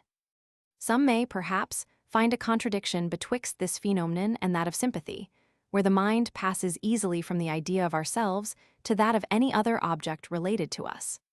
But this difficulty will vanish if we consider that in sympathy our own person is not the object of any passion, nor is there anything that fixes our attention on ourselves, as in the present case, where we are supposed to be actuated with pride or humility. Our self, independent of the perception of every other object, is in reality nothing, for which reason we must turn our view to external objects, and it is natural for us to consider with most attention such as lie contiguous to us or resemble us. But when self is the object of a passion, it is not natural to quit the consideration of it till the passion be exhausted, in which case the double relations of impressions and ideas can no longer operate. Seventh experiment. To put this whole reasoning to a farther trial, let us make a new experiment, and as we have already seen the effects of related passions and ideas, let us here suppose an identity of passions along with a relation of ideas, and let us consider the effects of this new situation. It is evident a transition of the passions from the one object to the other is here in all reason to be expected. Since the relation of ideas is supposed still to continue, an identity of impressions must produce a stronger connection than the most perfect resemblance that can be imagined. If a double relation, therefore, of impressions and ideas is able to produce a transition from one to the other, much more an identity of impressions with a relation of ideas. Accordingly, we find that when we either love or hate any person, the passions seldom continue within their first bounds, but extend themselves towards all the contiguous objects and comprehend the friends and relations of him we love or hate. Nothing is more natural than to bear a kindness to one brother on account of our friendship for another, without any farther examination of his character. A quarrel with one person gives us a hatred for the whole family, though entirely innocent of that which displeases us. Instances of this kind are everywhere to be met with. There is only one difficulty in this experiment, which it will be necessary to account for before we proceed any farther. It is evident that though all passions pass easily from one object to another related to it, yet this transition is made with greater facility, where the more considerable object is first presented and the lesser follows it, than where this order is reversed and the lesser takes the precedence. Thus it is more natural for us to love the son upon account of the father than the father upon account of the son, the servant for the master than the master for the servant, the subject for the prince than the prince for the subject. In like manner, we more readily contract a hatred against a whole family, where our first quarrel is with the head of it, than where we are displeased with a son or servant or some inferior member. In short, our passions, like other objects, descend with greater facility than they ascend.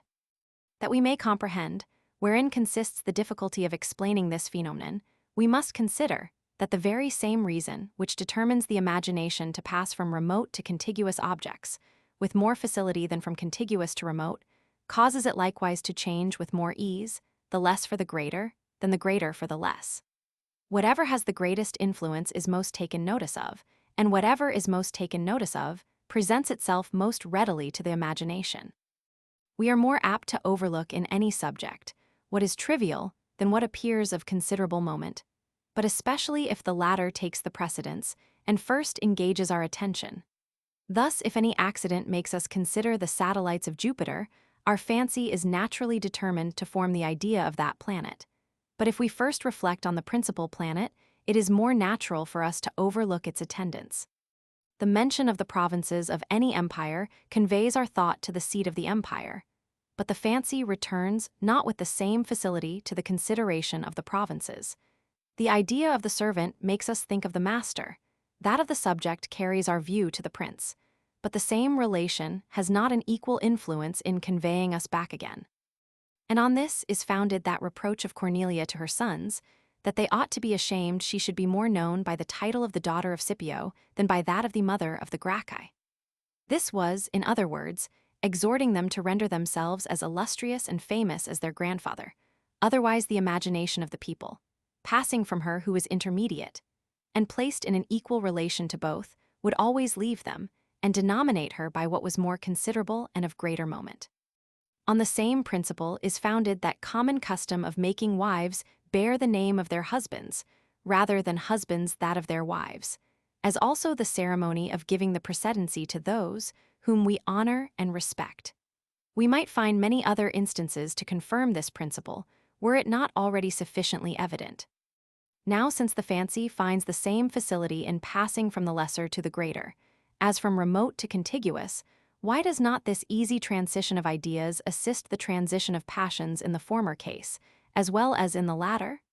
The virtues of a friend or brother produce first love, and then pride, because in that case the imagination passes from remote to contiguous, according to its propensity. Our own virtues produce not first pride, and then love to a friend or brother, because the passage in that case would be from contiguous to remote, contrary to its propensity.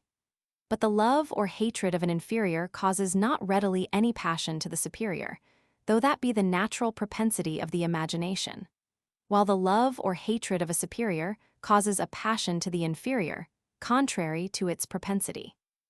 In short, the same facility of transition operates not in the same manner upon superior and inferior as upon contiguous and remote.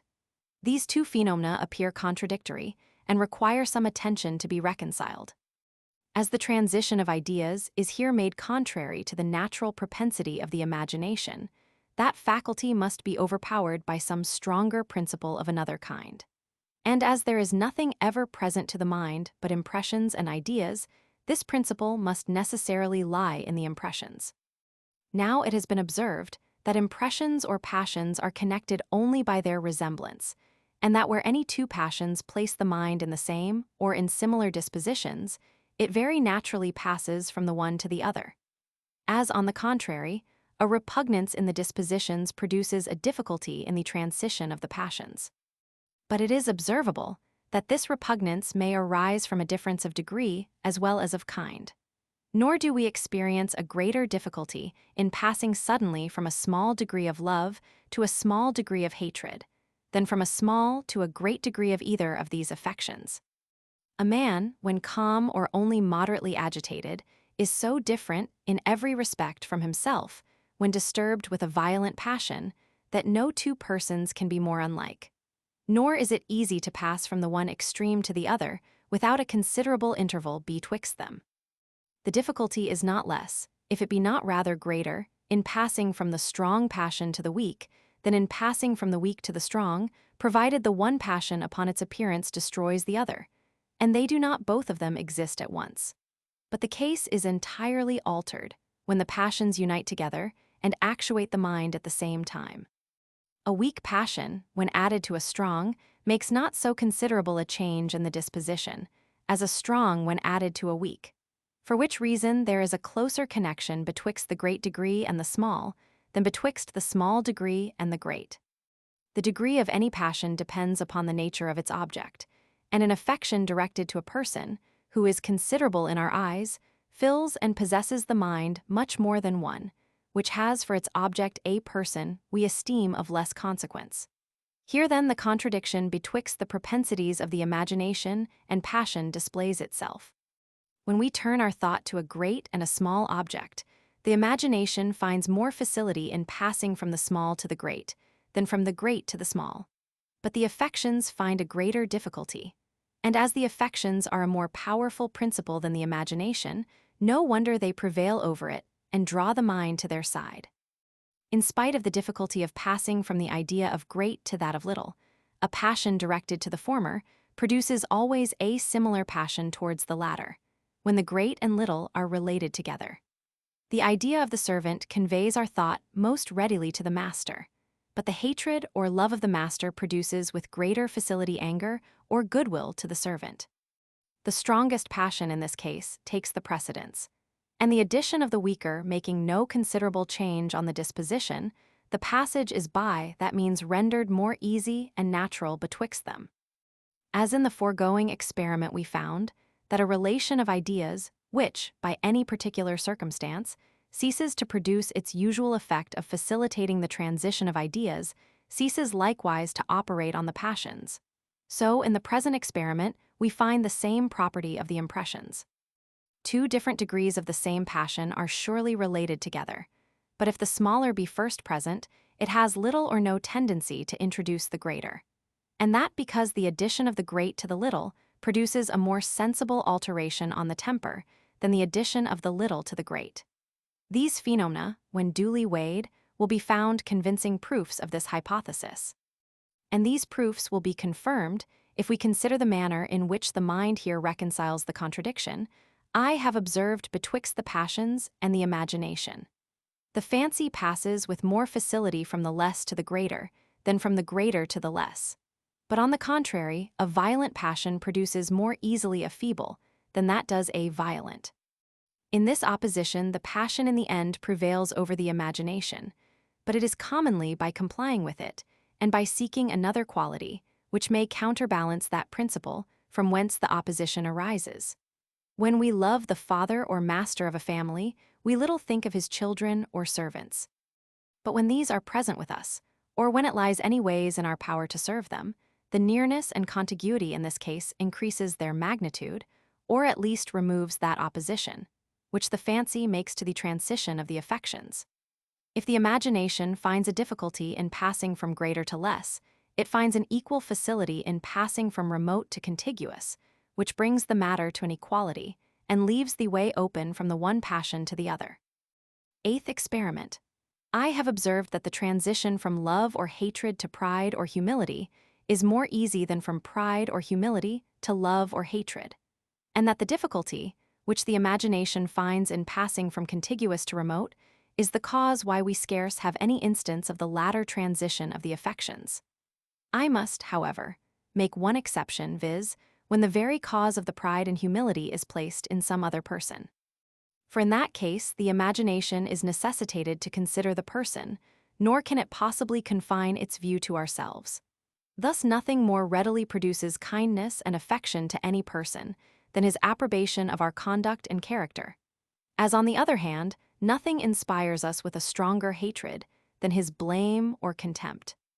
Here it is evident that the original passion is pride or humility, whose object is self, and that this passion is transfused into love or hatred, whose object is some other person, notwithstanding the rule I have already established, that the imagination passes with difficulty from contiguous to remote.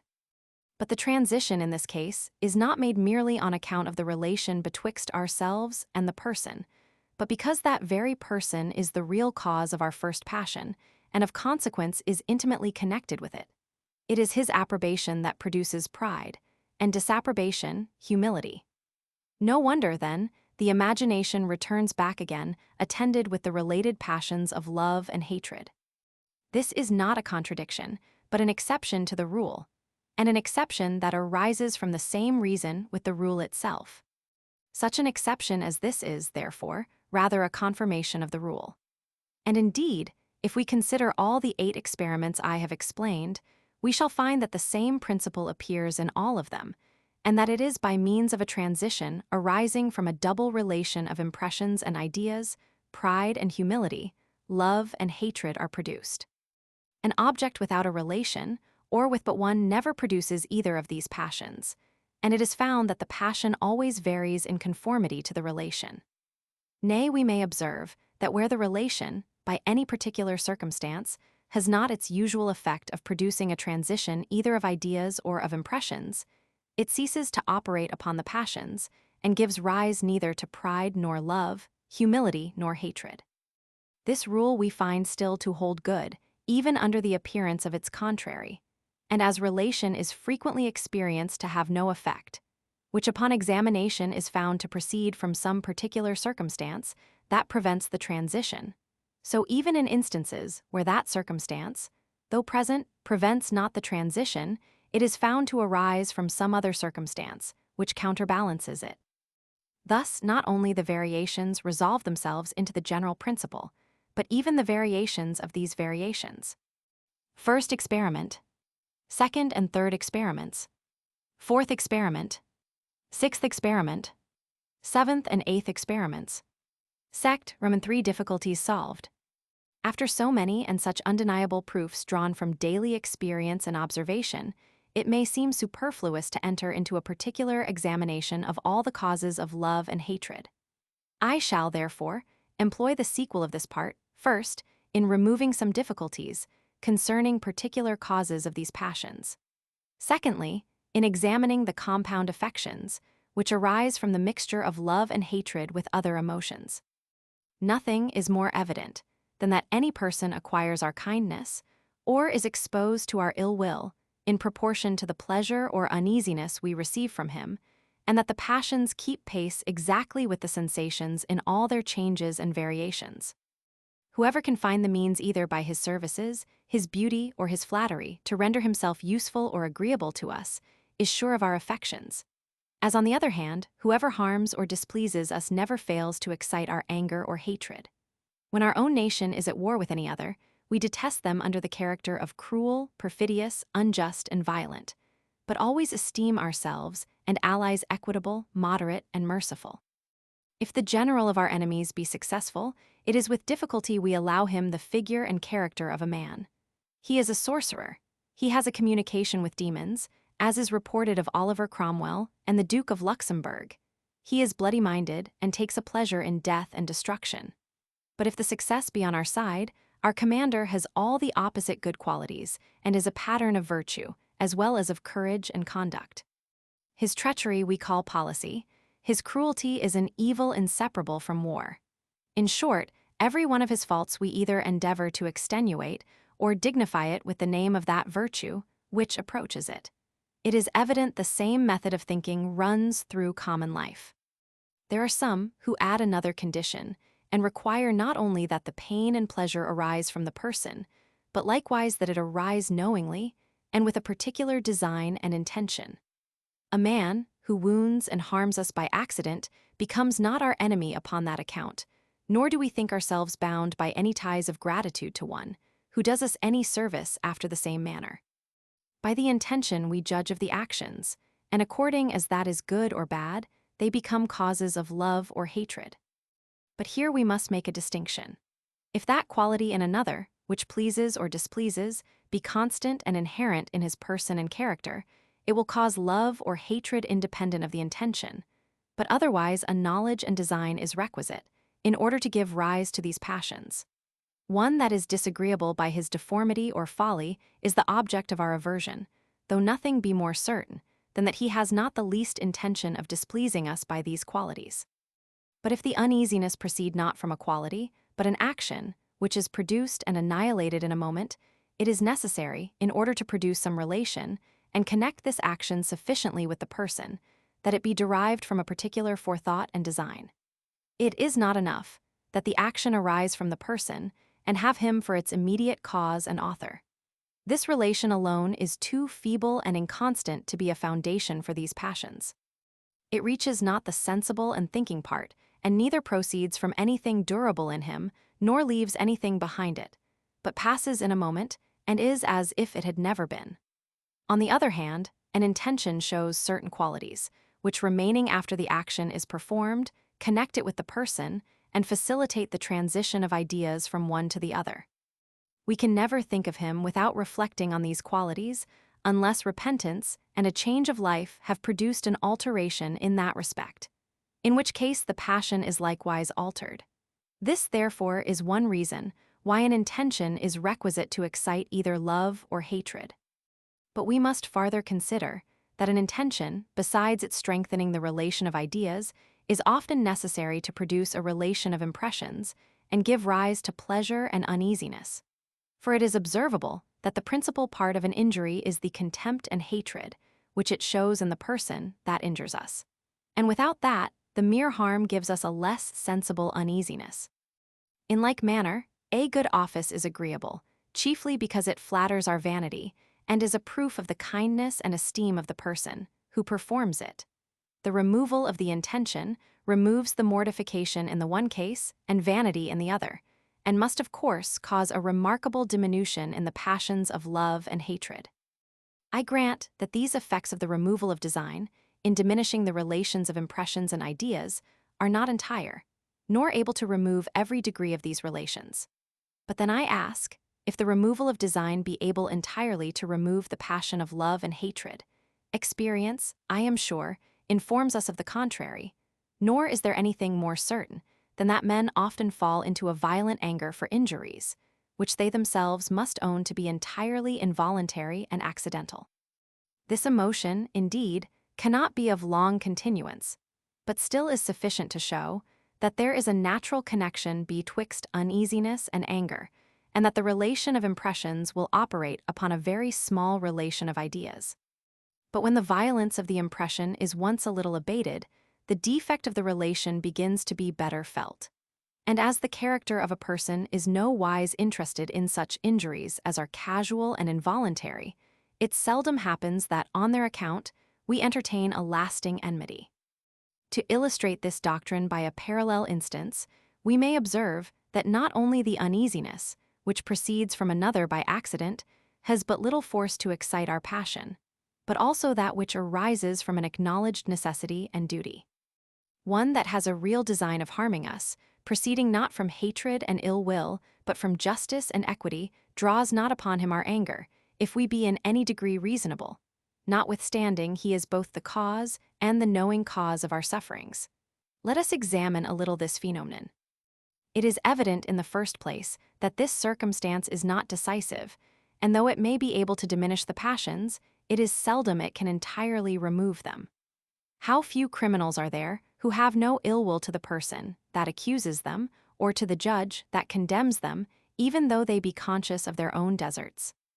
In like manner, our antagonist in a lawsuit and our competitor for any office are commonly regarded as our enemies, though we must acknowledge, if we would but reflect a moment, that their motive is entirely as justifiable as our own. Besides, we may consider that when we receive harm from any person, we are apt to imagine him criminal, and it is with extreme difficulty we allow of his justice and innocence. This is a clear proof that, independent of the opinion of iniquity, any harm or uneasiness has a natural tendency to excite our hatred, and that afterwards we seek for reasons upon which we may justify and establish the passion. Here the idea of injury produces not the passion, but arises from it. Nor is it any wonder that passion should produce the opinion of injury, since otherwise it must suffer a considerable diminution, which all the passions avoid as much as possible. The removal of injury may remove the anger, without proving that the anger arises only from the injury. The harm and the justice are two contrary objects, of which the one has a tendency to produce hatred and the other love, and it is according to their different degrees and our particular turn of thinking that either of the objects prevails and excites its proper passion. Sect, Roman 4 of the love of relations. Having given a reason why several actions that cause a real pleasure or uneasiness excite not any degree or but a small one of the passion of love or hatred towards the actors, it will be necessary to show wherein consists the pleasure or uneasiness of many objects, which we find by experience to produce these passions. According to the preceding system, there is always required a double relation of impressions and ideas betwixt the cause and effect, in order to produce either love or hatred. But though this be universally true, it is remarkable that the passion of love may be excited by only one relation of a different kind, viz., betwixt ourselves and the object, or more properly speaking, that this relation is always attended with both the others. Whoever is united to us by any connection is always sure of a share of our love, proportioned to the connection, without inquiring into his other qualities. Thus the relation of blood produces the strongest tie the mind is capable of in the love of parents to their children, and a lesser degree of the same affection as the relation lessens. Nor has consanguinity alone this effect, but any other relation without exception. We love our countrymen, our neighbors, those of the same trade, profession, and even name with ourselves. Every one of these relations is esteemed some tie, and gives a title to a share of our affection. There is another phenomenon, which is parallel to this, viz., that acquaintance, without any kind of relation, gives rise to love and kindness. When we have contracted a habitude and intimacy with any person, though in frequenting his company we have not been able to discover any very valuable quality of which he is possessed, yet we cannot forbear preferring him to strangers of whose superior merit we are fully convinced. These two phenomena of the effects of relation and acquaintance will give mutual light to each other, and may be both explained from the same principle. Those who take a pleasure in declaiming against human nature have observed that man is altogether insufficient to support himself, and that when you loosen all the holds which he has of external objects, he immediately drops down into the deepest melancholy and despair.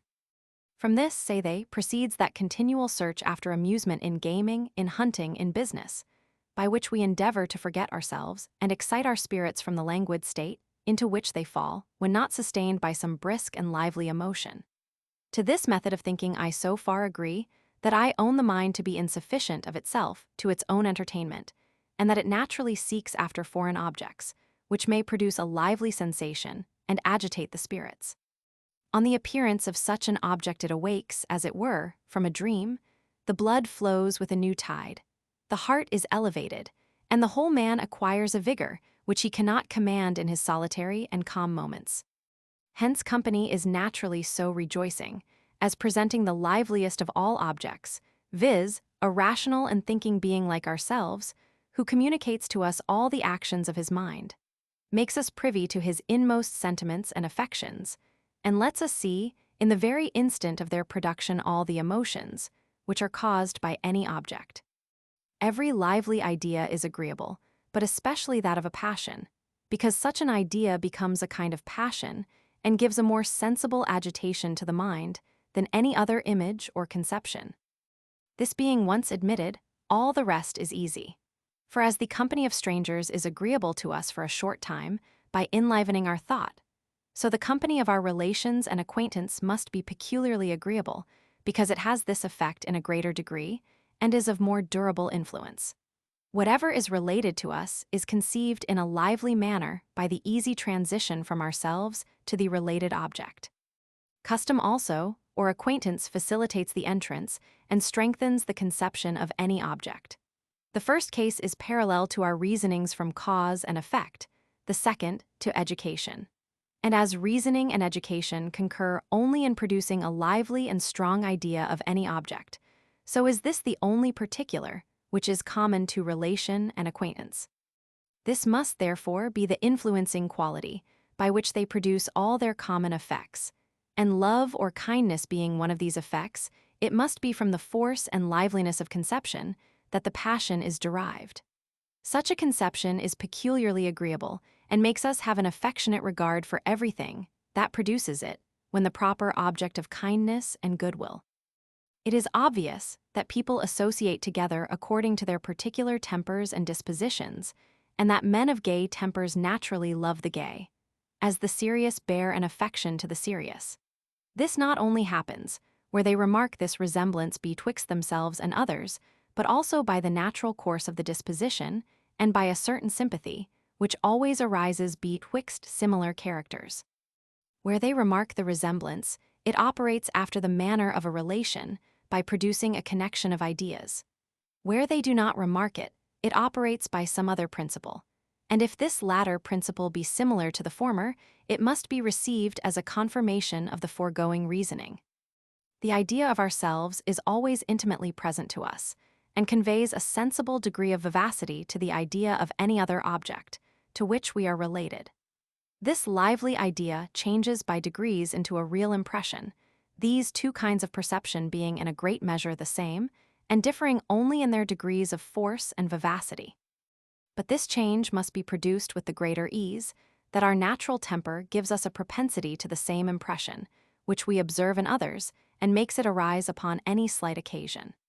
In that case, resemblance converts the idea into an impression, not only by means of the relation, and by transfusing the original vivacity into the related idea, but also by presenting such materials as take fire from the least spark. And as in both cases a love or affection arises from the resemblance, we may learn that a sympathy with others is agreeable only by giving an emotion to the spirits, since an easy sympathy and correspondent emotions are alone common to relation, acquaintance, and resemblance. The great propensity men have to pride may be considered as another similar phenomenon. It often happens that after we have lived a considerable time in any city, however at first it might be disagreeable to us, yet as we become familiar with the objects and contact an acquaintance, though merely with the streets and buildings, the aversion diminishes by degrees and at last changes into the opposite passion. The mind finds a satisfaction and ease in the view of objects, to which it is accustomed, and naturally prefers them to others, which, though perhaps in themselves more valuable, are less known to it. By the same quality of the mind, we are seduced into a good opinion of ourselves and of all objects that belong to us. They appear in a stronger light, are more agreeable, and consequently fitter subjects of pride and vanity than any other. It may not be amiss, in treating of the affection we bear our acquaintance and relations, to observe some pretty curious phenomena which attend it. It is easy to remark in common life that children esteem their relation to their mother to be weakened, in a great measure, by her second marriage, and no longer regard her with the same eye as if she had continued in her state of widowhood. Nor does this happen only when they have felt any inconveniences from her second marriage, or when her husband is much her inferior, but even without any of these considerations, and merely because she has become part of another family. This also takes place with regard to the second marriage of a father, but in a much less degree, and it is certain the ties of blood are not so much loosened in the latter case as by the marriage of a mother. These two phenomena are remarkable in themselves, but much more so when compared. In order to produce a perfect relation betwixt two objects, it is requisite not only that the imagination be conveyed from one to the other by resemblance, contiguity, or causation, but also that it return back from the second to the first with the same ease and facility. At first sight, this may seem a necessary and unavoidable consequence. If one object resemble another, the latter object must necessarily resemble the former. If one object be the cause of another, the second object is effect to its cause. It is the same case with contiguity, and therefore the relation being always reciprocal, it may be thought that the return of the imagination from the second to the first must also, in every case, be equally natural as its passage from the first to the second. But upon farther examination, we shall easily discover our mistake. For supposing the second object, beside its reciprocal relation to the first, to have also a strong relation to a third object, in that case the thought, passing from the first object to the second, returns not back with the same facility, though the relation continues the same, but is readily carried on to the third object by means of the new relation, which presents itself and gives a new impulse to the imagination. This new relation, therefore, weakens the tie betwixt the first and second objects. The fancy is by its very nature wavering and inconstant, and considers always two objects as more strongly related together, where it finds the passage equally easy both in going and returning, than where the transition is easy only in one of these motions. The double motion is a kind of a double tie, and binds the objects together in the closest and most intimate manner. The second marriage of a mother breaks not the relation of child and parent, and that relation suffices to convey my imagination from myself to her with the greatest ease and facility. But after the imagination is arrived at this point of view, it finds its object to be surrounded with so many other relations, which challenge its regard, that it knows not which to prefer, and is at a loss what new object to pitch upon. The ties of interest and duty bind her to another family, and prevent that return of the fancy from her to myself, which is necessary to support the union. The thought has no longer the vibration, requisite to set it perfectly at ease and indulge its inclination to change. It goes with facility, but returns with difficulty, and by that interruption finds the relation much weakened from what it would be were the passage open and easy on both sides. Now to give a reason why this effect follows not in the same degree upon the second marriage of a father. We may reflect on what has been proved already, that though the imagination goes easily from the view of a lesser object to that of a greater, yet it returns not with the same facility from the greater to the less. When my imagination goes from myself to my father, it passes not so readily from him to his second wife, nor considers him as entering into a different family, but as continuing the head of that family, of which I am myself a part. His superiority prevents the easy transition of the thought from him to his spouse, but keeps the passage still open for a return to myself along the same relation of child and parent. He is not sunk in the new relation he acquires, so that the double motion or vibration of thought is still easy and natural. By this indulgence of the fancy and its inconstancy, the tie of child and parent still preserves its full force and influence. A mother thinks not her tie to a son weakened, because it is shared with her husband, nor a son his with a parent, because it is shared with a brother. The third object is here related to the first, as well as to the second, so that the imagination goes and comes along all of them with the greatest facility.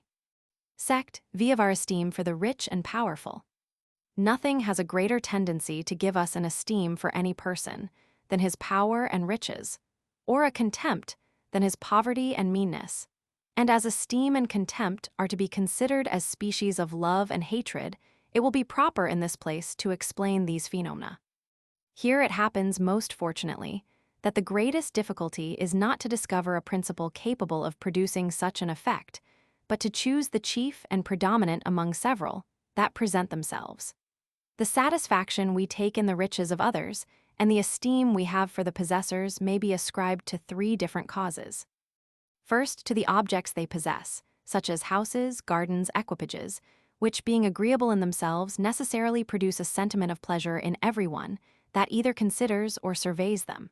Secondly, to the expectation of advantage from the rich and powerful by our sharing their possessions. Thirdly, to sympathy, which makes us partake of the satisfaction of everyone that approaches us. All these principles may concur in producing the present phenomenon. The question is, to which of them we ought principally to ascribe it. It is certain that the first principle, viz., the reflection on agreeable objects, has a greater influence than what, at first sight, we may be apt to imagine. We seldom reflect on what is beautiful or ugly, agreeable or disagreeable, without an emotion of pleasure or uneasiness. And though these sensations appear not much in our common indolent way of thinking, it is easy, either in reading or conversation, to discover them. Men of wit always turn the discourse on subjects that are entertaining to the imagination, and poets never present any objects but such as are of the same nature. Mr. Phillips has chosen cider for the subject of an excellent poem. Beer would not have been so proper, as being neither so agreeable to the taste nor eye, but he would certainly have preferred wine to either of them, could his native country have afforded him so agreeable a liquor. We may learn from thence that everything which is agreeable to the senses is also in some measure agreeable to the fancy, and conveys to the thought an image of that satisfaction, which it gives by its real application to the bodily organs. But though these reasons may induce us to comprehend this delicacy of the imagination among the causes of the respect, which we pay the rich and powerful, there are many other reasons that may keep us from regarding it as the sole or principal. For as the ideas of pleasure can have an influence only by means of their vivacity, which makes them approach impressions, it is most natural those ideas should have that influence, which are favored by most circumstances, and have a natural tendency to become strong and lively, such as are ideas of the passions and sensations of any human creature. Every human creature resembles ourselves, and by that means has an advantage above any other object, in operating on the imagination. Besides, if we consider the nature of that faculty, and the great influence which all relations have upon it, we shall easily be persuaded that however the ideas of the pleasant wines, music, or gardens, which the rich man enjoys, may become lively and agreeable, the fancy will not confine itself to them, but will carry its view to the related objects, and in particular to the person who possesses them. And this is the more natural, that the pleasant idea or image produces here a passion towards the person, by means of his relation to the object, so that it is unavoidable but he must enter into the original conception, since he makes the object of the derivative passion. But if he enters into the original conception, and is considered as enjoying these agreeable objects, it is sympathy, which is properly the cause of the affection.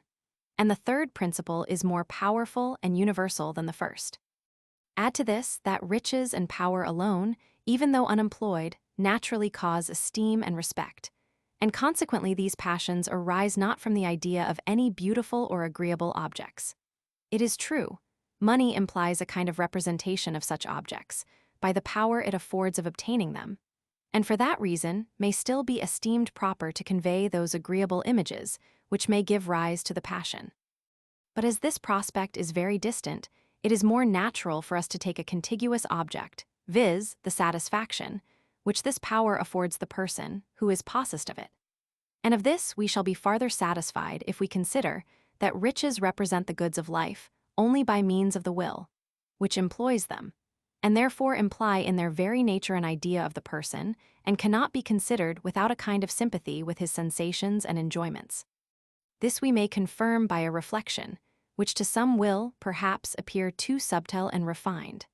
I have already observed that power, as distinguished from its exercise, has either no meaning at all, or is nothing but a possibility or probability of existence, by which any object approaches to reality and has a sensible influence on the mind.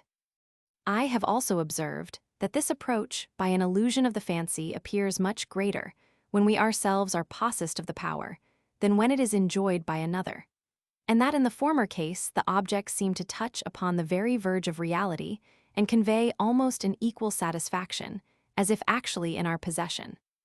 Now I assert that where we esteem a person upon account of his riches, we must enter into this sentiment of the proprietor, and that without such a sympathy the idea of the agreeable objects, which they give him the power to produce, would have but a feeble influence upon us.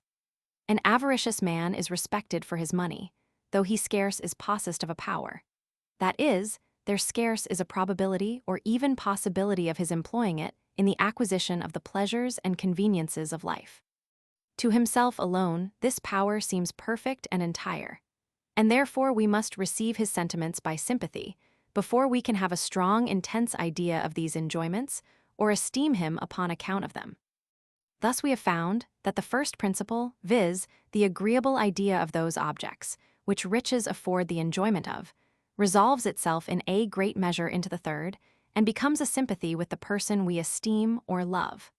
Let us now examine the second principle, viz., the agreeable expectation of advantage, and see what force we may justly attribute to it. It is obvious that though riches and authority undoubtedly give their owner a power of doing us service, yet this power is not to be considered as on the same footing with that which they afford him, of pleasing himself and satisfying his own appetites. Self-love approaches the power and exercise very near each other in the latter case, but in order to produce a similar effect in the former, we must suppose a friendship and goodwill to be conjoined with the riches.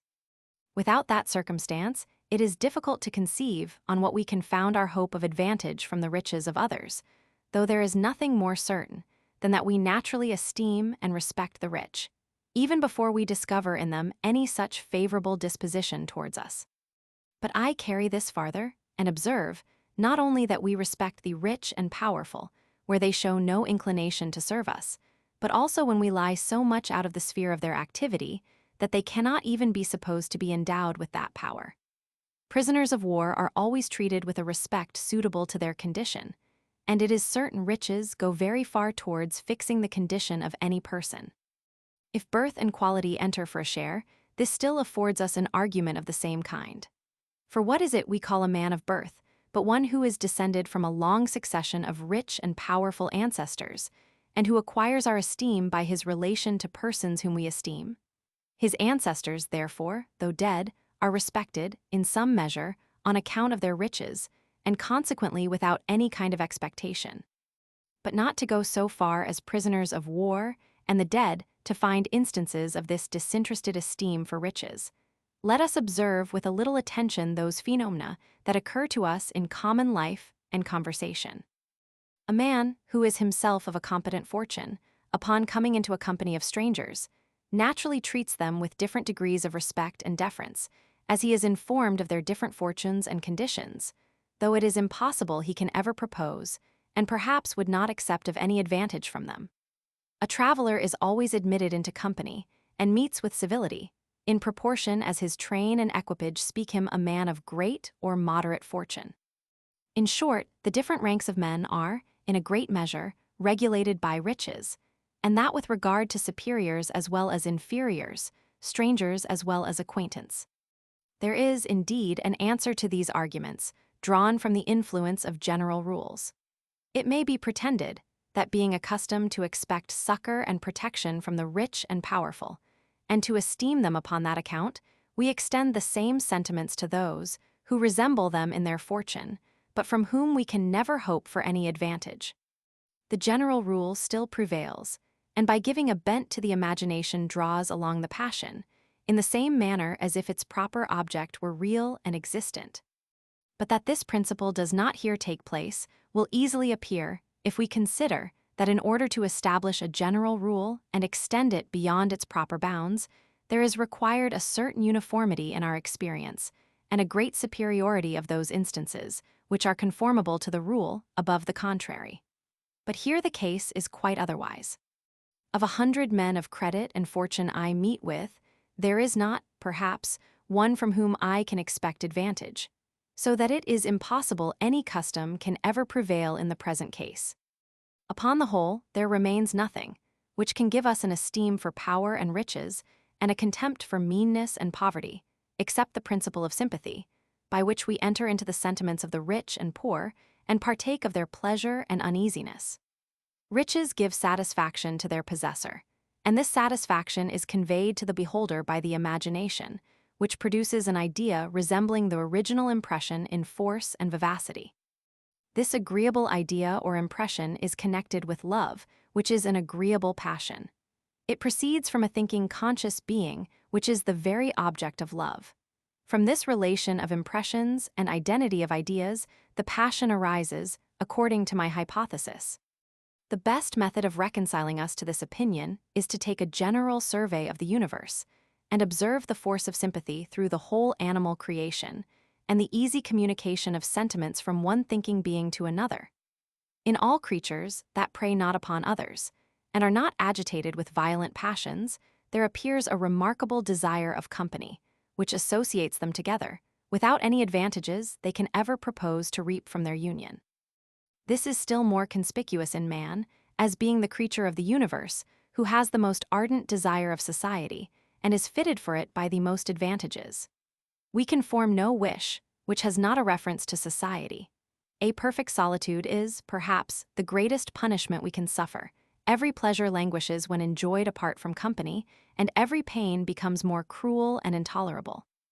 Whatever other passions we may be actuated by, pride, ambition, avarice, curiosity, revenge, or lust, the sole or animating principle of them all is sympathy, nor would they have any force were we to abstract entirely from the thoughts and sentiments of others. Let all the powers and elements of nature conspire to serve and obey one man. Let the sun rise and set at his command, the sea and rivers roll as he pleases, and the earth furnish spontaneously whatever may be useful or agreeable to him. He will still be miserable, till you give him some one person at least, with whom he may share his happiness, and whose esteem and friendship he may enjoy.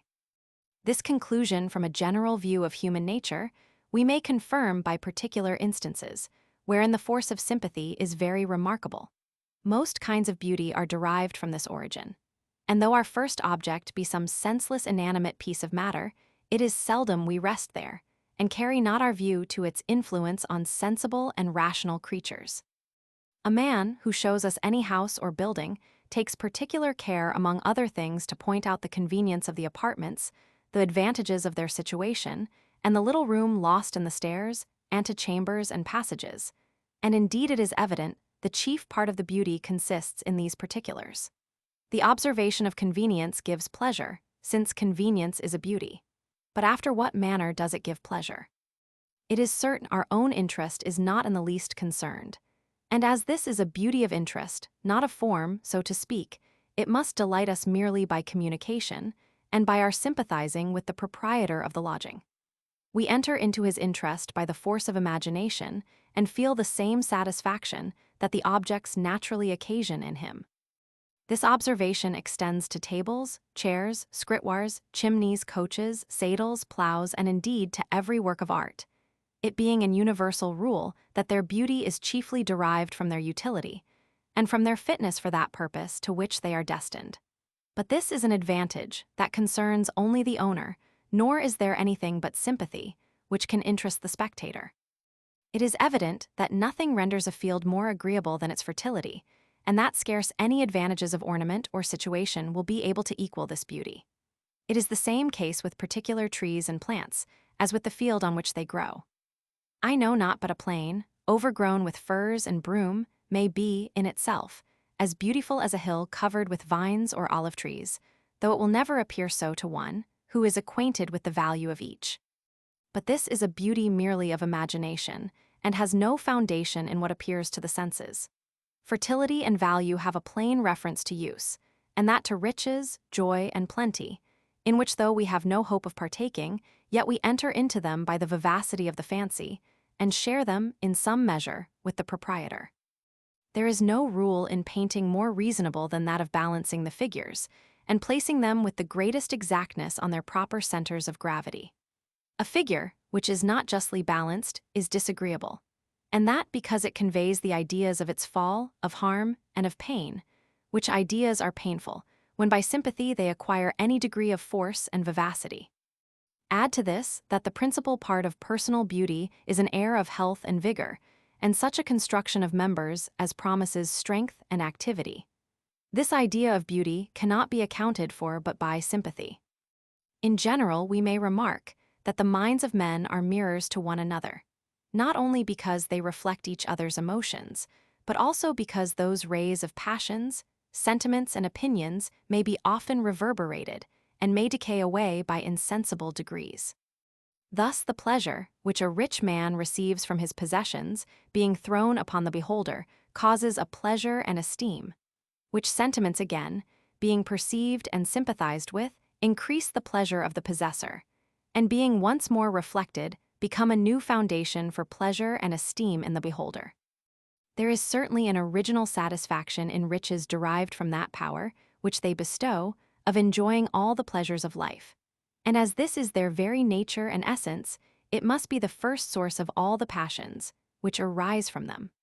One of the most considerable of these passions is that of love or esteem in others, which therefore proceeds from a sympathy with the pleasure of the possessor. But the possessor has also a secondary satisfaction in riches arising from the love and esteem he acquires by them, and this satisfaction is nothing but a second reflection of that original pleasure, which proceeded from himself. This secondary satisfaction or vanity becomes one of the principal recommendations of riches, and is the chief reason why we either desire them for ourselves or esteem them in others. Here then is a third rebound of the original pleasure, after which it is difficult to distinguish the images and reflections by reason of their faintness and confusion. Sect, Romans 6, of benevolence and anger. Ideas may be compared to the extension and solidity of matter, and impressions, especially reflective ones, to colors, tastes, smells, and other sensible qualities. Ideas never admit of a total union, but are endowed with a kind of impenetrability, by which they exclude each other, and are capable of forming a compound by their conjunction, not by their mixture. On the other hand, impressions and passions are susceptible of an entire union, and like colors, may be blended so perfectly together that each of them may lose itself, and contribute only to vary that uniform impression which arises from the whole. Some of the most curious phenomena of the human mind are derived from this property of the passions. In examining those ingredients, which are capable of uniting with love and hatred, I begin to be sensible, in some measure, of a misfortune that has attended every system of philosophy, with which the world has been yet acquainted. It is commonly found that in accounting for the operations of nature by any particular hypothesis, among a number of experiments that quadrate exactly with the principles we would endeavor to establish, there is always some phenomenon which is more stubborn and will not so easily bend to our purpose. We need not be surprised that this should happen in natural philosophy. The essence and composition of external bodies are so obscure that we must necessarily, in our reasonings, or rather conjectures concerning them, involve ourselves in contradictions and absurdities.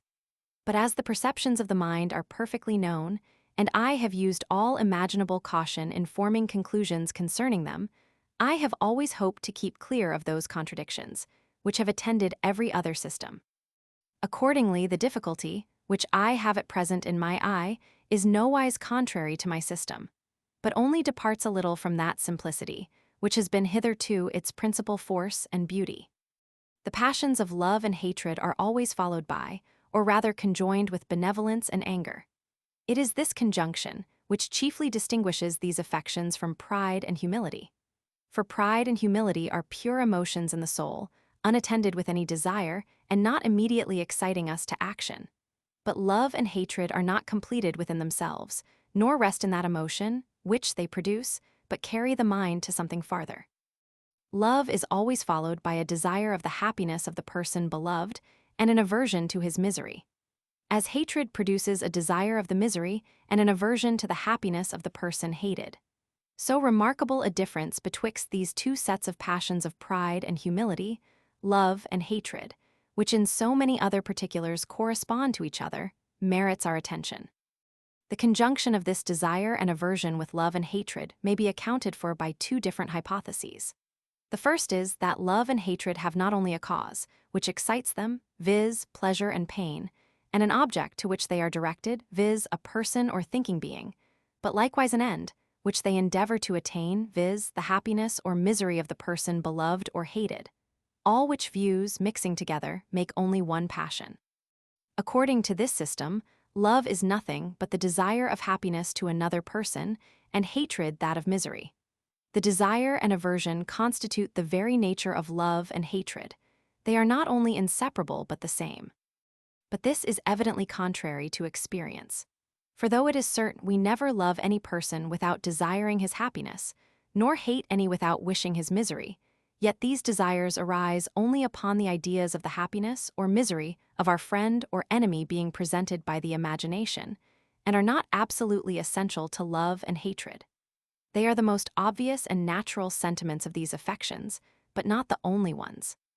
The passions may express themselves in 100 ways and may subsist a considerable time, without our reflecting on the happiness or misery of their objects, which clearly proves that these desires are not the same with love and hatred, nor make any essential part of them. We may, therefore, infer that benevolence and anger are passions different from love and hatred, and only conjoined with them by the original constitution of the mind. As nature has given to the body certain appetites and inclinations, which she increases, diminishes, or changes according to the situation of the fluids or solids, she has proceeded in the same manner with the mind. According as we are possessed with love or hatred, the correspondent desire of the happiness or misery of the person, who is the object of these passions, arises in the mind and varies with each variation of these opposite passions.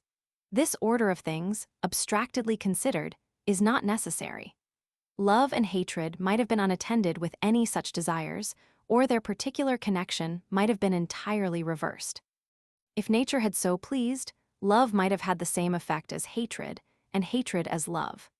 I see no contradiction in supposing a desire of producing misery annexed to love, and of happiness to hatred. If the sensation of the passion and desire be opposite, nature could have altered the sensation without altering the tendency of the desire, and by that means made them compatible with each other. Sect, Roman 7 of compassion.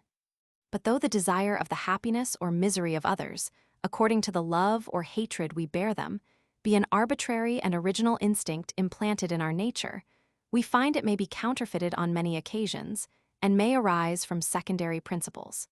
Pity is a concern for, and malice a joy in the misery of others, without any friendship or enmity to occasion this concern or joy.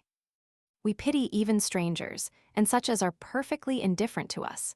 And if our ill will to another proceed from any harm or injury, it is not, properly speaking, malice, but revenge. But if we examine these affections of pity and malice, we shall find them to be secondary ones, arising from original affections, which are varied by some particular turn of thought and imagination. It will be easy to explain the passion of pity from the precedent reasoning concerning sympathy. We have a lively idea of everything related to us. All human creatures are related to us by resemblance. Their persons, therefore, their interests, their passions, their pains and pleasures must strike upon us in a lively manner and produce an emotion similar to the original one, since a lively idea is easily converted into an impression. If this be true in general, it must be more so of affliction and sorrow. These have always a stronger and more lasting influence than any pleasure or enjoyment. A spectator of a tragedy passes through a long train of grief, terror, indignation, and other affections, which the poet represents in the persons he introduces. As many tragedies end happily, and no excellent one can be composed without some reverses of fortune, the spectator must sympathize with all these changes and receive the fictitious joy as well as every other passion. Unless, therefore, it be asserted that every distinct passion is communicated by a distinct original quality, and is not derived from the general principle of sympathy above explained, it must be allowed that all of them arise from that principle. To accept any one in particular must appear highly unreasonable, as they are all first present in the mind of one person, and afterwards appear in the mind of another. And as the manner of their appearance, first as an idea, then as an impression, is in every case the same, the transition must arise from the same principle. I am at least sure that this method of reasoning would be considered as certain, either in natural philosophy or common life. Add to this that pity depends in a great measure on the contiguity and even sight of the object, which is a proof that it is derived from the imagination. Not to mention that women and children are most subject to pity, as being most guided by that faculty. The same infirmity, which makes them faint at the sight of a naked sword, though in the hands of their best friend, makes them pity extremely those whom they find in any grief or affliction. Those philosophers who derive this passion from I know not what subtle reflections on the instability of fortune, and are being liable to the same miseries we behold, will find this observation contrary to them among a great many others, which it were easy to produce. There remains only to take notice of a pretty remarkable phenomenon of this passion, which is that the communicated passion of sympathy sometimes acquires strength from the weakness of its original, and even arises by a transition from affections which have no existence. Thus, when a person obtains any honorable office or inherits a great fortune, we are always the more rejoiced for his prosperity, the less sense he seems to have of it, and the greater equanimity and indifference he shows in its enjoyment. In like manner, a man who is not dejected by misfortunes is the more lamented on account of his patience. And if that virtue extends so far as utterly to remove all sense of uneasiness, it still farther increases our compassion.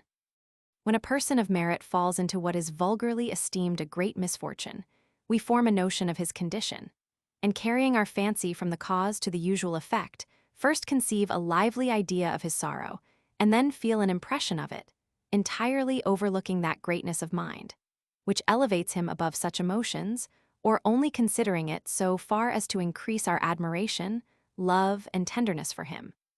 We find from experience that such a degree of passion is usually connected with such a misfortune. And though there be an exception in the present case, yet the imagination is affected by the general rule, and makes us conceive a lively idea of the passion, or rather feel the passion itself, in the same manner as if the person were really actuated by it.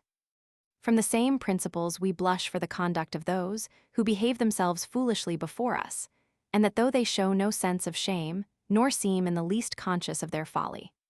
All this proceeds from sympathy, but it is of a partial kind, and views its objects only on one side, without considering the other, which has a contrary effect, and would entirely destroy that emotion, which arises from the first appearance. We have also instances wherein an indifference and insensibility under misfortune increases our concern for the misfortunate, even though the indifference proceed not from any virtue and magnanimity.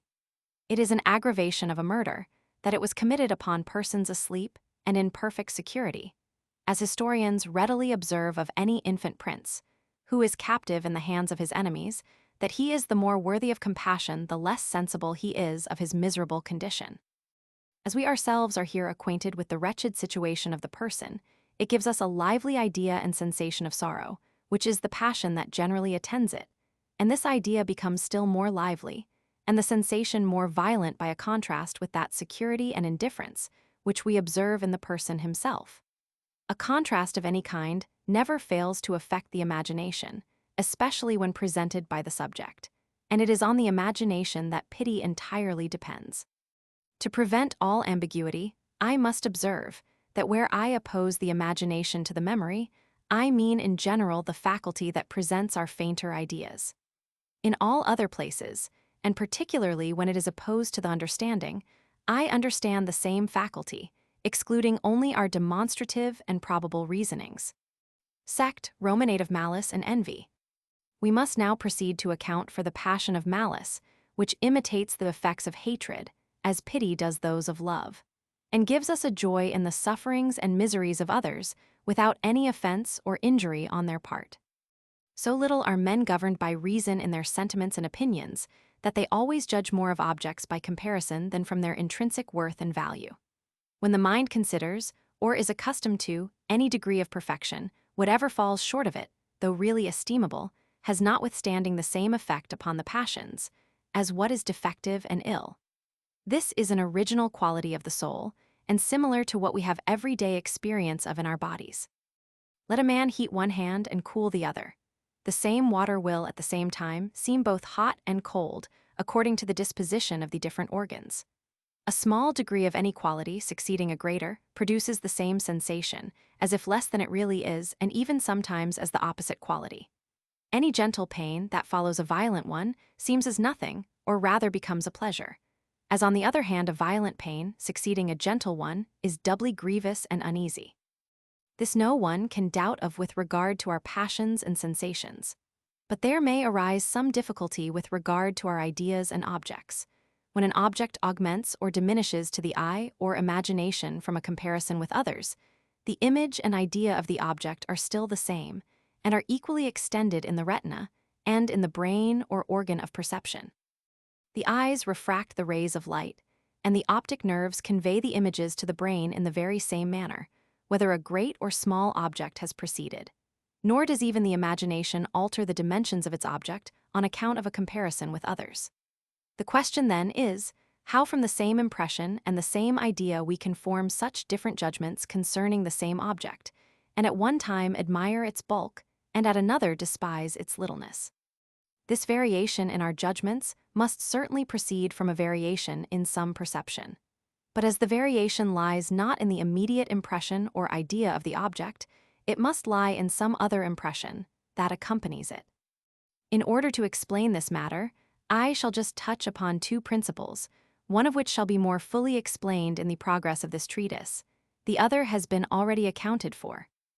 I believe it may safely be established for a general maxim that no object is presented to the senses, nor image formed in the fancy, but what is accompanied with some emotion or movement of spirits proportioned to it.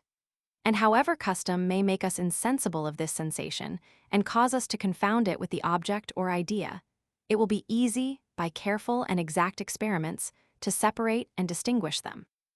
For to instance only in the cases of extension and number, it is evident that any very bulky object, such as the ocean, an extended plain, a vast chain of mountains, a wide forest, or any very numerous collection of objects, such as an army, a fleet, a crowd, excite in the mind a sensible emotion, and that the admiration which arises on the appearance of such objects is one of the most lively pleasures, which human nature is capable of enjoying. Now, as this admiration increases or diminishes by the increase or diminution of the objects, we may conclude, according to our foregoing principles, that it is a compound effect, proceeding from the conjunction of the several effects, which arise from each part of the cause. Every part, then, of extension, and every unite of number has a separate emotion attending it. And though that emotion be not always agreeable, yet by its conjunction with others, and by its agitating the spirits to a just pitch, it contributes to the production of admiration, which is always agreeable. If this be allowed with respect to extension and number, we can make no difficulty with respect to virtue and vice, wit and folly, riches and poverty, happiness and misery, and other objects of that kind, which are always attended with an evident emotion. Book 1, Part 3, Sect 15. The second principle I shall take notice of is that of our adherence to general rules, which has such a mighty influence on the actions and understanding, and is able to impose on the very senses. When an object is found by experience to be always accompanied with another, whenever the first object appears, though changed in very material circumstances, we naturally fly to the conception of the second, and form an idea of it in as lively and strong a manner, as if we had inferred its existence by the justest and most authentic conclusion of our understanding. Nothing can undeceive us, not even our senses, which, instead of correcting this false judgment, are often perverted by it and seem to authorize its errors. The conclusion I draw from these two principles, joined to the influence of comparison above mentioned, is very short and decisive. Every object is attended with some emotion proportioned to it. A great object with a great emotion, a small object with a small emotion. A great object, therefore, succeeding a small one makes a great emotion succeed a small one. Now a great emotion succeeding a small one becomes still greater and rises beyond its ordinary proportion. But as there is a certain degree of an emotion, which commonly attends every magnitude of an object, when the emotion increases, we naturally imagine that the object has likewise increased. The effect conveys our view to its usual cause, a certain degree of emotion to a certain magnitude of the object. Nor do we consider that comparison may change the emotion without changing anything in the object.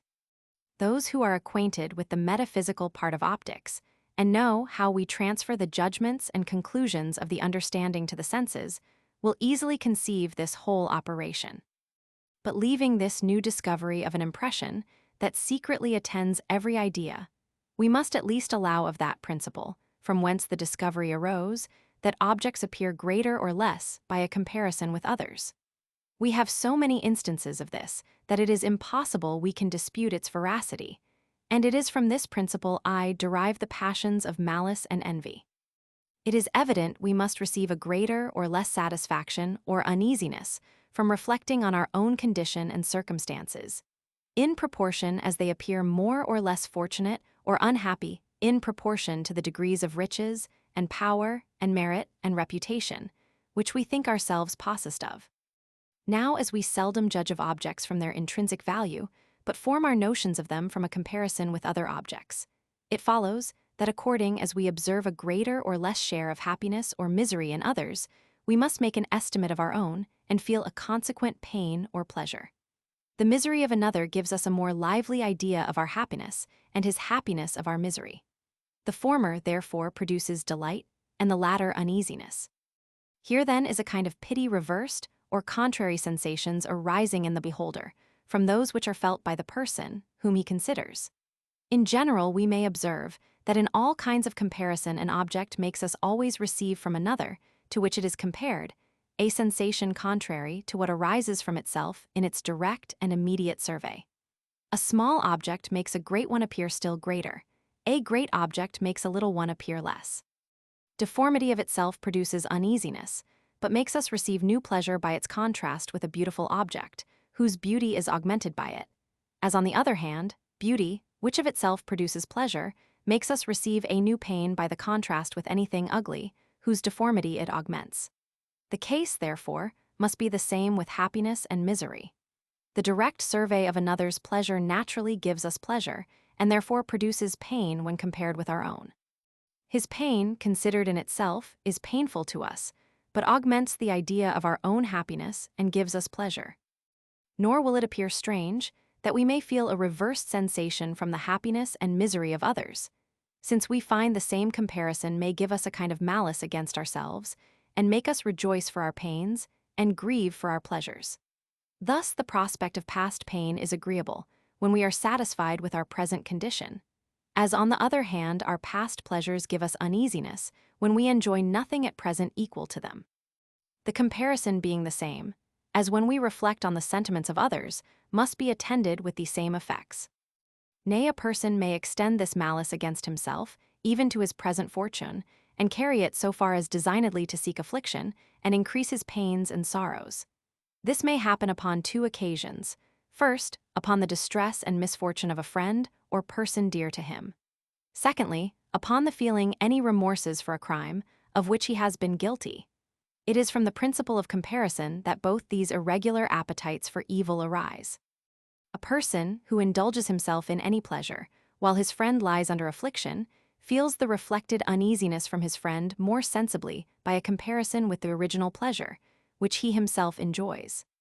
This contrast, indeed, ought also to enliven the present pleasure. But as grief is here supposed to be the predominant passion, every addition falls to that side and is swallowed up in it, without operating in the least upon the contrary affection. It is the same case with those penances, which men inflict on themselves for their past sins and failings. When a criminal reflects on the punishment he deserves, the idea of it is magnified by a comparison with his present ease and satisfaction, which forces him, in a manner, to seek uneasiness, in order to avoid so disagreeable a contrast. This reasoning will account for the origin of envy as well as of malice. The only difference betwixt these passions lies in this, that envy is excited by some present enjoyment of another, which by comparison diminishes our idea of our own. Whereas malice is the unprovoked desire of producing evil to another, in order to reap a pleasure from the comparison. The enjoyment, which is the object of envy, is commonly superior to our own. A superiority naturally seems to overshade us and presents a disagreeable comparison. But even in the case of an inferiority, we still desire a greater distance, in order to augment still more the idea of ourself. When this distance diminishes, the comparison is less to our advantage, and consequently gives us less pleasure and is even disagreeable. Hence arises that species of envy, which men feel, when they perceive their inferiors approaching or overtaking them in the pursuits of glory or happiness. In this envy, we may see the effects of comparison twice repeated. A man, who compares himself to his inferior, receives a pleasure from the comparison. And when the inferiority decreases by the elevation of the inferior, what should only have been a decrease of pleasure becomes a real pain by a new comparison with its preceding condition. It is worthy of observation concerning that envy, which arises from a superiority in others, that it is not the great disproportion betwixt ourself and another which produces it, but on the contrary, our proximity. A common soldier bears no such envy to his general as to his sergeant or corporal, nor does an eminent writer meet with so great jealousy in common hackney scribblers, as in authors that more nearly approach him. It may, indeed, be thought that the greater the disproportion is, the greater must be the uneasiness from the comparison. But we may consider, on the other hand, that the great disproportion cuts off the relation, and either keeps us from comparing ourselves with what is remote from us, or diminishes the effects of the comparison. Resemblance and proximity always produce a relation of ideas, and where you destroy these ties, however other accidents may bring two ideas together, as they have no bond or connecting quality to join them in the imagination, it is impossible they can remain long united or have any considerable influence on each other. I have observed in considering the nature of ambition that the great feel a double pleasure in authority from the comparison of their own condition with that of their slaves, and that this comparison has a double influence because it is natural and presented by the subject. When the fancy, in the comparison of objects, passes not easily from the one object to the other, the action of the mind is, in a great measure, broke, and the fancy, in considering the second object, begins, as it were, upon a new footing. The impression, which attends every object, seems not greater in that case by succeeding a less of the same kind, but these two impressions are distinct, and produce their distinct effects without any communication together. The want of relation in the ideas breaks the relation of the impressions, and by such a separation prevents their mutual operation and influence. To confirm this, we may observe that the proximity in the degree of merit is not alone sufficient to give rise to envy, but must be assisted by other relations. A poet is not apt to envy a philosopher, or a poet of a different kind, of a different nation, or of a different age. All these differences prevent or weaken the comparison, and consequently the passion. This too is the reason why all objects appear great or little, merely by a comparison with those of the same species. A mountain neither magnifies nor diminishes a horse in our eyes, but when a Flemish and a Welsh horse are seen together, the one appears greater and the other less than when viewed apart. From the same principle we may account for that remark of historians, that any party in a civil war always choose to call in a foreign enemy at any hazard rather than submit to their fellow citizens. Guixerdin applies this remark to the wars in Italy, where the relations betwixt the different states are, properly speaking, nothing but of name, language, and contiguity. Yet even these relations, when joined with superiority, by making the comparison more natural, make it likewise more grievous, and cause men to search for some other superiority, which may be attended with no relation, and by that means may have a less sensible influence on the imagination. The mind quickly perceives its several advantages and disadvantages, and finding its situation to be most uneasy, where superiority is conjoined with other relations, seeks its repose as much as possible by their separation, and by breaking that association of ideas, which renders the comparison so much more natural and efficacious. When it cannot break the association, it feels a stronger desire to remove the superiority. And this is the reason why travelers are commonly so lavish of their praises to the Chinese and Persians, at the same time that they depreciate those neighboring nations, which may stand upon a foot of rivalship with their native country. These examples from history and common experience are rich and curious, but we may find parallel ones in the arts, which are no less remarkable. Should an author compose a treatise, of which one part was serious and profound, another light and humorous, everyone would condemn so strange a mixture, and would accuse him of the neglect of all rules of art and criticism. These rules of art are founded on the qualities of human nature, and the quality of human nature, which requires a consistency in every performance, is that which renders the mind incapable of passing in a moment from one passion and disposition to a quite different one. Yet this makes us not blame Mr. Prior for joining his Alma and his Solomon in the same volume, though that admirable poet has succeeded perfectly well in the gaiety of the one, as well as in the melancholy of the other. Even supposing the reader should peruse these two compositions without any interval, he would feel little or no difficulty in the change of passions. Why? But because he considers these performances as entirely different, and by this break in the ideas, breaks the progress of the affections, and hinders the one from influencing or contradicting the other. An heroic and burlesque design, united in one picture, would be monstrous, though we place two pictures of so opposite a character in the same chamber, and even close by each other, without any scruple or difficulty. In a word, no ideas can affect each other, either by comparison or by the passions they separately produce, unless they be united together by some relation, which may cause an easy transition of the ideas and consequently of the emotions or impressions attending the ideas, and may preserve the one impression in the passage of the imagination to the object of the other. This principle is very remarkable, because it is analogous to what we have observed both concerning the understanding and the passions. Suppose two objects to be presented to me, which are not connected by any kind of relation. Suppose that each of these objects separately produces a passion, and that these two passions are in themselves contrary.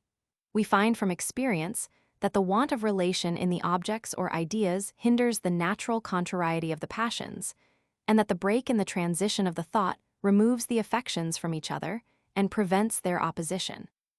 It is the same case with comparison, and from both these phenomena we may safely conclude that the relation of ideas must forward the transition of impressions, since its absence alone is able to prevent it and to separate what naturally should have operated upon each other. When the absence of an object or quality removes any usual or natural effect, we may certainly conclude that its presence contributes to the production of the effect. Sect, Roman 9, of the mixture of benevolence and anger, with compassion and malice. Thus we have endeavored to account for pity and malice. Both these affections arise from the imagination, according to the light in which it places its object. When our fancy considers directly the sentiments of others and enters deep into them, it makes us sensible of all the passions it surveys, but in a particular manner of grief or sorrow. On the contrary, when we compare the sentiments of others to our own, we feel a sensation directly opposite to the original one, viz., a joy from the grief of others and a grief from their joy. But these are only the first foundations of the affections of pity and malice. Other passions are afterwards confounded with them. There is always a mixture of love or tenderness with pity and of hatred or anger with malice. But it must be confessed that this mixture seems at first sight to be contradictory to my system. For as pity is an uneasiness, and malice a joy arising from the misery of others, pity should naturally, as in all other cases, produce hatred, and malice, love. This contradiction I endeavor to reconcile after the following manner. In order to cause a transition of passions, there is required a double relation of impressions and ideas, nor is one relation sufficient to produce this effect. But that we may understand the full force of this double relation, we must consider that it is not the present sensation alone or momentary pain or pleasure, which determines the character of any passion, but the whole bent or tendency of it from the beginning to the end. One impression may be related to another, not only when their sensations are resembling, as we have all along supposed in the preceding cases, but also when their impulses or directions are similar and correspondent. This cannot take place with regard to pride and humility, because these are only pure sensations without any direction or tendency to action. We are, therefore, to look for instances of this peculiar relation of impressions only in such affections as are attended with a certain appetite or desire, such as those of love and hatred. Benevolence, or the appetite which attends love, is a desire of the happiness of the person beloved and an aversion to his misery.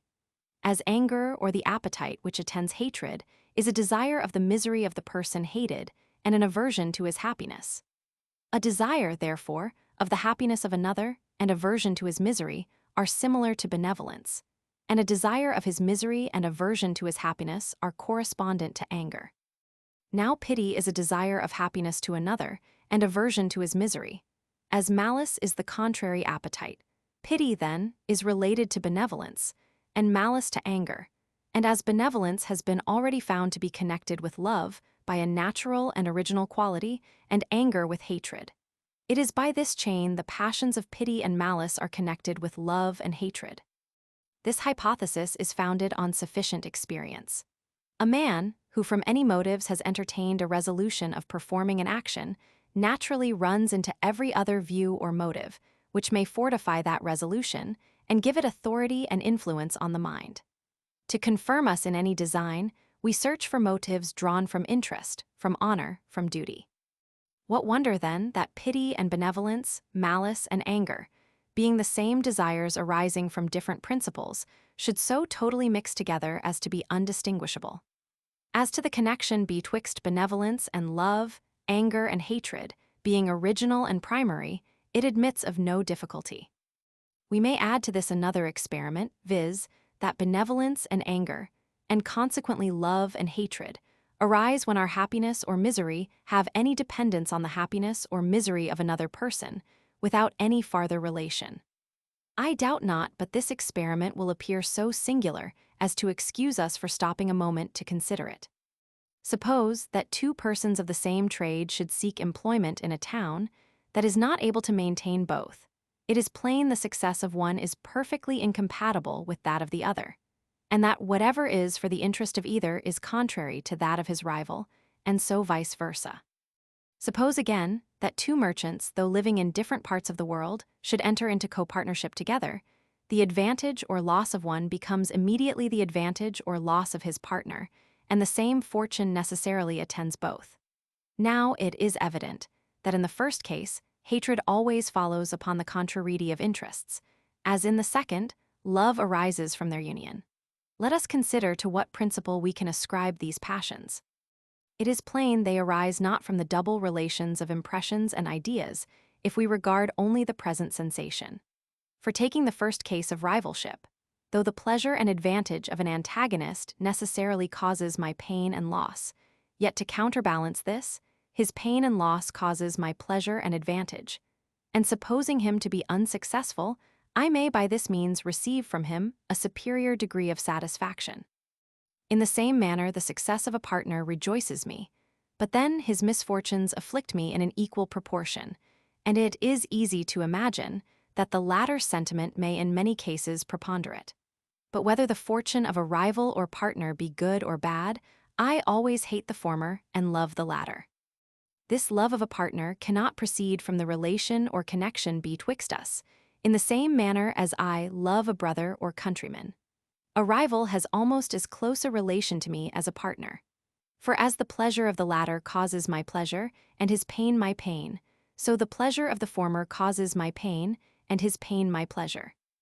The connection, then, of cause and effect is the same in both cases, and if in the one case the cause and effect have a farther relation of resemblance, they have that of contrariety in the other, which, being also a species of resemblance, leaves the matter pretty equal. The only explication, then, we can give of this phenomenon is derived from that principle of a parallel direction above mentioned. Our concern for our own interest gives us a pleasure in the pleasure, and a pain in the pain of a partner, after the same manner as by sympathy we feel a sensation correspondent to those which appear in any person who is present with us. On the other hand, the same concern for our interest makes us feel a pain in the pleasure, and a pleasure in the pain of a rival, and in short the same contrariety of sentiments as arises from comparison and malice. Since, therefore, a parallel direction of the affections, proceeding from interest, can give rise to benevolence or anger, no wonder the same parallel direction, derived from sympathy and from comparison, should have the same effect.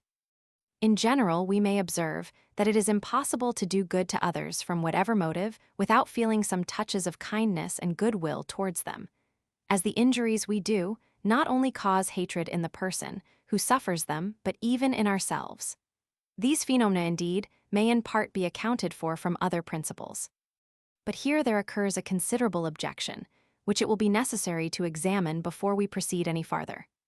I have endeavored to prove that power and riches, or poverty and meanness, which give rise to love or hatred without producing any original pleasure or uneasiness, operate upon us by means of a secondary sensation derived from a sympathy with that pain or satisfaction which they produce in the person who possesses them.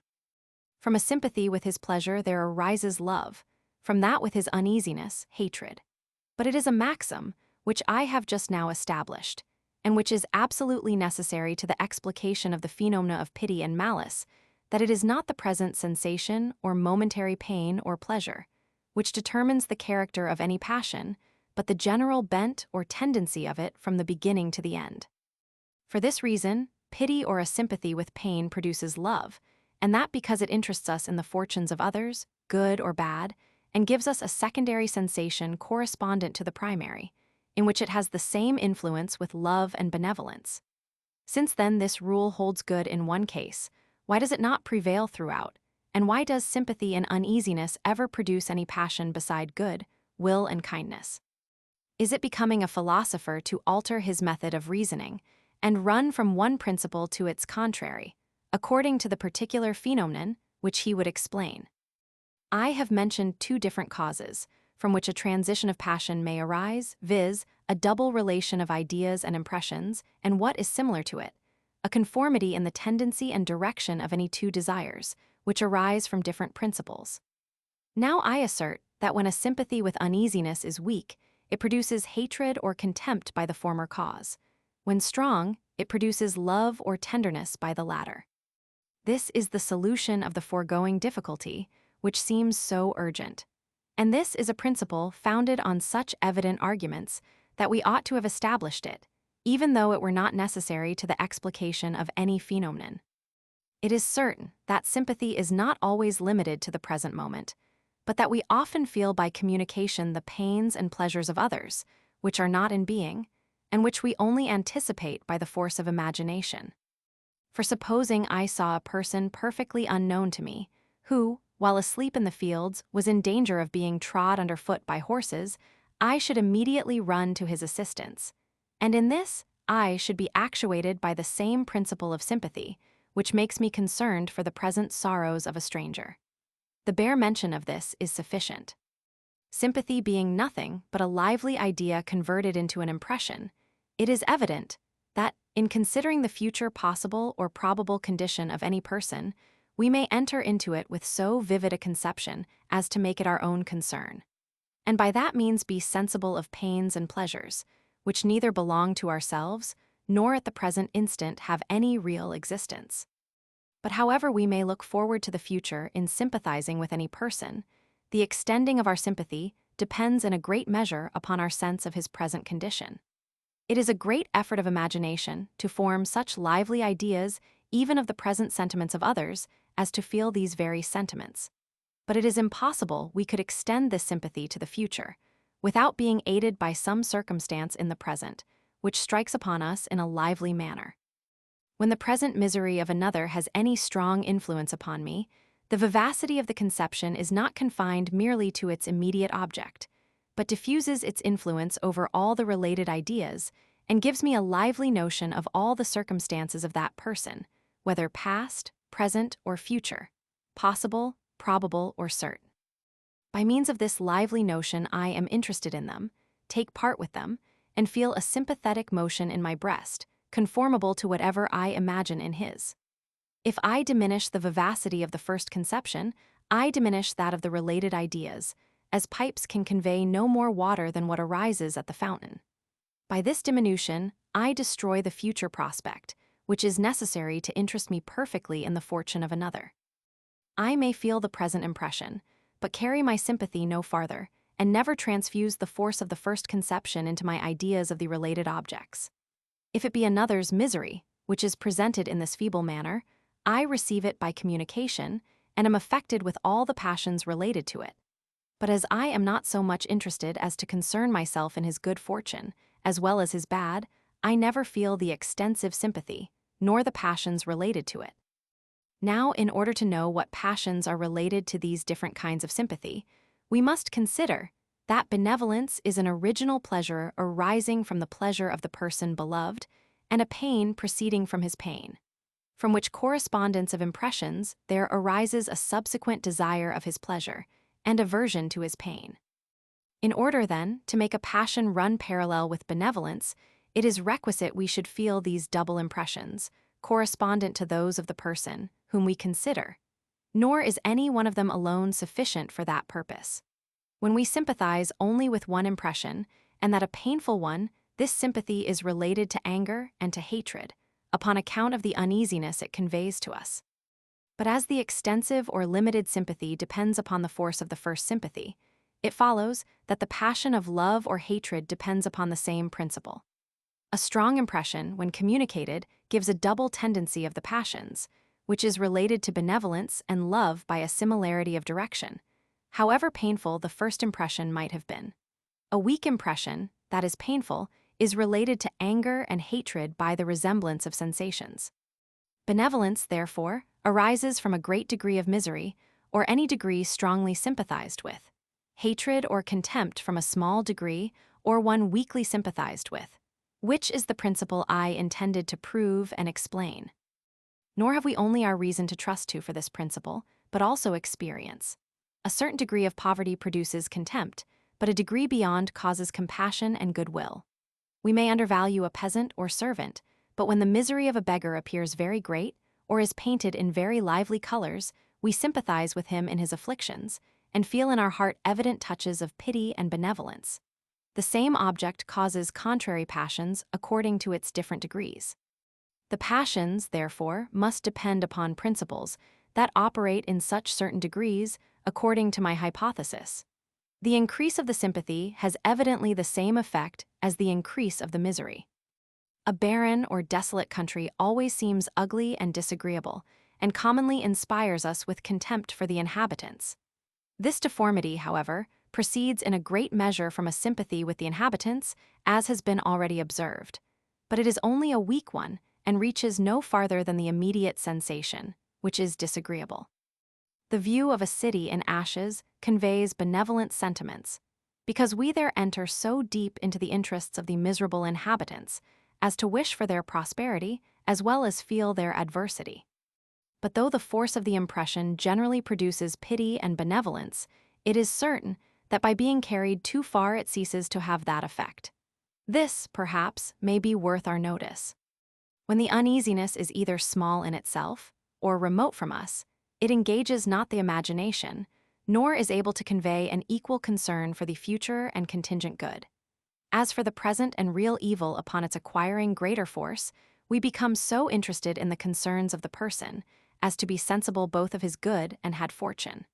And from that complete sympathy there arises pity and benevolence. But it will easily be imagined that where the present evil strikes with more than ordinary force, it may entirely engage our attention and prevent that double sympathy above mentioned. Thus we find that though everyone, but especially women, are apt to contract a kindness for criminals who go to the scaffold, and readily imagine them to be uncommonly handsome and well-shaped, yet one, who is present at the cruel execution of the rack, feels no such tender emotions, but is in a manner overcome with horror, and has no leisure to temper this uneasy sensation by any opposite sympathy. But the instance, which makes the most clearly for my hypothesis, is that wherein by a change of the objects we separate the double sympathy even from a middling degree of the passion, in which case we find that pity, instead of producing love and tenderness as usual, always gives rise to the contrary affection. When we observe a person in misfortunes, we are affected with pity and love, but the author of that misfortune becomes the object of our strongest hatred, and is the more detested in proportion to the degree of our compassion. Now, for what reason should the same passion of pity produce love to the person who suffers the misfortune and hatred to the person who causes it?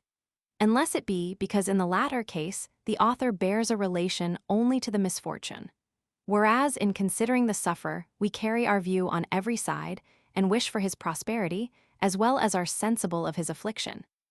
I shall just observe, before I leave the present subject, that this phenomenon of the double sympathy, and its tendency to cause love, may contribute to the production of the kindness, which we naturally bear our relations and acquaintance. Custom and relation make us enter deeply into the sentiments of others, and whatever fortune we suppose to attend them is rendered present to us by the imagination, and operates as if originally our own. We rejoice in their pleasures and grieve for their sorrows, merely from the force of sympathy. Nothing that concerns them is indifferent to us, and as this correspondence of sentiments is the natural attendant of love, it readily produces that affection. Sect, X of respect and contempt. There now remains only to explain the passion of respect and contempt, along with the amorous affection, in order to understand all the passions which have any mixture of love or hatred. Let us begin with respect and contempt. In considering the qualities and circumstances of others, we may either regard them as they really are in themselves, or may make a comparison betwixt them and our own qualities and circumstances, or may join these two methods of consideration. The good qualities of others, from the first point of view, produce love, from the second, humility, and from the third, respect, which is a mixture of these two passions. Their bad qualities, after the same manner, cause either hatred or pride or contempt, according to the light in which we survey them. That there is a mixture of pride and contempt, and of humility and respect, is, I think, too evident from their very feeling or appearance to require any particular proof. That this mixture arises from a tacit comparison of the person contemned or respected with ourselves is no less evident.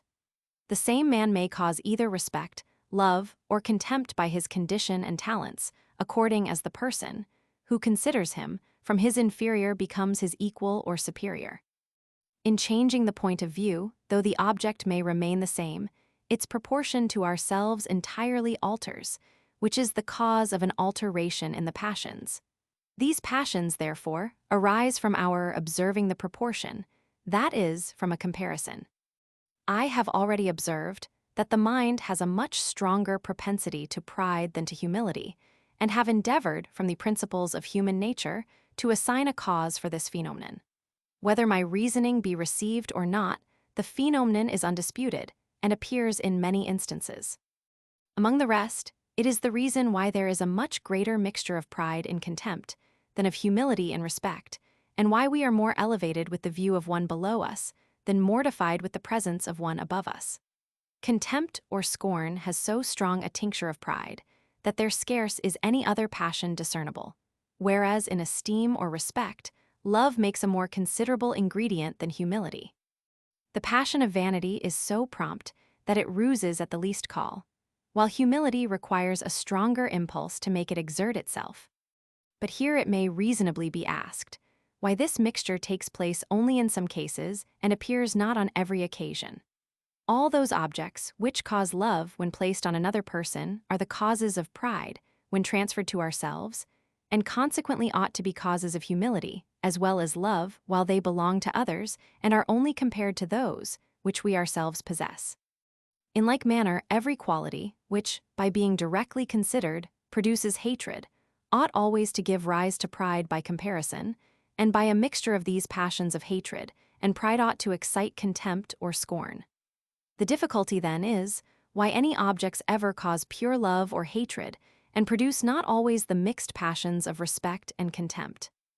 I have supposed all along that the passions of love and pride and those of humility and hatred are similar in their sensations, and that the two former are always agreeable, and the two latter painful.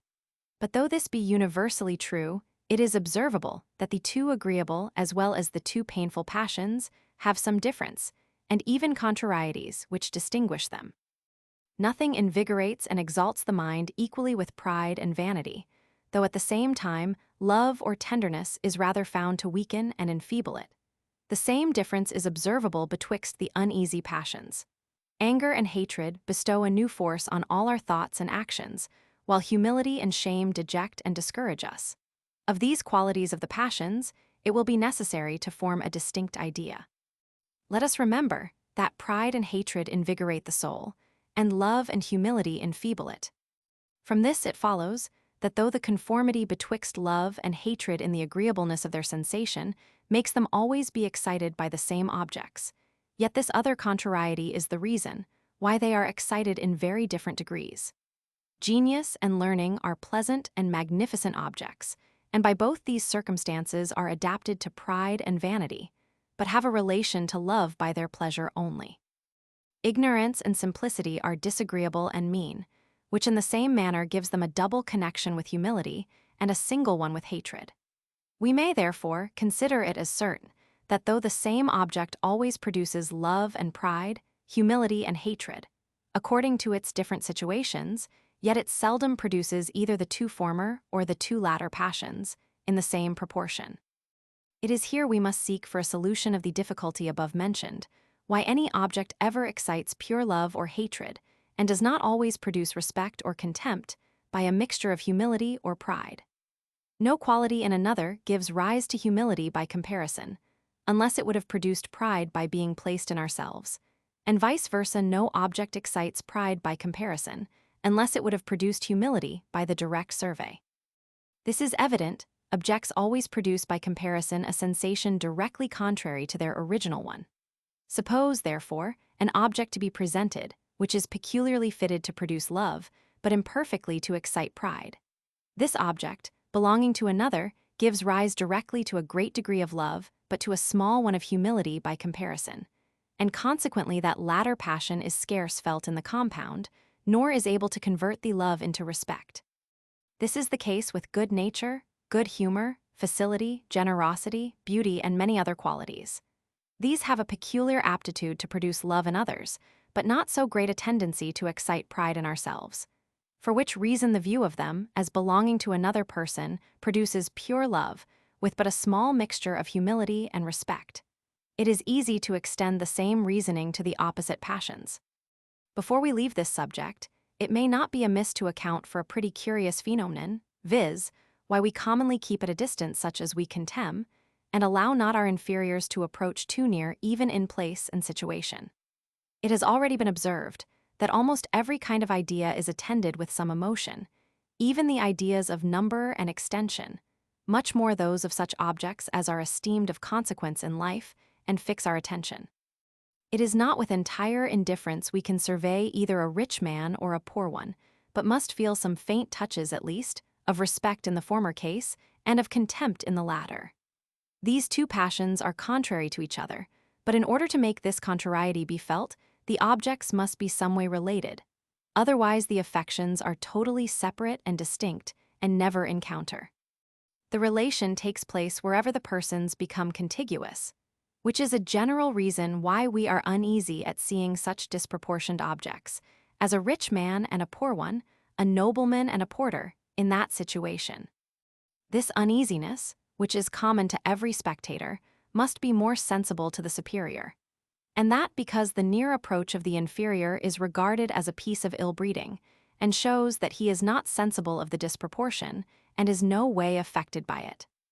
A sense of superiority in another breeds in all men an inclination to keep themselves at a distance from him, and determines them to redouble the marks of respect and reverence when they are obliged to approach him, and where they do not observe that conduct, it is a proof they are not sensible of his superiority. From hence too it proceeds that any great difference in the degrees of any quality is called a distance by a common metaphor, which, however trivial it may appear, is founded on natural principles of the imagination. A great difference inclines us to produce a distance. The ideas of distance and difference are, therefore, connected together. Connected ideas are readily taken for each other, and this is in general the source of the metaphor, as we shall have occasion to observe afterwards. Sect, they have the amorous passion, or love betwixt the sexes.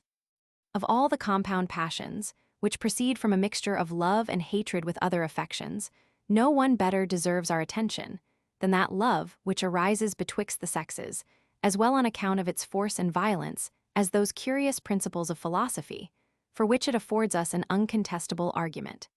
It is plain that this affection, in its most natural state, is derived from the conjunction of three different impressions or passions, viz.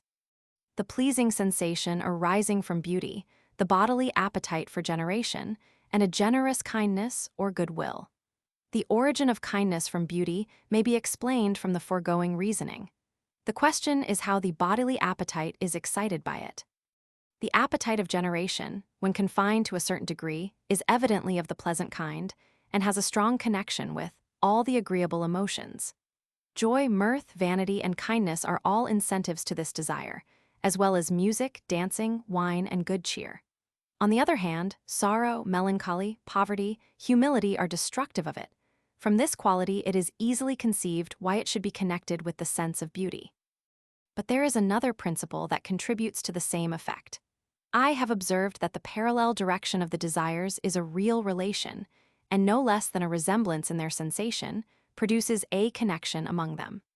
That we may fully comprehend the extent of this relation, we must consider that any principal desire may be attended with subordinate ones, which are connected with it, and to which if other desires are parallel, they are by that means related to the principal one. Thus hunger may oft be considered as the primary inclination of the soul, and the desire of approaching the meat as the secondary one, since it is absolutely necessary to the satisfying that appetite. If an object, therefore, by any separate qualities, inclines us to approach the meat, it naturally increases our appetite. As on the contrary, whatever inclines us to set our victuals at a distance, is contradictory to hunger, and diminishes our inclination to them. Now it is plain that beauty has the first effect, and deformity the second, which is the reason why the former gives us a keener appetite for our victuals, and the latter is sufficient to disgust us at the most savory dish that cookery has invented. All this is easily applicable to the appetite for generation. From these two relations, viz., resemblance and a parallel desire, there arises such a connection betwixt the sense of beauty, the bodily appetite, and benevolence, that they become in a manner inseparable. And we find from experience that it is indifferent which of them advances first, since any of them is almost sure to be attended with the related affections. One who is inflamed with lust feels at least a momentary kindness towards the object of it, and at the same time fancies her more beautiful than ordinary. As there are many who begin with kindness and esteem for the wit and merit of the person, and advance from that to the other passions. But the most common species of love is that which first arises from beauty, and afterwards diffuses itself into kindness and into the bodily appetite. Kindness or esteem and the appetite to generation are too remote to unite easily together. The one is, perhaps, the most refined passion of the soul, the other the most gross and vulgar. The love of beauty is placed in a just medium betwixt them, and partakes of both their natures, from whence it proceeds that it is so singularly fitted to produce both. This account of love is not peculiar to my system, but is unavoidable on any hypothesis. The three affections which compose this passion are evidently distinct, and has each of them its distinct object. It is certain, therefore, that it is only by their relation they produce each other. But the relation of passions is not alone sufficient. It is likewise necessary there should be a relation of ideas. The beauty of one person never inspires us with love for another. This, then, is a sensible proof of the double relation of impressions and ideas. From one instance, so evident as this, we may form a judgment of the rest. This may also serve in another view to illustrate what I have insisted on concerning the origin of pride and humility, love and hatred. I have observed that though self be the object of the first set of passions, and some other person of the second, Yet these objects cannot alone be the causes of the passions, as having each of them a relation to two contrary affections, which must from the very first moment destroy each other. Here then is the situation of the mind, as I have already described it. It has certain organs naturally fitted to produce a passion. That passion, when produced, naturally turns the view to a certain object. But this not being sufficient to produce the passion, there is required some other emotion, which by a double relation of impressions and ideas may set these principles in action, and bestow on them their first impulse. This situation is still more remarkable with regard to the appetite of generation. Sex is not only the object, but also the cause of the appetite. We not only turn our view to it, when actuated by that appetite, but the reflecting on it suffices to excite the appetite. But as this cause loses its force by too great frequency, it is necessary it should be quickened by some new impulse, and that impulse we find to arise from the beauty of the person, that is, from a double relation of impressions and ideas. Since this double relation is necessary where an affection has both a distinct cause and object, how much more so where it has only a distinct object without any determinate cause. Sect, Roman 12, of the love and hatred of animals.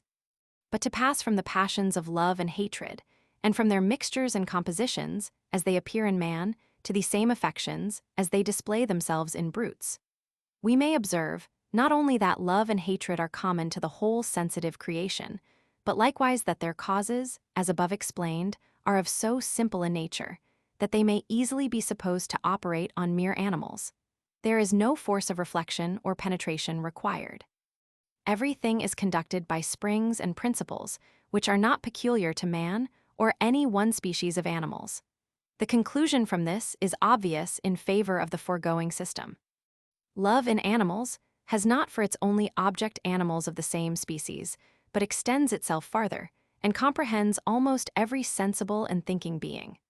A dog naturally loves a man above his own species and very commonly meets with a return of affection. As animals are but little susceptible either of the pleasures or pains of the imagination, they can judge of objects only by the sensible good or evil which they produce, and from that must regulate their affections towards them. Accordingly, we find that by benefits or injuries we produce their love or hatred, and that by feeding and cherishing any animal we quickly acquire his affections, as by beating and abusing him we never fail to draw on us his enmity and ill will. Love in beasts is not caused so much by relation, as in our species, and that because their thoughts are not so active as to trace relations, except in very obvious instances. Yet it is easy to remark that on some occasions it has a considerable influence upon them. Thus acquaintance, which has the same effect as relation, always produces love in animals either to men or to each other. For the same reason any likeness among them is the source of affection. An ox confined to a park with horses will naturally join their company, if I may so speak, but always leaves it to enjoy that of his own species, where he has the choice of both. The affection of parents to their young proceeds from a peculiar instinct in animals, as well as in our species. It is evident that sympathy or the communication of passions takes place among animals no less than among men. Fear, anger, courage, and other affections are frequently communicated from one animal to another without their knowledge of that cause, which produced the original passion. Grief likewise is received by sympathy, and produces almost all the same consequences, and excites the same emotions as in our species. The howlings and lamentations of a dog produce a sensible concern in his fellows. And it is remarkable that though almost all animals use in play the same member, and nearly the same action as in fighting, a lion a tiger, a cat their paws, an ox his horns, a dog his teeth, a horse his heels, yet they most carefully avoid harming their companion even though they have nothing to fear from his resentment, which is an evident proof of the sense brutes have of each other's pain and pleasure. Every one has observed how much more dogs are animated when they hunt in a pack than when they pursue their game apart, and it is evident this can proceed from nothing but from sympathy. It is also well known to hunters that this effect follows in a greater degree, and even in too great a degree, where two packs that are strangers to each other are joined together. We might, perhaps, be at a loss to explain this phenomenon if we had not experience of a similar in ourselves. Envy and malice are passions very remarkable in animals. They are perhaps more common than pity, as requiring less effort of thought and imagination. Part 3 of the Will and Direct Passions. Sect, Eye of Liberty and Necessity. We come now to explain the direct passions, or the impressions, which arise immediately from good or evil, from pain or pleasure. Of this kind are desire and aversion, grief and joy, hope and fear. Of all the immediate effects of pain and pleasure, there is none more remarkable than the will. And though properly speaking, it be not comprehended among the passions, yet as the full understanding of its nature and properties is necessary to the explanation of them, we shall here make it the subject of our inquiry. I desire it may be observed that by the will, I mean nothing but the internal impression we feel and are conscious of when we knowingly give rise to any new motion of our body or new perception of our mind. This impression, like the preceding ones of pride and humility, love and hatred, it is impossible to define and needless to describe any farther. For which reason we shall cut off all those definitions and distinctions with which philosophers are wont to perplex rather than dear up this question, and entering at first upon the subject, shall examine that long-disputed question concerning liberty and necessity, which occurs so naturally in treating of the will. It is universally acknowledged that the operations of external bodies are necessary, and that in the communication of their motion, in their attraction and mutual cohesion, there are nor the least traces of indifference or liberty. Every object is determined by an absolute fate to a certain degree and direction of its motion, and can no more depart from that precise line in which it moves than it can convert itself into an angel or spirit or any superior substance. The actions, therefore, of matter are to be regarded as instances of necessary actions, and whatever is in this respect on the same footing with matter must be acknowledged to be necessary. That we may know whether this be the case with the actions of the mind, we shall begin with examining matter, and considering on what the idea of a necessity in its operations are founded, and why we conclude one body or action to be the infallible cause of another. It has been observed already that in no single instance the ultimate connection of any objects is discoverable, either by our senses or reason, and that we can never penetrate so far into the essence and construction of bodies as to perceive the principle on which their mutual influence depends. It is their constant union alone with which we are acquainted, and it is from the constant union the necessity arises. If objects had nor an uniform and regular conjunction with each other, we should never arrive at any idea of cause and effect. And even after all, the necessity, which enters into that idea, is nothing but a determination of the mind to pass from one object to its usual attendant, and infer the existence of one from that of the other. Here then are two particulars, which we are to consider as essential to necessity, viz., the constant union and the inference of the mind. And wherever we discover these, we must acknowledge a necessity.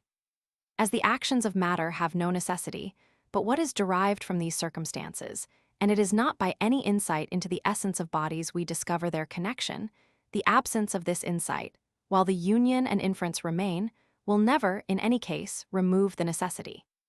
It is the observation of the union which produces the inference, for which reason it might be thought sufficient if we prove a constant union in the actions of the mind in order to establish the inference along with the necessity of these actions. But that I may bestow a greater force on my reasoning, I shall examine these particulars apart, and shall first prove from experience that our actions have a constant union with our motives, tempers, and circumstances, before I consider the inferences we draw from it. To this end, a very slight and general view of the common course of human affairs will be sufficient. There is no light, in which we can take them, that does nor confirm this principle. Whether we consider mankind according to the difference of sexes, ages, governments, conditions, or methods of education, the same uniformity and regular operation of natural principles are discernible. Like causes still produce like effects, in the same manner as in the mutual action of the elements and powers of nature. There are different trees, which regularly produce fruit, whose relish is different from each other, and this regularity will be admitted as an instance of necessity and causes in external bodies. But are the products of Guyenne and of Champagne more regularly different than the sentiments, actions, and passions of the two sexes, of which the one are distinguished by their force and maturity, the other by their delicacy and softness? Are the changes of our body from infancy to old age more regular and certain than those of our mind and conduct? And would a man be more ridiculous who would expect that an infant of 4 years old will raise a weight of 300 pounds than one who from a person of the same age would look for a philosophical reasoning or a prudent and well-concerted action? We must certainly allow that the cohesion of the parts of matter arises from natural and necessary principles, whatever difficulty we may find in explaining them. And for a reason we must allow that human society is founded on like principles, and our reason in the latter case is better than even that in the former, because we not only observe that men always seek society, but can also explain the principles on which this universal propensity is founded. For is it more certain that 2 flat pieces of marble will unite together than that 2 young savages of different sexes will copulate? Do the children arise from this copulation more uniformly than does the parents' care for their safety and preservation? And after they have arrived at years of discretion by the care of their parents, are the inconveniencies attending their separation more certain than their foresight of these inconveniencies and their care of avoiding them by a close union and confederacy? The skin, pores, muscles, and nerves of a day laborer are different from those of a man of quality. So are his sentiments, actions, and manners. The different stations of life influence the whole fabric, external and internal, and different stations arise necessarily, because uniformly, from the necessary and uniform principles of human nature. Men cannot live without society and cannot be associated without government. Government makes a distinction of property and establishes the different ranks of men. This produces industry, traffic, manufactures, lawsuits, war, leagues, alliances, voyages, travels, cities, fleets, ports, and all those other actions and objects, which cause such a diversity, and at the same time maintain such an uniformity in human life. Should a traveler, returning from a far country, tell us that he had seen a climate in the 50th degree of northern latitude, where all the fruits ripen and come to perfection in the winter, and decay in the summer, after the same manner as in England they are produced and decay in the contrary seasons, he would find few so credulous as to believe him. I am apt to think a traveler would meet with as little credit, who should inform us of people exactly of the same character with those in Plato's Republic on the one hand, or those in Hobbes's Leviathan on the other. There is a general course of nature in human actions, as well as in the operations of the sun and the climate. There are also characters peculiar to different nations and particular persons, as well as common to mankind. The knowledge of these characters is founded on the observation of an uniformity in the actions that flow from them, and this uniformity forms the very essence of necessity. I can imagine only one way of eluding this argument, which is by denying that uniformity of human actions on which it is founded. As long as actions have a constant union and connection with the situation and temper of the agent, however we may in words refuse to acknowledge the necessity, we really allow the thing. Now some may, perhaps, find a pretext to deny this regular union and connection. For what is more capricious than human actions? What more inconstant than the desires of man? And what creature departs more widely, not only from right reason, but from his own character and disposition? An hour, a moment is sufficient to make him change from one extreme to another and overturn what cost the greatest pain and labor to establish. Necessity is regular and certain. Human conduct is irregular and uncertain. The one, therefore, proceeds not from the other. To this I reply that in judging of the actions of men, we must proceed upon the same maxims as when we reason concerning external objects. When any phenomena are constantly and invariably conjoined together, they acquire such a connection in the imagination that it passes from one to the other without any doubt or hesitation. But below this there are many inferior degrees of evidence and probability, nor does one single contrariety of experiment entirely destroy all our reasoning. The mind balances the contrary experiments, and deducting the inferior from the superior, proceeds with that degree of assurance or evidence which remains. Even when these contrary experiments are entirely equal, we remove not the notion of causes and necessity. But supposing that the usual contrariety proceeds from the operation of contrary and concealed causes, we conclude that the chance or indifference lies only in our judgment on account of our imperfect knowledge, not in the things themselves, which are in every case equally necessary, though to appearance not equally constant or cert. No union can be more constant and cert than that of some actions with some motives and characters.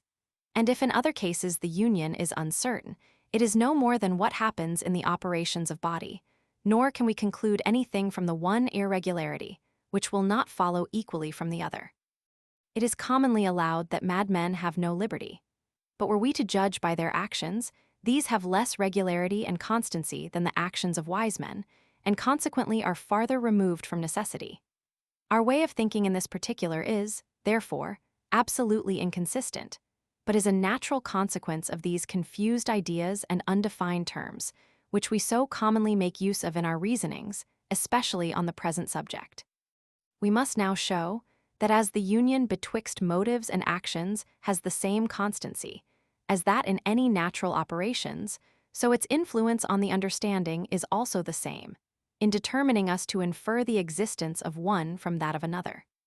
If this shall appear, there is no known circumstance that enters into the connection and production of the actions of matter that is not to be found in all the operations of the mind. And consequently we cannot, without a manifest absurdity, attribute necessity to the one and refuse into the other. There is no philosopher whose judgment is so riveted to this fantastical system of liberty as not to acknowledge the force of moral evidence, and both in speculation and practice proceed upon it, as upon a reasonable foundation.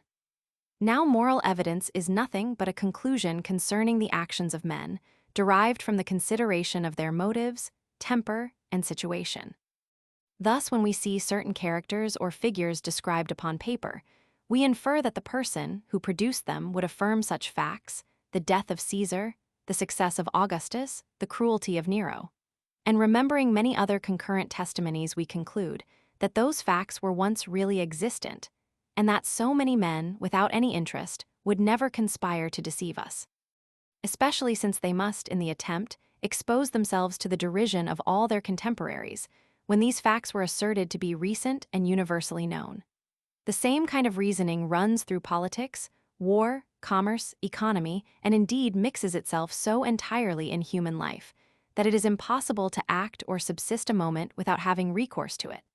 A prince who imposes a tax upon his subjects expects their compliance. A general who conducts an army makes account of a certain degree of courage. A merchant looks for fidelity and skill in his factor or supercargo. A man who gives orders for his dinner doubts not of the obedience of his servants. In short, as nothing more nearly interests us than our own actions and those of others, the greatest part of our reasonings is employed in judgments concerning them. Now I assert that whoever reasons after this manner does ipso facto believe the actions of the will to arise from necessity, and that he knows not what he means when he denies it.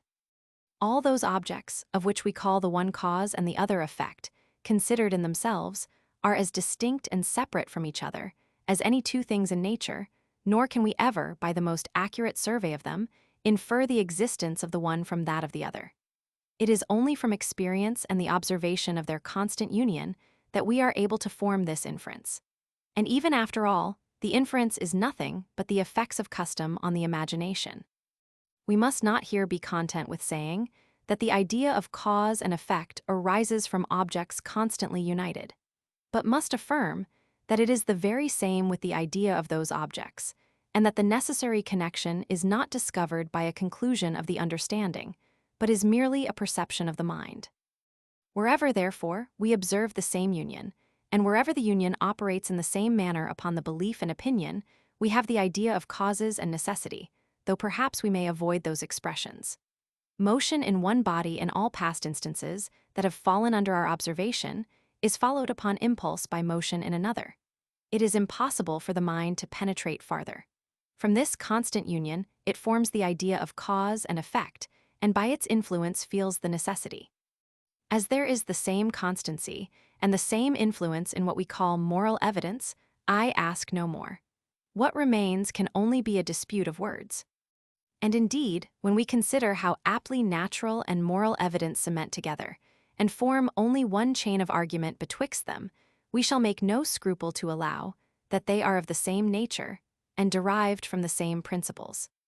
A prisoner who has neither money nor interest discovers the impossibility of his escape, as well from the obstinacy of the gaoler as from the walls and bars with which he is surrounded, and in all attempts for his freedom chooses rather to work upon the stone and iron of the one than upon the inflexible nature of the other. The same prisoner, when conducted to the scaffold, foresees his death as certainly from the constancy and fidelity of his guards as from the operation of the axe or wheel. His mind runs along a certain train of ideas: the refusal of the soldiers to consent to his escape, the action of the executioner, the separation of the head and body, bleeding, convulsive motions, and death. Here is a connected chain of natural causes and voluntary actions, but the mind feels no difference betwixt them in passing from one link to another, nor is less certain of the future event than if it were connected with the present impressions of the memory and senses by a train of causes cemented together by what we are pleased to call a physical necessity. The same experienced union has the same effect on the mind, whether the united objects be motives, volitions, and actions, or figure and motion. We may change the names of things, but their nature and their operation on the understanding never change.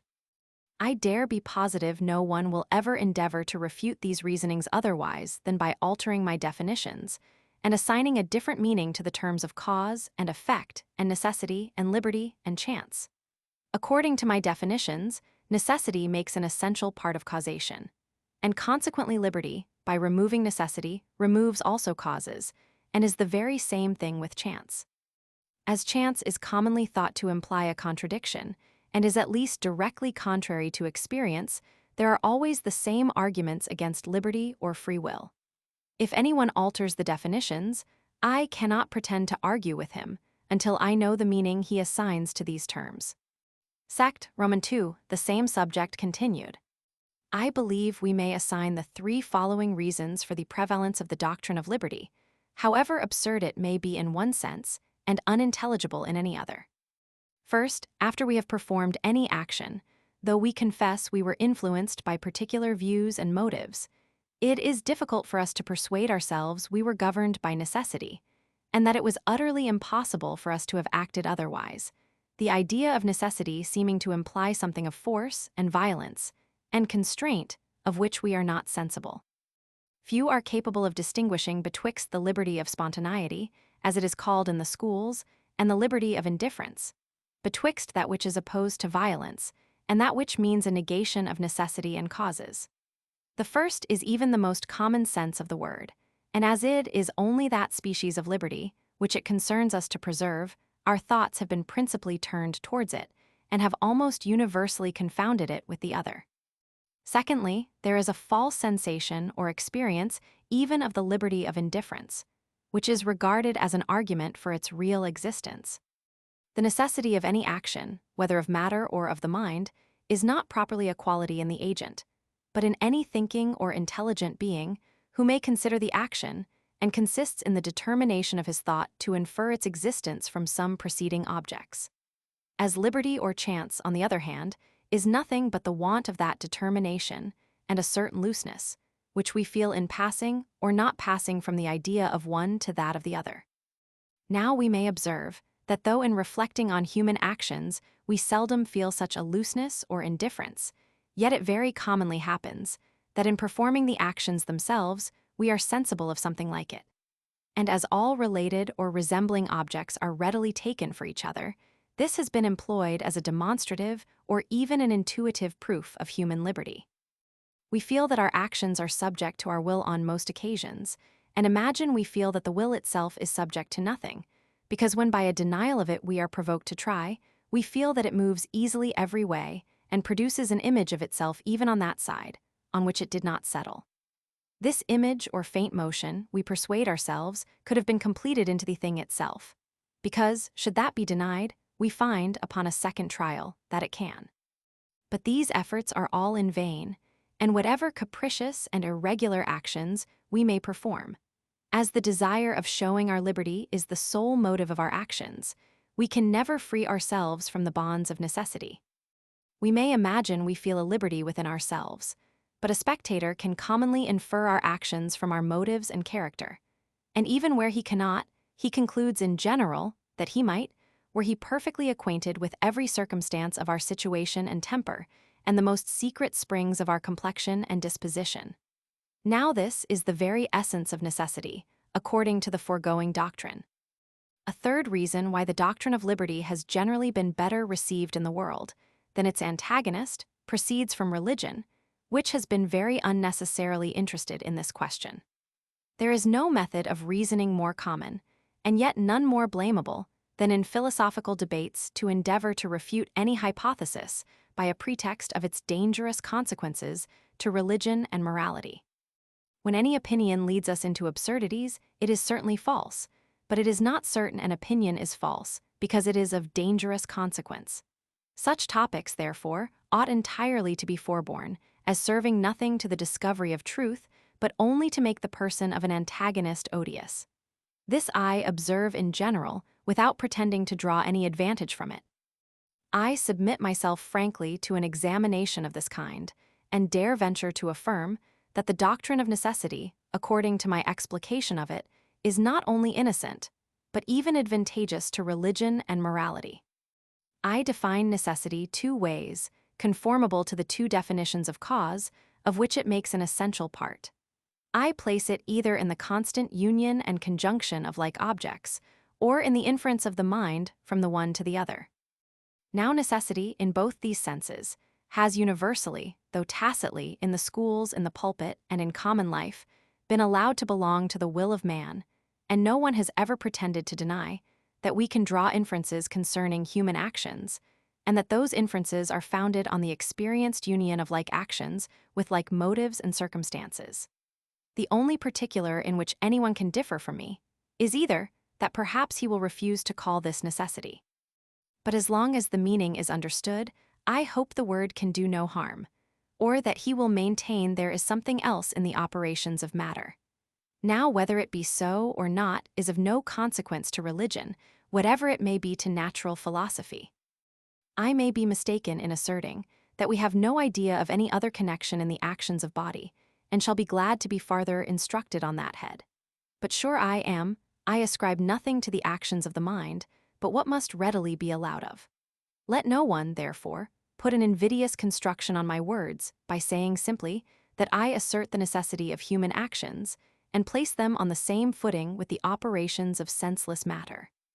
I do not ascribe to the will that unintelligible necessity which is supposed to lie in matter, but I ascribe to matter that intelligible quality, call it necessity or not, which the most rigorous orthodoxy does or must allow to belong to the will. I change, therefore, nothing in the received systems with regard to the will, but only with regard to material objects. Nay, I shall go farther and assert that this kind of necessity is so essential to religion and morality, that without it there must ensue an absolute subversion of both, and that every other supposition is entirely destructive to all laws both divine and human. It is indeed certain that as all human laws are founded on rewards and punishments, it is supposed as a fundamental principle that these motives have an influence on the mind and both produce the good and prevent the evil actions. We may give to this influence what name we please, but as it is usually conjoined with the action, common sense requires it should be esteemed a cause and be booked upon as an instance of that necessity, which I would establish. This reasoning is equally solid when applied to divine laws, so far as the deity is considered as a legislator, and is supposed to inflict punishment and bestow rewards with a design to produce obedience. But I also maintain that even where he acts not in his magisterial capacity, but is regarded as the avenger of crimes merely on account of their odiousness and deformity, not only it is impossible, without the necessary connection of cause and effect in human actions, that punishments could be inflicted compatible with justice and moral equity, but also that it could ever enter into the thoughts of any reasonable being to inflict them. The constant and universal object of hatred or anger is a person or creature endowed with thought and consciousness, and when any criminal or injurious actions excite that passion, it is only by their relation to the person or connection with him. But according to the doctrine of liberty or chance, this connection is reduced to nothing, nor are men more accountable for those actions, which are designed and premeditated, than for such as are the most casual and accidental. Actions are by their very nature temporary and perishing, and where they proceed not from some cause in the characters and disposition of the person who performed them, they infix not themselves upon him, and can neither redound to his honor, if good, nor infamy, if evil. The action itself may be blamable.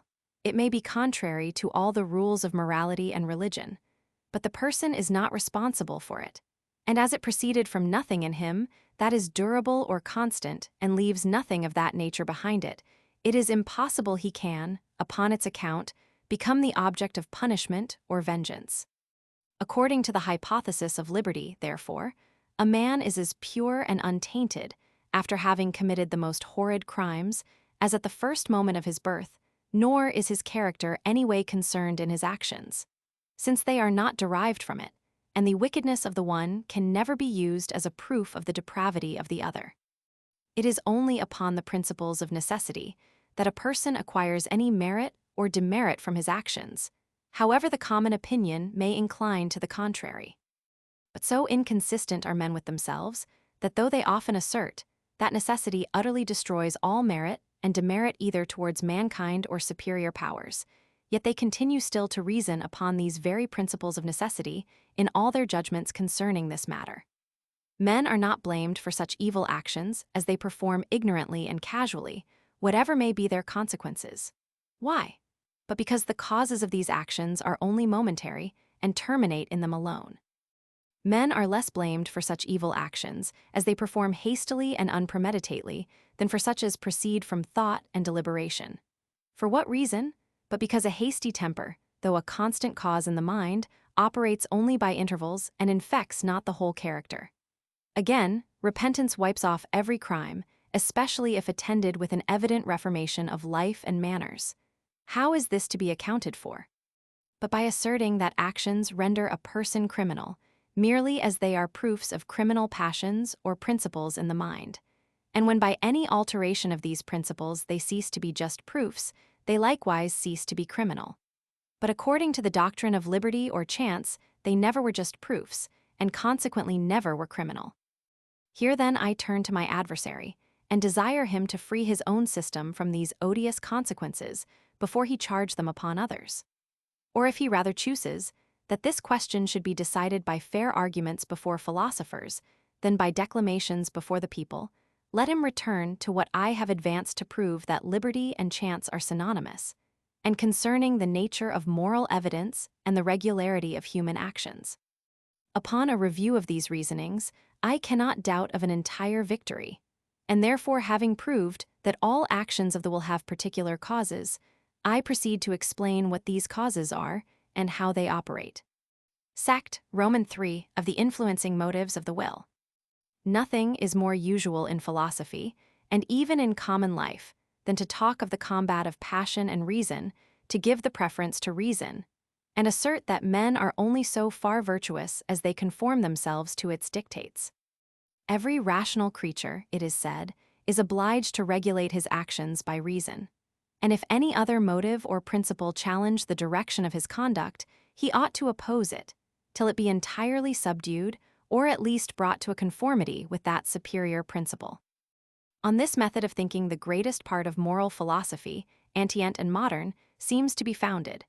Nor is there an ampler field, as well for metaphysical arguments as popular declamations, than this supposed preeminence of reason above passion. The eternity, invariableness, and divine origin of the former have been displayed to the best advantage. The blindness, unconstancy, and deceitfulness of the latter have been as strongly insisted on. In order to show the fallacy of all this philosophy, I shall endeavor to prove first that reason alone can never be a motive to any action of the will, and secondly, that it can never oppose passion in the direction of the will. The understanding exerts itself after two different ways, as it judges from demonstration or probability, as it regards the abstract relations of our ideas or those relations of objects, of which experience only gives us information. I believe it scarce will be asserted that the first species of reasoning alone is ever the cause of any action, as its proper province is the world of ideas, And as the will always places us in that of realities, demonstration and volition seem, upon that account, to be totally removed from each other. Mathematics, indeed, are useful in all mechanical operations, and arithmetic in almost every art and profession. But it is not of themselves they have any influence. Mechanics are the art of regulating the motions of bodies to some designed end or purpose. And the reason why we employ arithmetic in fixing the proportions of numbers is only that we may discover the proportions of their influence and operation. A merchant is desirous of knowing the sum total of his accounts with any person. Why? But that he may learn what sum will have the same effects in paying his debt and going to market as all the particular articles taken together. Abstract or demonstrative reasoning, therefore, never influences any of our actions, but only as it directs our judgment concerning causes and effects, which leads us to the second operation of the understanding. It is obvious that when we have the prospect of pain or pleasure from any object, we feel a consequent emotion of aversion or propensity, and are carried to avoid or embrace what will give us this uneasiness or satisfaction. It is also obvious that this emotion rests not here, but making us cast our view on every side, comprehends whatever objects are connected with its original one by the relation of cause and effect. Here then reasoning takes place to discover this relation, and according as our reasoning varies, our actions receive a subsequent variation.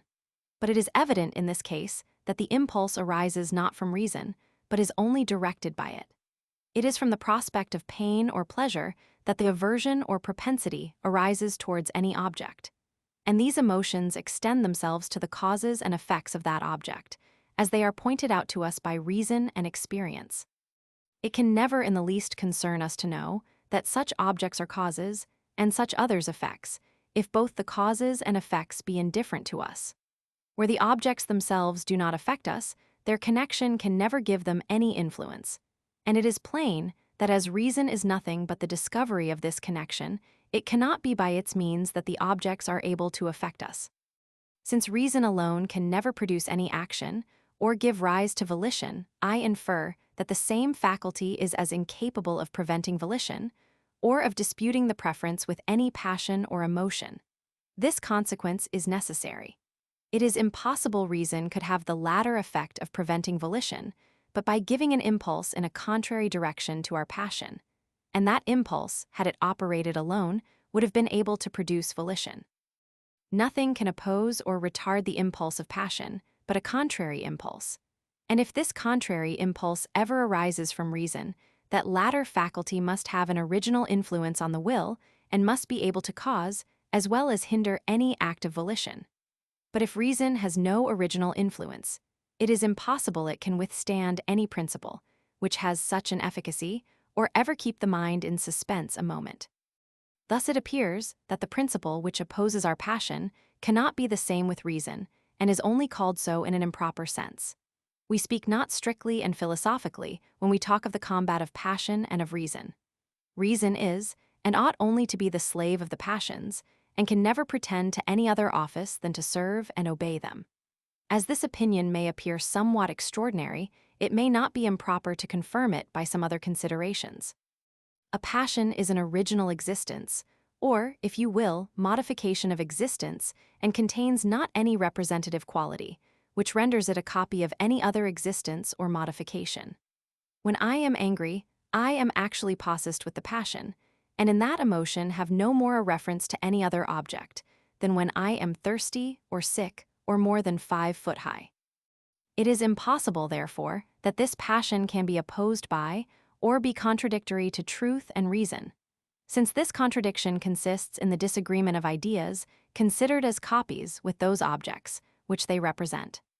What may at first occur on this head is that as nothing can be contrary to truth or reason except what has a reference to it, and as the judgments of our understanding only have this reference, it must follow that passions can be contrary to reason only so far as they are accompanied with some judgment or opinion.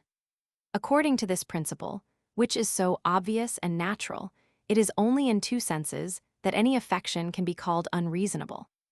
First, when a passion, such as hope or fear, grief or joy, despair or security, is founded on the supposition or the existence of objects, which really do not exist. Secondly, when in exerting any passion and action, we choose means insufficient for the designed end and deceive ourselves in our judgment of causes and effects. Where a passion is neither founded on false suppositions, nor chooses means insufficient for the end, the understanding can neither justify nor condemn it. It is not contrary to reason to prefer the destruction of the whole world to the scratching of my finger. It is not contrary to reason for me to choose my total ruin, to prevent the least uneasiness of an Indian or person wholly unknown to me. It is as little contrary to reason to prefer even my own acknowledged lesser good to my greater, and have a more ardent affection for the former than the latter. A trivial good may, from certain circumstances, produce a desire superior to what arises from the greatest and most valuable enjoyment. Nor is there anything more extraordinary in this than in mechanics to see 1 pound weight raise up 100 by the advantage of its situation. In short, a passion must be accompanied with some false judgment in order to its being unreasonable. And even then it is not the passion, properly speaking, which is unreasonable, but the judgment. The consequences are evident. Since a passion can never, in any sense, be called unreasonable, but when founded on a false supposition, or when it chooses means insufficient for the designed end, it is impossible that reason and passion can ever oppose each other, or dispute for the government of the will and actions. The moment we perceive the falsehood of any supposition, or the insufficiency of any means, our passions yield to our reason without any opposition. I may desire any fruit as of an excellent relish, but whenever you convince me of my mistake, my longing ceases. I may will the performance of certain actions as means of obtaining any desired good, but as my willing of these actions is only secondary and founded on the supposition that they are causes of the proposed effect, as soon as I discover the falsehood of that supposition, they must become indifferent to me. It is natural for one that does not examine objects with a strict philosophic eye to imagine that those actions of the mind are entirely the same, which produce not a different sensation, and are not immediately distinguishable to the feeling and perception. Reason, for instance, exerts itself without producing any sensible emotion, and except in the more sublime disquisitions of philosophy or in the frivolous subtleties of the school, scarce ever conveys any pleasure or uneasiness.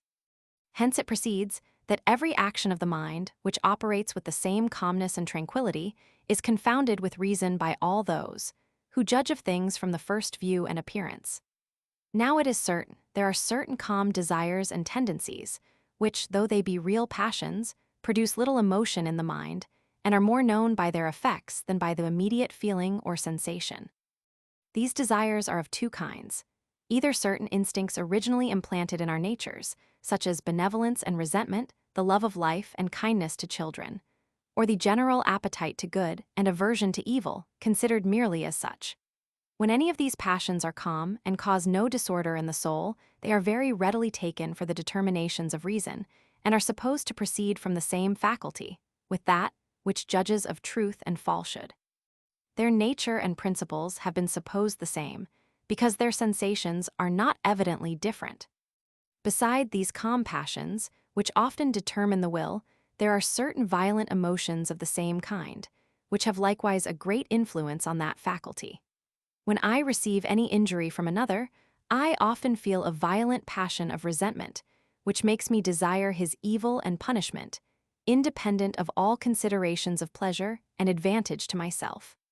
When I am immediately threatened with any grievous ill, my fears, apprehensions, and aversions rise to a great height and produce a sensible emotion.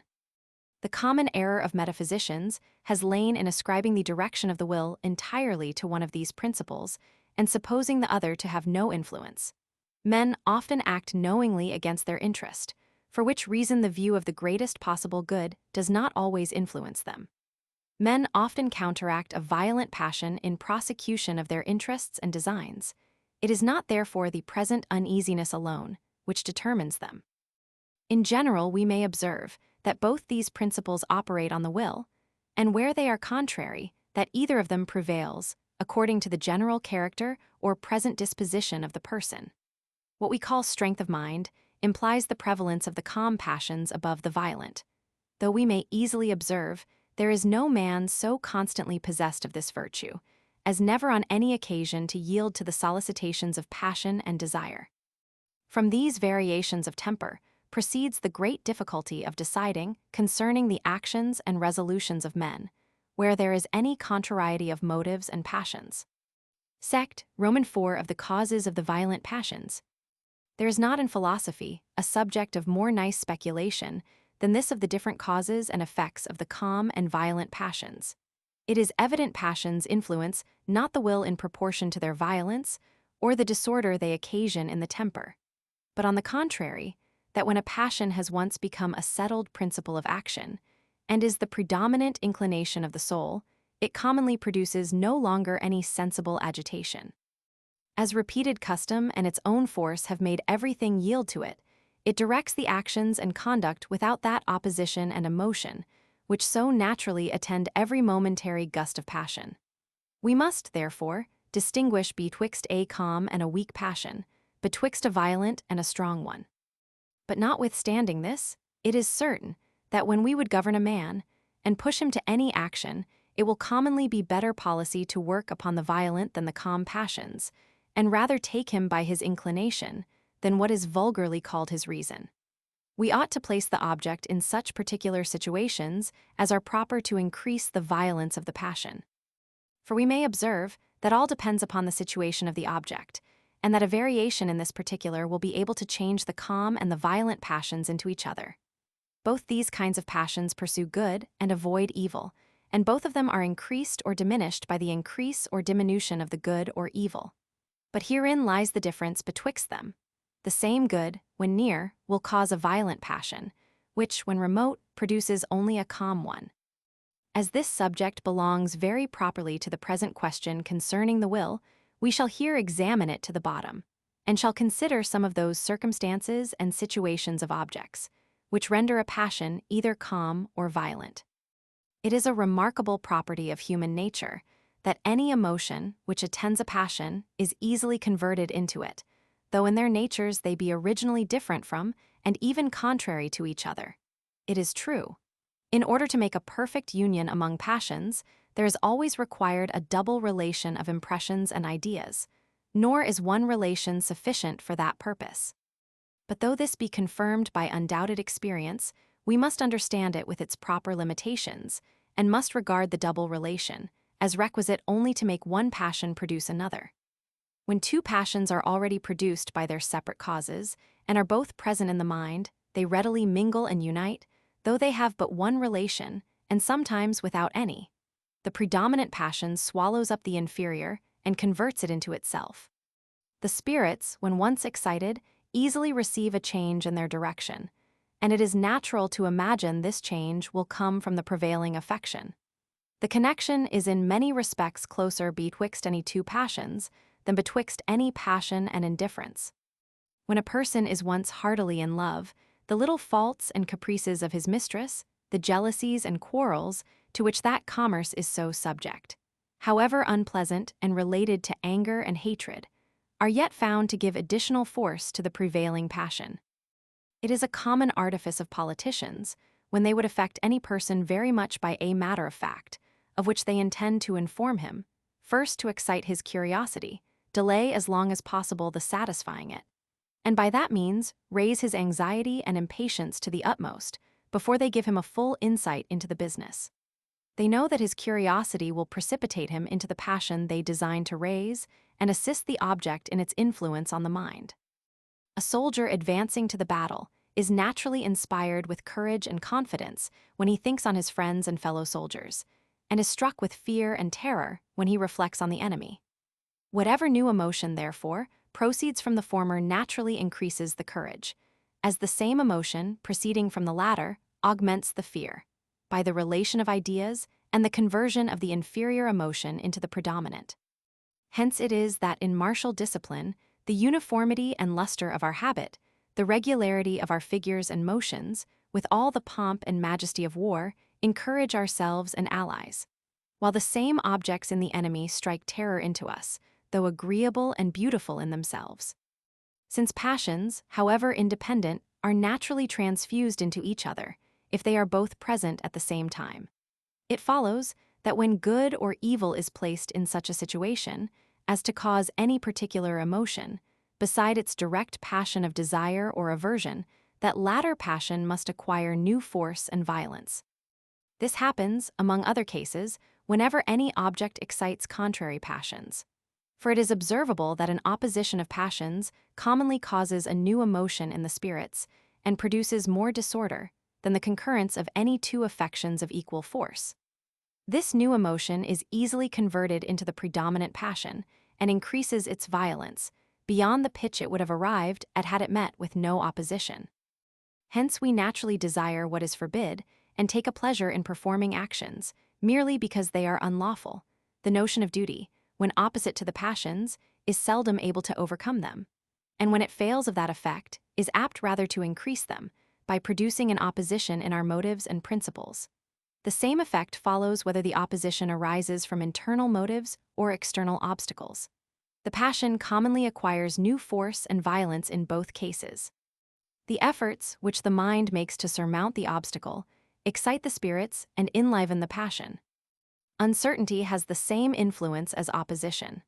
The agitation of the thought, the quick turns it makes from one view to another, the variety of passions, which succeed each other, according to the different views, all these produce an agitation in the mind and transfuse themselves into the predominant passion. There is not, in my opinion, any other natural cause why security diminishes the passions than because it removes that uncertainty which increases them.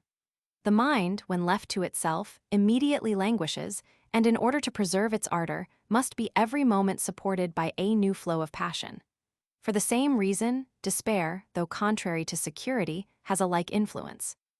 It is certain nothing more powerfully animates any affection than to conceal some part of its object by throwing it into a kind of shade, which, at the same time that it chews enough to prepossess us in favor of the object, leaves still some work for the imagination.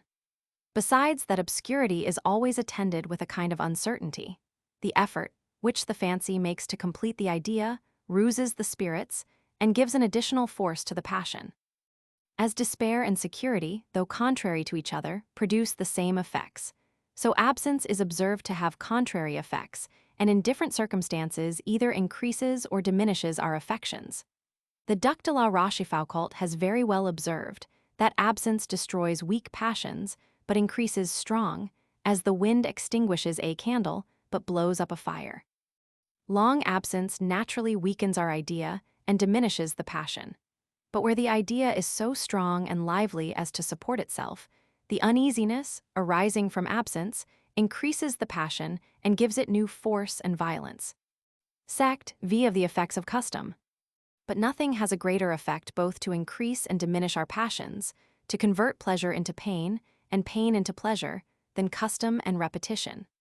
Custom has two original effects upon the mind, in bestowing a facility in the performance of any action or the conception of any object, and afterwards a tendency or inclination towards it, and from these we may account for all its other effects, however extraordinary.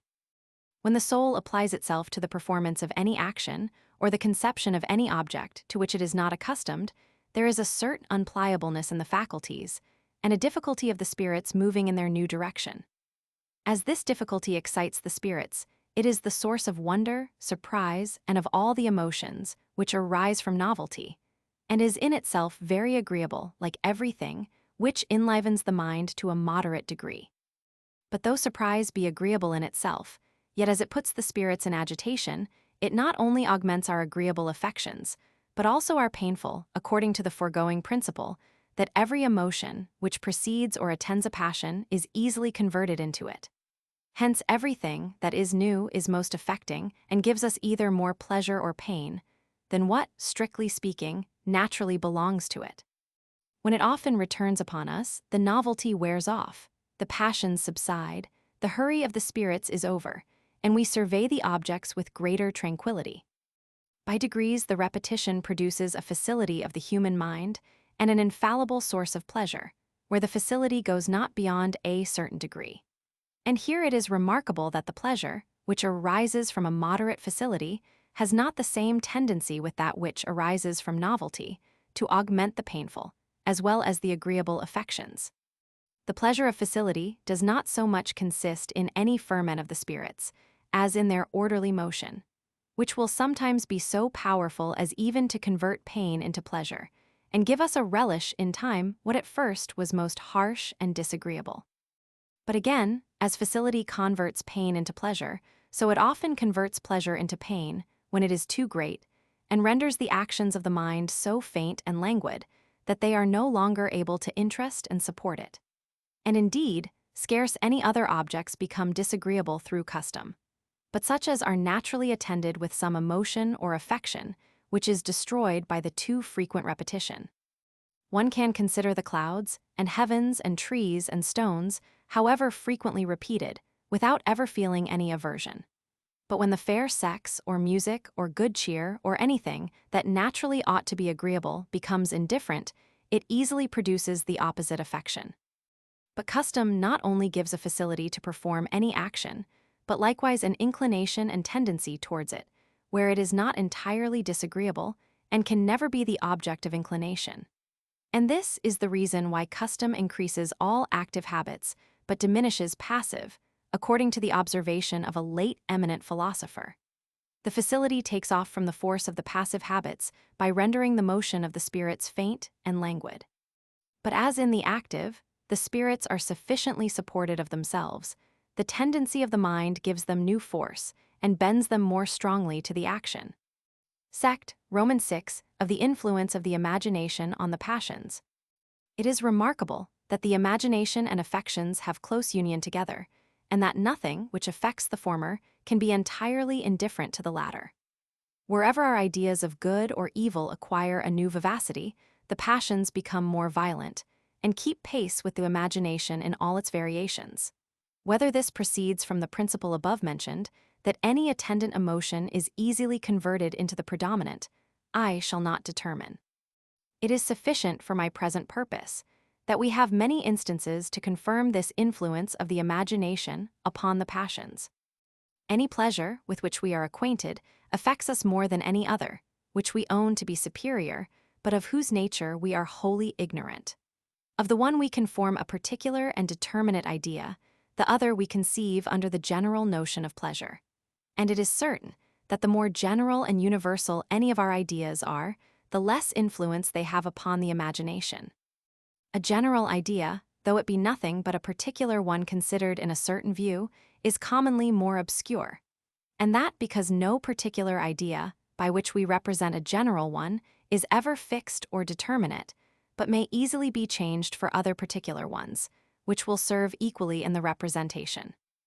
There is a noted passage in the history of Greece, which may serve for our present purpose. Themistocles told the Athenians that he had formed a design which would be highly useful to the public, but which it was impossible for him to communicate to them without ruining the execution, since its success depended entirely on the secrecy with which it should be conducted.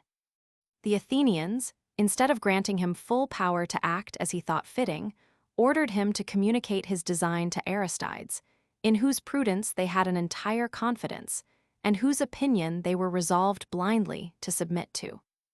The design of Themistocles was secretly to set fire to the fleet of all the Grecian commonwealths, which was assembled in a neighboring port, and which being once destroyed would give the Athenians the empire of the sea without any rival Aristides' return to the assembly, and told them that nothing could be more advantageous than the design of Themistocles, but at the same time that nothing could be more unjust, upon which the people unanimously rejected the project.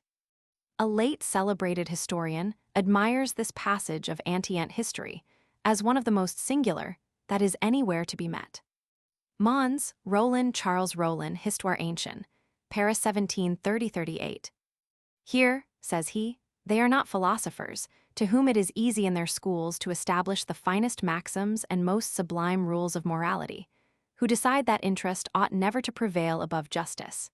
It is a whole people interested in the proposal which is made to them, who consider it as of importance to the public good, and who notwithstanding reject it unanimously, and without hesitation, merely because it is contrary to justice.